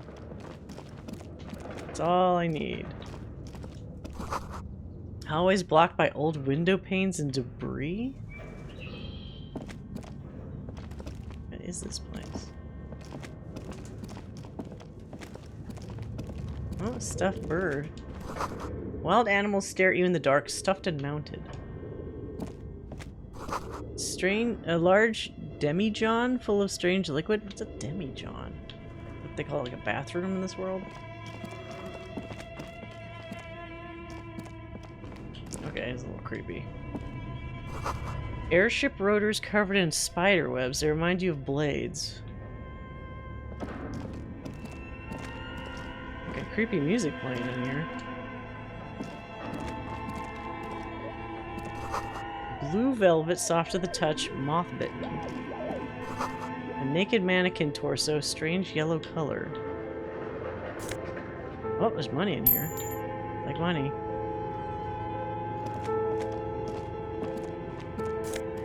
More money.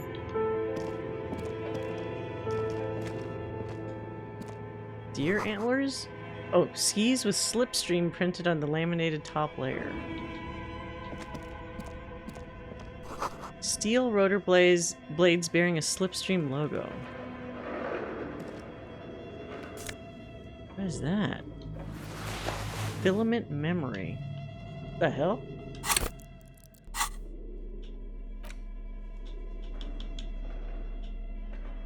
A cube-like crisscross of filaments feels oddly fragile in your hand. Its intricate structure covered in dust. Silver tape on the side reads, "Production schedule note. This filament contains information that can be read using a radio computer." Naked Anakin torso? Wait, what? No, it's... That would be insane. Okay, is there anything else in here? So we found it. Oh, what was that? Oh, what is that? Oh, there's more in here. This appears to be some kind of machine with a cube-shaped heart and a wired framework. Just The put it in keyboard here. has a rectangular on-off button. A piece of paper still hangs from the printer. A radio computer. Just sitting here without anyone inside.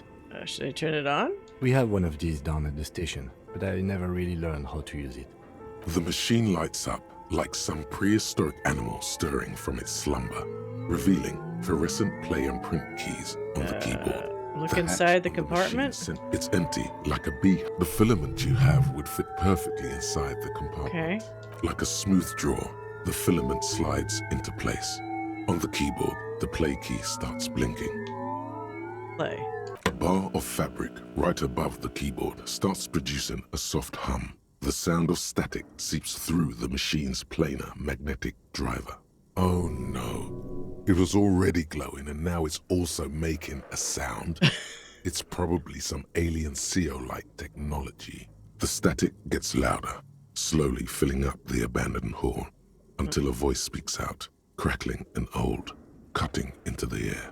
Good afternoon. Fortress accident en rue de Saint-Ghislaine. This is East Insulindian Repeater Station 1. Please repeat. Is this the production schedule? What the fuck? What's the production schedule? The filament you have inserted into the reader. Okay. Yes. Is that the production schedule? Yes. Good. Please repeat the password. You should ask her for a hint. Really bad at passwords. Can you give me a hint? No. Is it my birthday? Still no. This is the police. Please open the thing. I am contractually obliged to protect the privacy of the filament holder. Fortress. I'm afraid we are not doing that, unless we want to wait for a month. Now, can you please repeat the password? I don't know the fucking password. Received.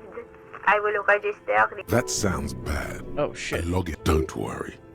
Passwords have... Fortress accident. Is there anything else I Wait, can yeah, are do you for a machine or are you alive? Yes, I am alive.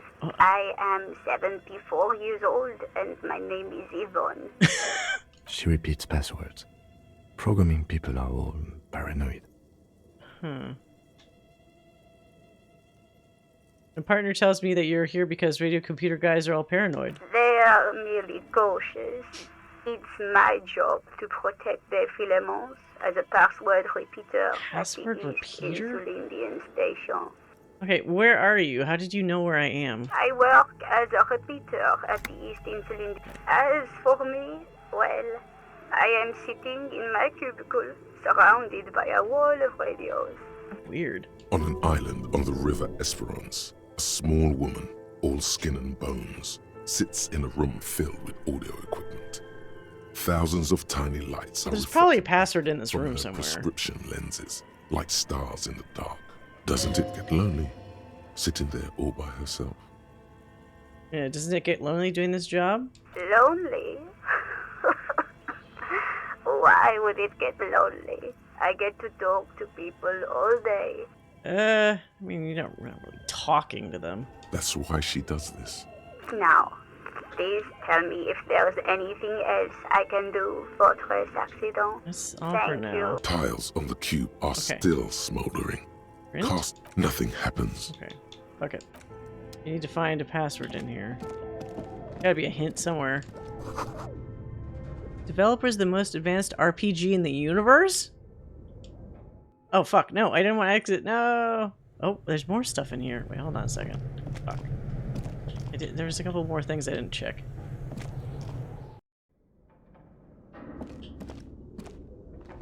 This old fireplace is covered in lines drawn in blue and red marker, the mesh spreading over the stone like blood vessels on alabaster skin. It looks ghostly and strangely ancient. A diagram for summoning some time-forgotten being. The symbols seem very esoteric. Radio frequencies, it seems. Oh. UKV 123.6, UKV 123.7, UKV 12 unclear. It looks like a cardiovascular system split into veins and capillaries. Very advanced. Something medical? You think so? The web is comprised of radio stations, all lead back to one red heart, titled the Game Master frequency.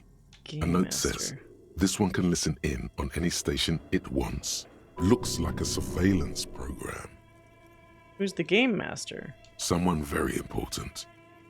The leader of a massive on-air game built by these people. Okay, if it's a game, who's playing? Whoever decides to call in to a call-in station, it looks like. All of this is gone, left unrealized. Yeah, is anyone still playing this game? There's no way a little basement studio working here could pull anything like this off. My God. It's as if the less money they had, the more ambitious their project became. Is this supposed to be a weird reference to, like, the designers for this game themselves? The schedule. I know doom when I see it. The company was running out of funding. Nothing. It's just lines on marble. An echo from times long gone. No one has used the fireplace in ages. Interesting. Your flashlight slides over an old green chalkboard covered in scribbles, sketches, and schemes, like some ancient cave mural. Some of the writing has faded with age, but you can still make out sections here and there. Photos and drawings have been pinned to the board. Inspect the drawings. These lithe, pointy-eared creatures appear to be different types of welkins. You make out autumnal candle welkins, They're elves. wax-based Big magic. pointy ears. Translucent welkins, with organs shining under their skin, and even ether welkins, hailing from the vast emptiness of sidereal space. Who are all those creatures? Fantasies of a tortured, feverish mind? One of the welkins, towering among the rest, appears to be different, however. Right. Check him out. It's Vara Hamira, a high welkin, his face white and scarred like cracked marble. This is clearly a Welkin supremacist. The note says, all non-Welkin races will be purged. The Haldor, the Twarg, the humans, and even headless men, all of them Headless men. purged. Imagine a world filled only with Welkin. An inordinate amount of time has gone into drawing these little welkin creatures. Why would someone spend so much time on this? Some people really like building a world, I think. Even if it's just for a game. Okay, this whole room is basically indie developers talking about their game. Who are these creatures? Who drew them? Are they real? I have so many questions. This looks like concept art for a project. It's not really real. Whisper, one of them is a Welkin supremacist. Mm-hmm. Political commentary. That one has a great beard, too. This has been educational. Let's move on from the Welkins. Just look at those details. So much effort. And for what? All gone. Photos? The photo collage depicts barren, icy landscapes wrapped in perpetual night. You see permafrost and glacial landforms, dead trees grown in under the snow. Entire oceans have been frozen from shore to shore. There are pictures of settlements on dried-up riverbeds, abandoned in a storm. Animal corpses in the dark, carcasses and bones. Albeit dark and cold, this vision also feels cozy in its own way. What? Like eggnog or morphine. A much-needed respite from Those two are very different things. A pinned postcard reads, The Heat Death. This is a monthly calendar from the year 50. Cryptic 50? words like sprint, daily minimi, What and year is this supposed to be now? span the marker-drawn grid, the grand scheme of production and money. What happened? As time goes on, the numbers in the boxes grow rarer and rarer. The board becomes an empty snowfield in the final days. Only failure and regret dwell in this region. Looks like they didn't make it. Oh. A note in the bottom left corner of the chalkboard says, See the prod schedule filament for details. Yeah, the one that we had. The handwriting is only partly legible, but you can still make out 3 slogans.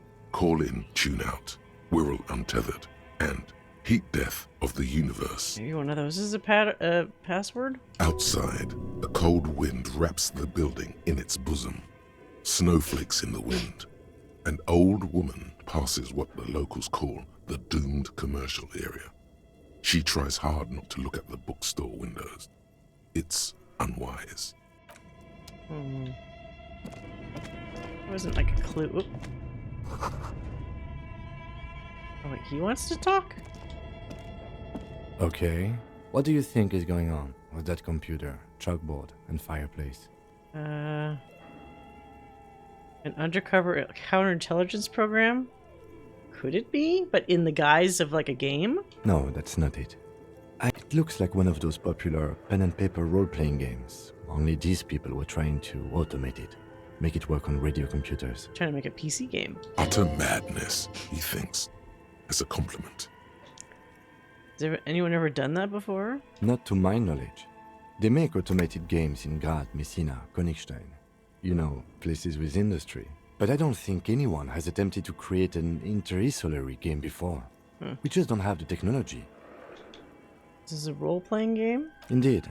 Those Welkins are a dead giveaway. Role-playing people love that stuff. The world looks like a modified version of the WeWorld board game, with heat death thrown in. How are they planning to do that? Through call-in stations.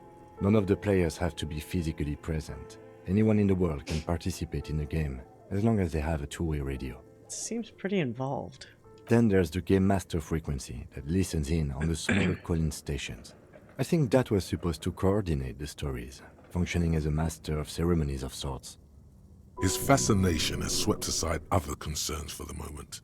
He's a little hooked. Oh, that's sad. He was interested in the idea, but it's a failed idea. What do you think happened to the company? No idea. They stopped filling out the schedule on the chalkboard. Wow. Indeed, it's ambitious and untethered from reality, but... Yes, especially in here. Okay, let's keep moving. Oh, wait. I want to keep talking about it. No, I wanted to finish it. Yes? There was an option to say, let's finish the game. But I don't know how these two are going to be doing that.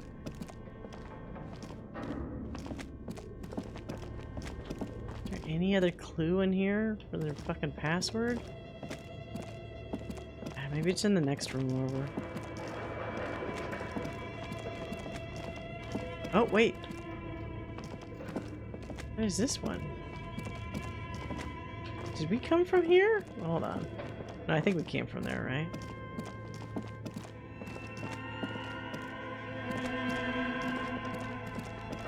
Oh, no, we came from over here. So there's another staircase up here as well. And then there's... this room. Let's just check this room first.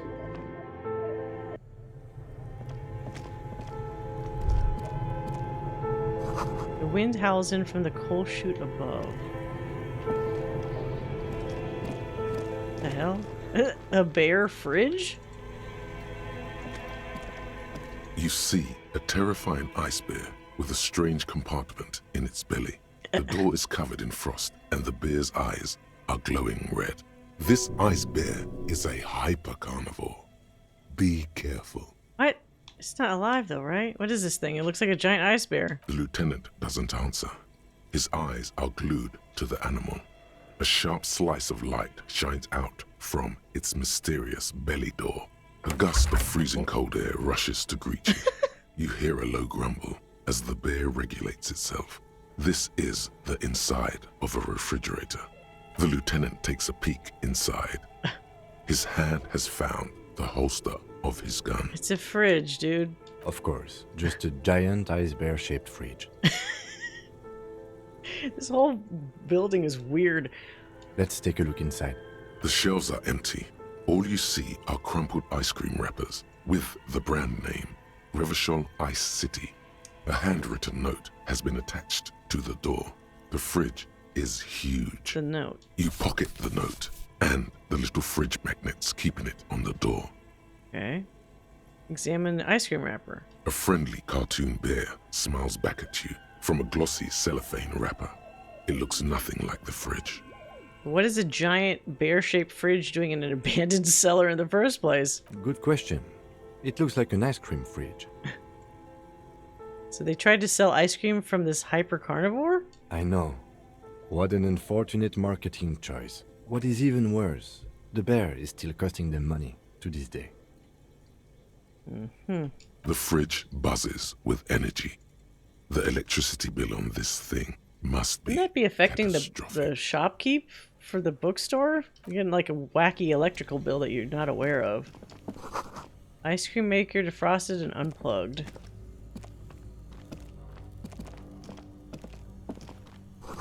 Flashlight casts a strange shadow. There's a hidden doorway here. Do I go inside?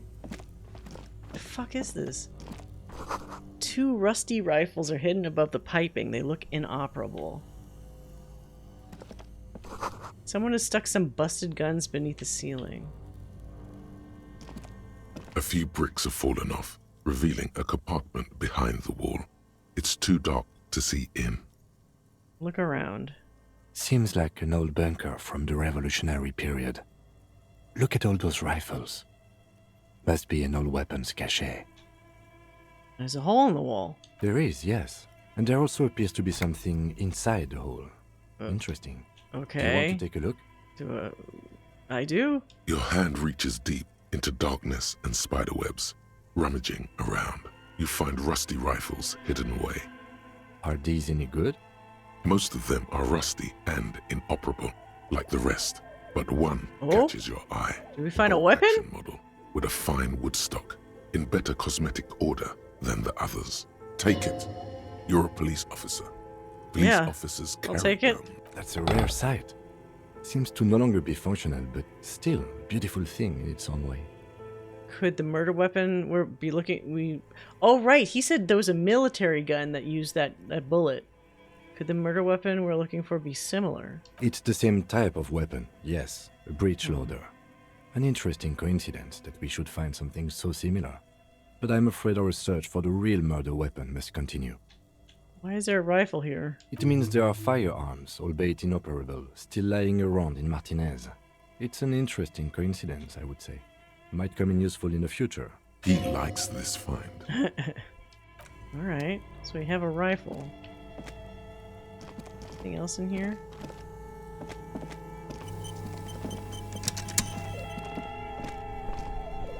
What's that?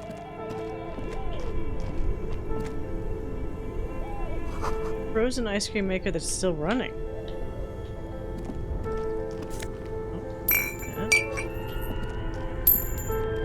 Two cables are plugged into the breaker box. The red one leads to the ice bear fridge, and the black one to the ice cream maker nearby. So we can change the power. Ice bear fridge, unplug the red one. An electric sizzle. The room is slightly quieter now. Wait. Do I need to unplug the other one too? Something close to you. Why did you do that? I don't know. The lieutenant raises his brows. Somewhere, a machine hums along with the current, happy and contented.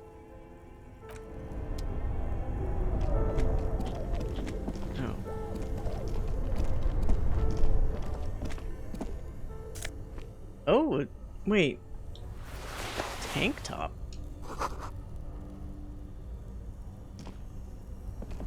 Do I need to unplug? Only the black cable is plugged into the breaker box, while the red one lies Let's leave the polar bear unplugged, since it seems like it's unnecessary.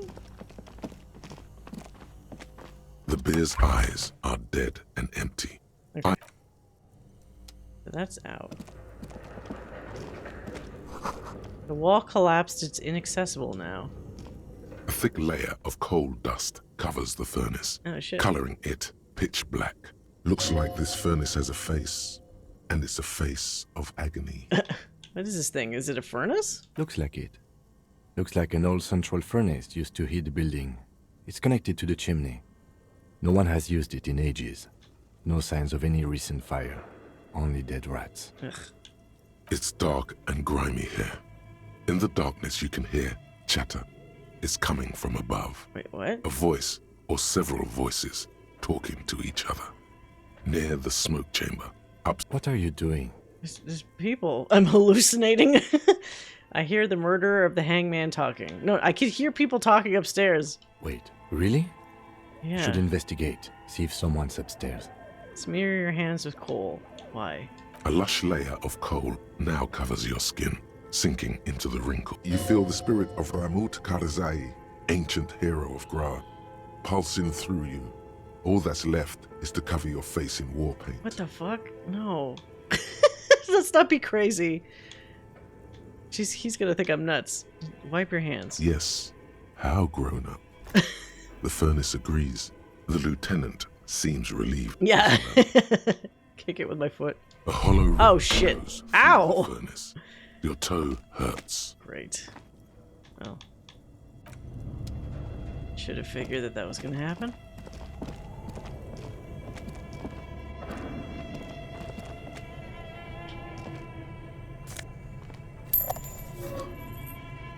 Oh shit. Maybe I should unplug the other one too.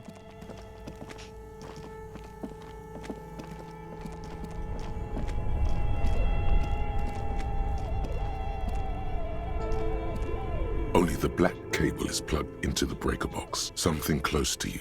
Why did you do that? The lieutenant raises his brow. So I'm supposed to leave one of these on?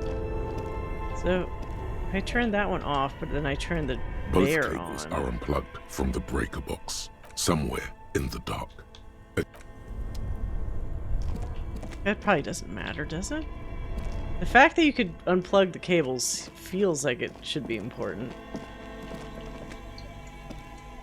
The bear's eyes are still glowing red. What? Alright, whatever. Could always come back, I guess, if that ends up being important.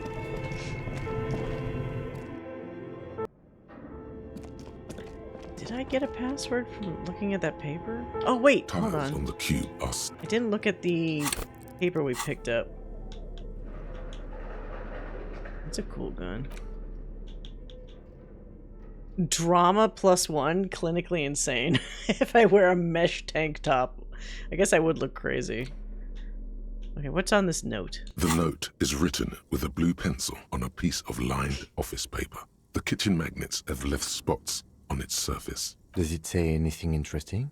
This is tangential at best, but the lieutenant's detective instinct is still active. Hey, read it. Someone has scribbled, S. I can't believe the off-site copy is still here.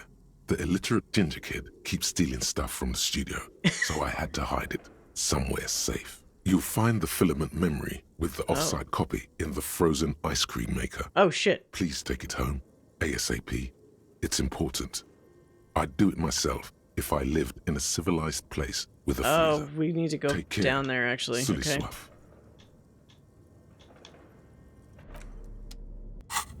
Do you know that? Okay. So back to that ice cream maker that I fucking turned off.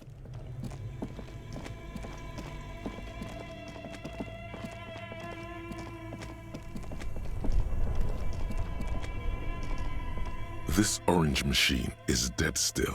It has a hand-cranked ice cream churner and an electric freezer. You slip your fingers under the frozen lid. Oh, If you want to Prybor. try- Equip the pry bar. Oh my by god. get- The one-time tutorial agent talks. Okay.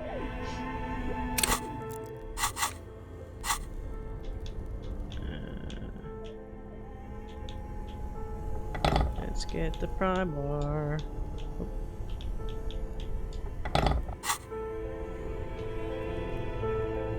This orange machine is dead still. we need It to has turn a the hand crank? crank. Turning the crank feels oddly satisfying, like stirring your childhood dreams. It's all gone now. You'll never become. What better to assuage the creeping sense of failure? 3%. Than some frozen Pry bar not strong enough. Should I be turning it on for this? Would that help it open it more? Only the red cable is somewhere. A machine hums along with the current. Okay. This orange machine is buzzing like an old submarine. It has a hand-cranked ice cream churner on top and an electric freezer that appears to be frozen shut. Frozen. Oh, do we have something to heat that up so it's not fucking cold? Actually, you know what? Definitely unplugging it. Maybe it's one of those things where you have to unplug it and then come back like later.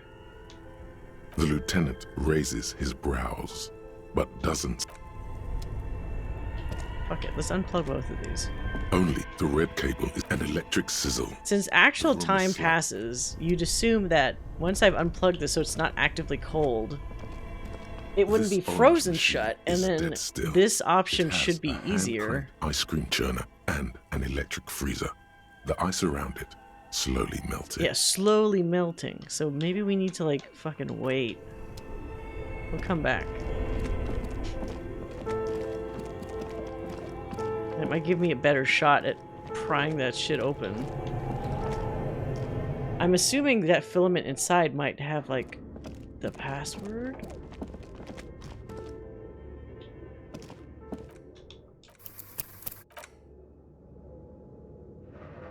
Let's see if I've learned any new passwords since then. Still smoke. The speaker. Good afternoon. Please repeat. Good. Please repeat the password. Don't worry. Fortress accident. Thank you. Okay, I don't know the password yet. It's probably in that frozen fucking locker. Okay. Now let's see what's up here.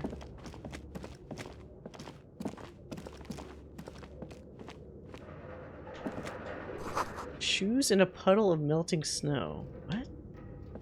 Melting snow? That means that's recent though. Ooh, LA Delta 51.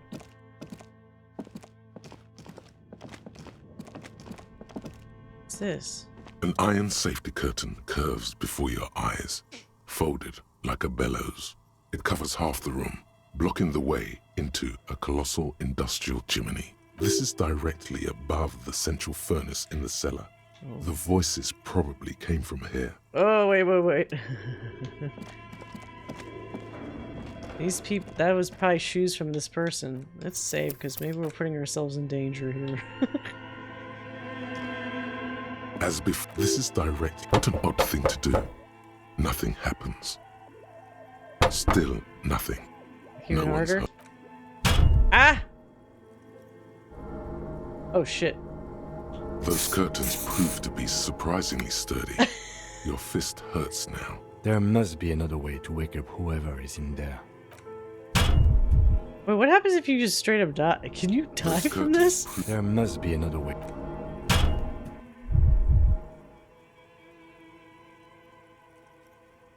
Oh. Wait, what? Did it freeze? Those curtains prove to be surprising. There must be another way to wake up whoever. Oh fuck, I didn't want to heal myself. Those curtains. There must be another way to wake up whoever. Oh. You feel something in your chest. Oh no. An unnatural pressure. It's spreading to your left. I get like a fucking heart attack. Well, this feels familiar. I'm guessing this is bad. Very, very bad. Try to remain conscious. All you feel is pain and weakness. You have to surrender now. We all do. It gets so dark. You don't even see her face. Like you always thought you would. You only see... Died from smacking a iron gate too hard. Cop suffers final heart attack. A detective lieutenant of the RCM passed away yesterday. His death, though abrupt, did not come as a surprise to those who knew him. He was the heaviest drinker I'd ever met. Captain Ptolemy Price, the deceased superior officer, commented, "That ain't easy on the ticker." He loved his liquor, sure, said Detective Chester McLean, friend. Oh, that asshole. But I think before he ever had a heart attack, his heart was broken. According to an official those guys from the phone given call. by the RCM, the officer was on the brink of solving a murder case. Oh, boots your ass out. Okay, all right. So smacking on that thing doesn't help.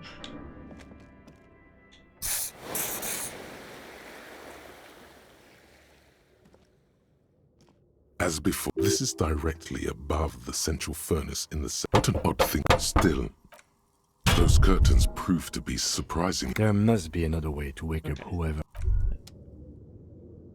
Bent metal. Broken glass. Your path lies strewn with the broken forms of everyday objects. You are the destroyer, the bane of inanimate matter. I'm just a disempowered individual trying to take my disempowerment out on everyday objects. That's true. Look, there's a discarded milk carton on the floor. Why don't you destroy that, too? Good idea. Fuck you, milk carton. This is all your fault. What? Anti-object task force? What the hell? What do I get from that?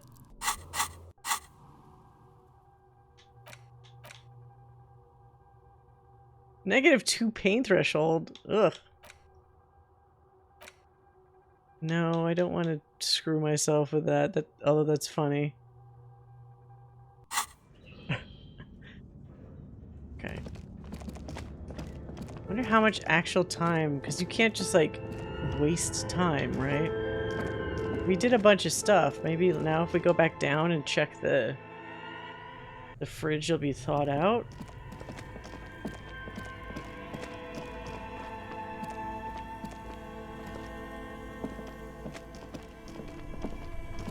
Come on. This orange machine is dead still. It has a hand-cranked ice cream churner and an electric freezer. The ice around it slowly melting. Okay, so not yet, not yet.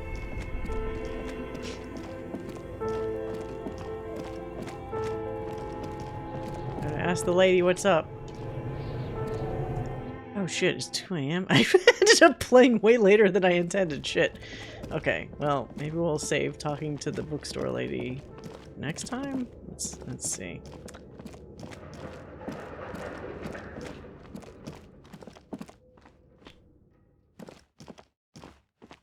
Oh, wait, do I have to click the door?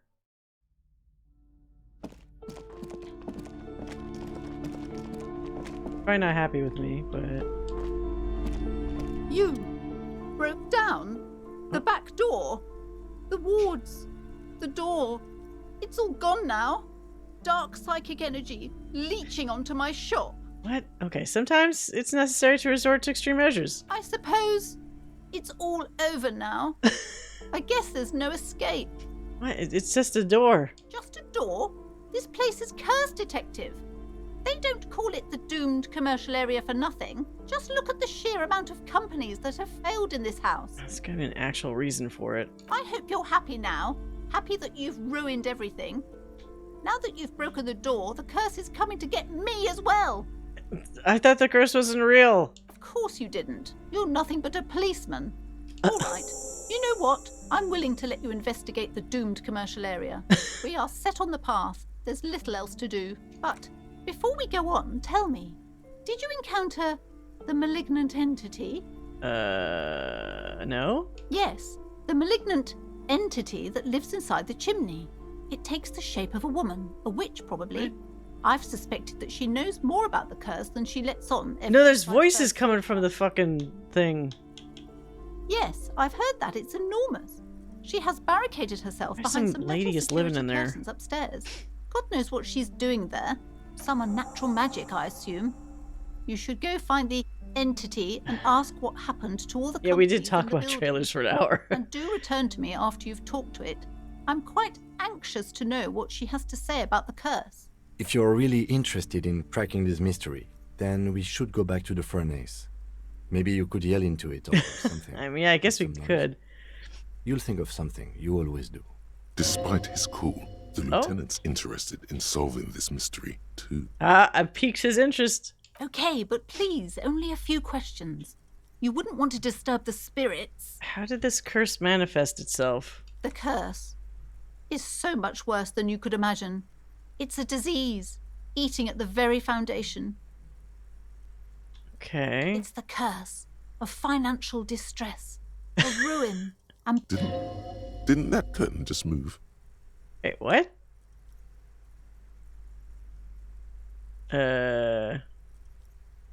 Annette mentioned that the previous tenants have experienced some financial troubles? It's not just that, officer.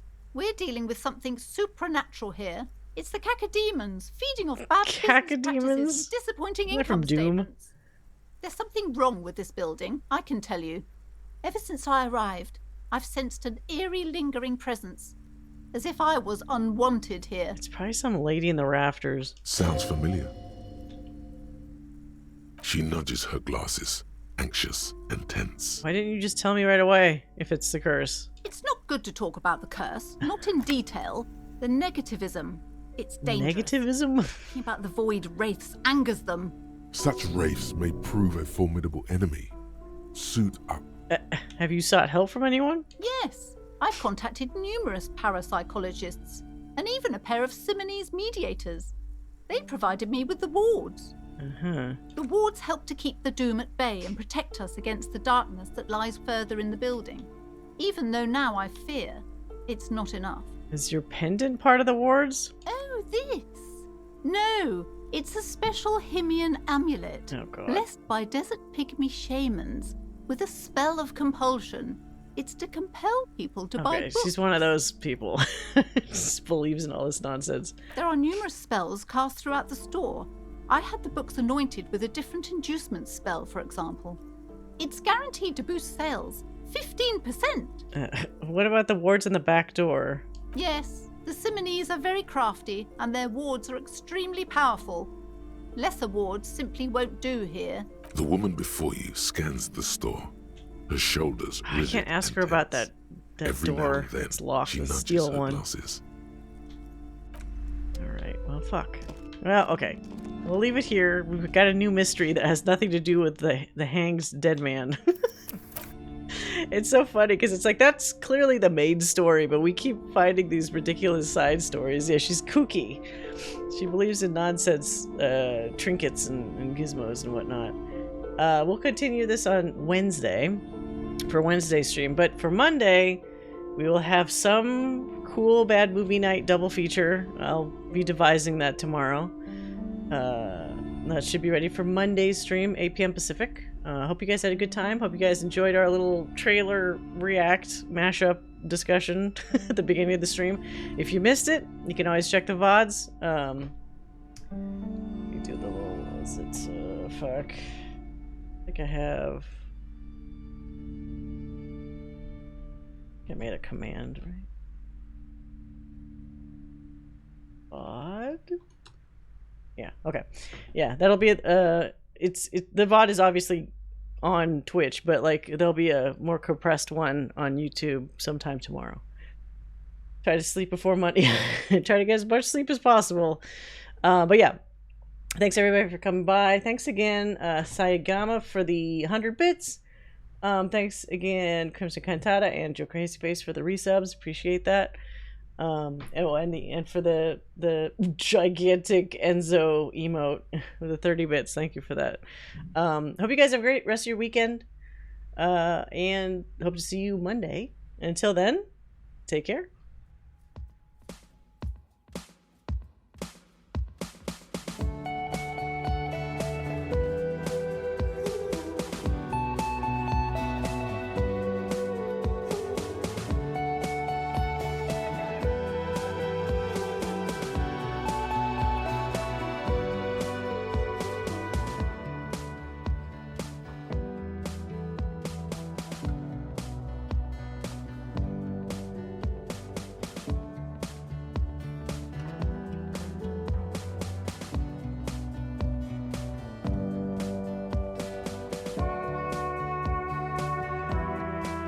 Yeah.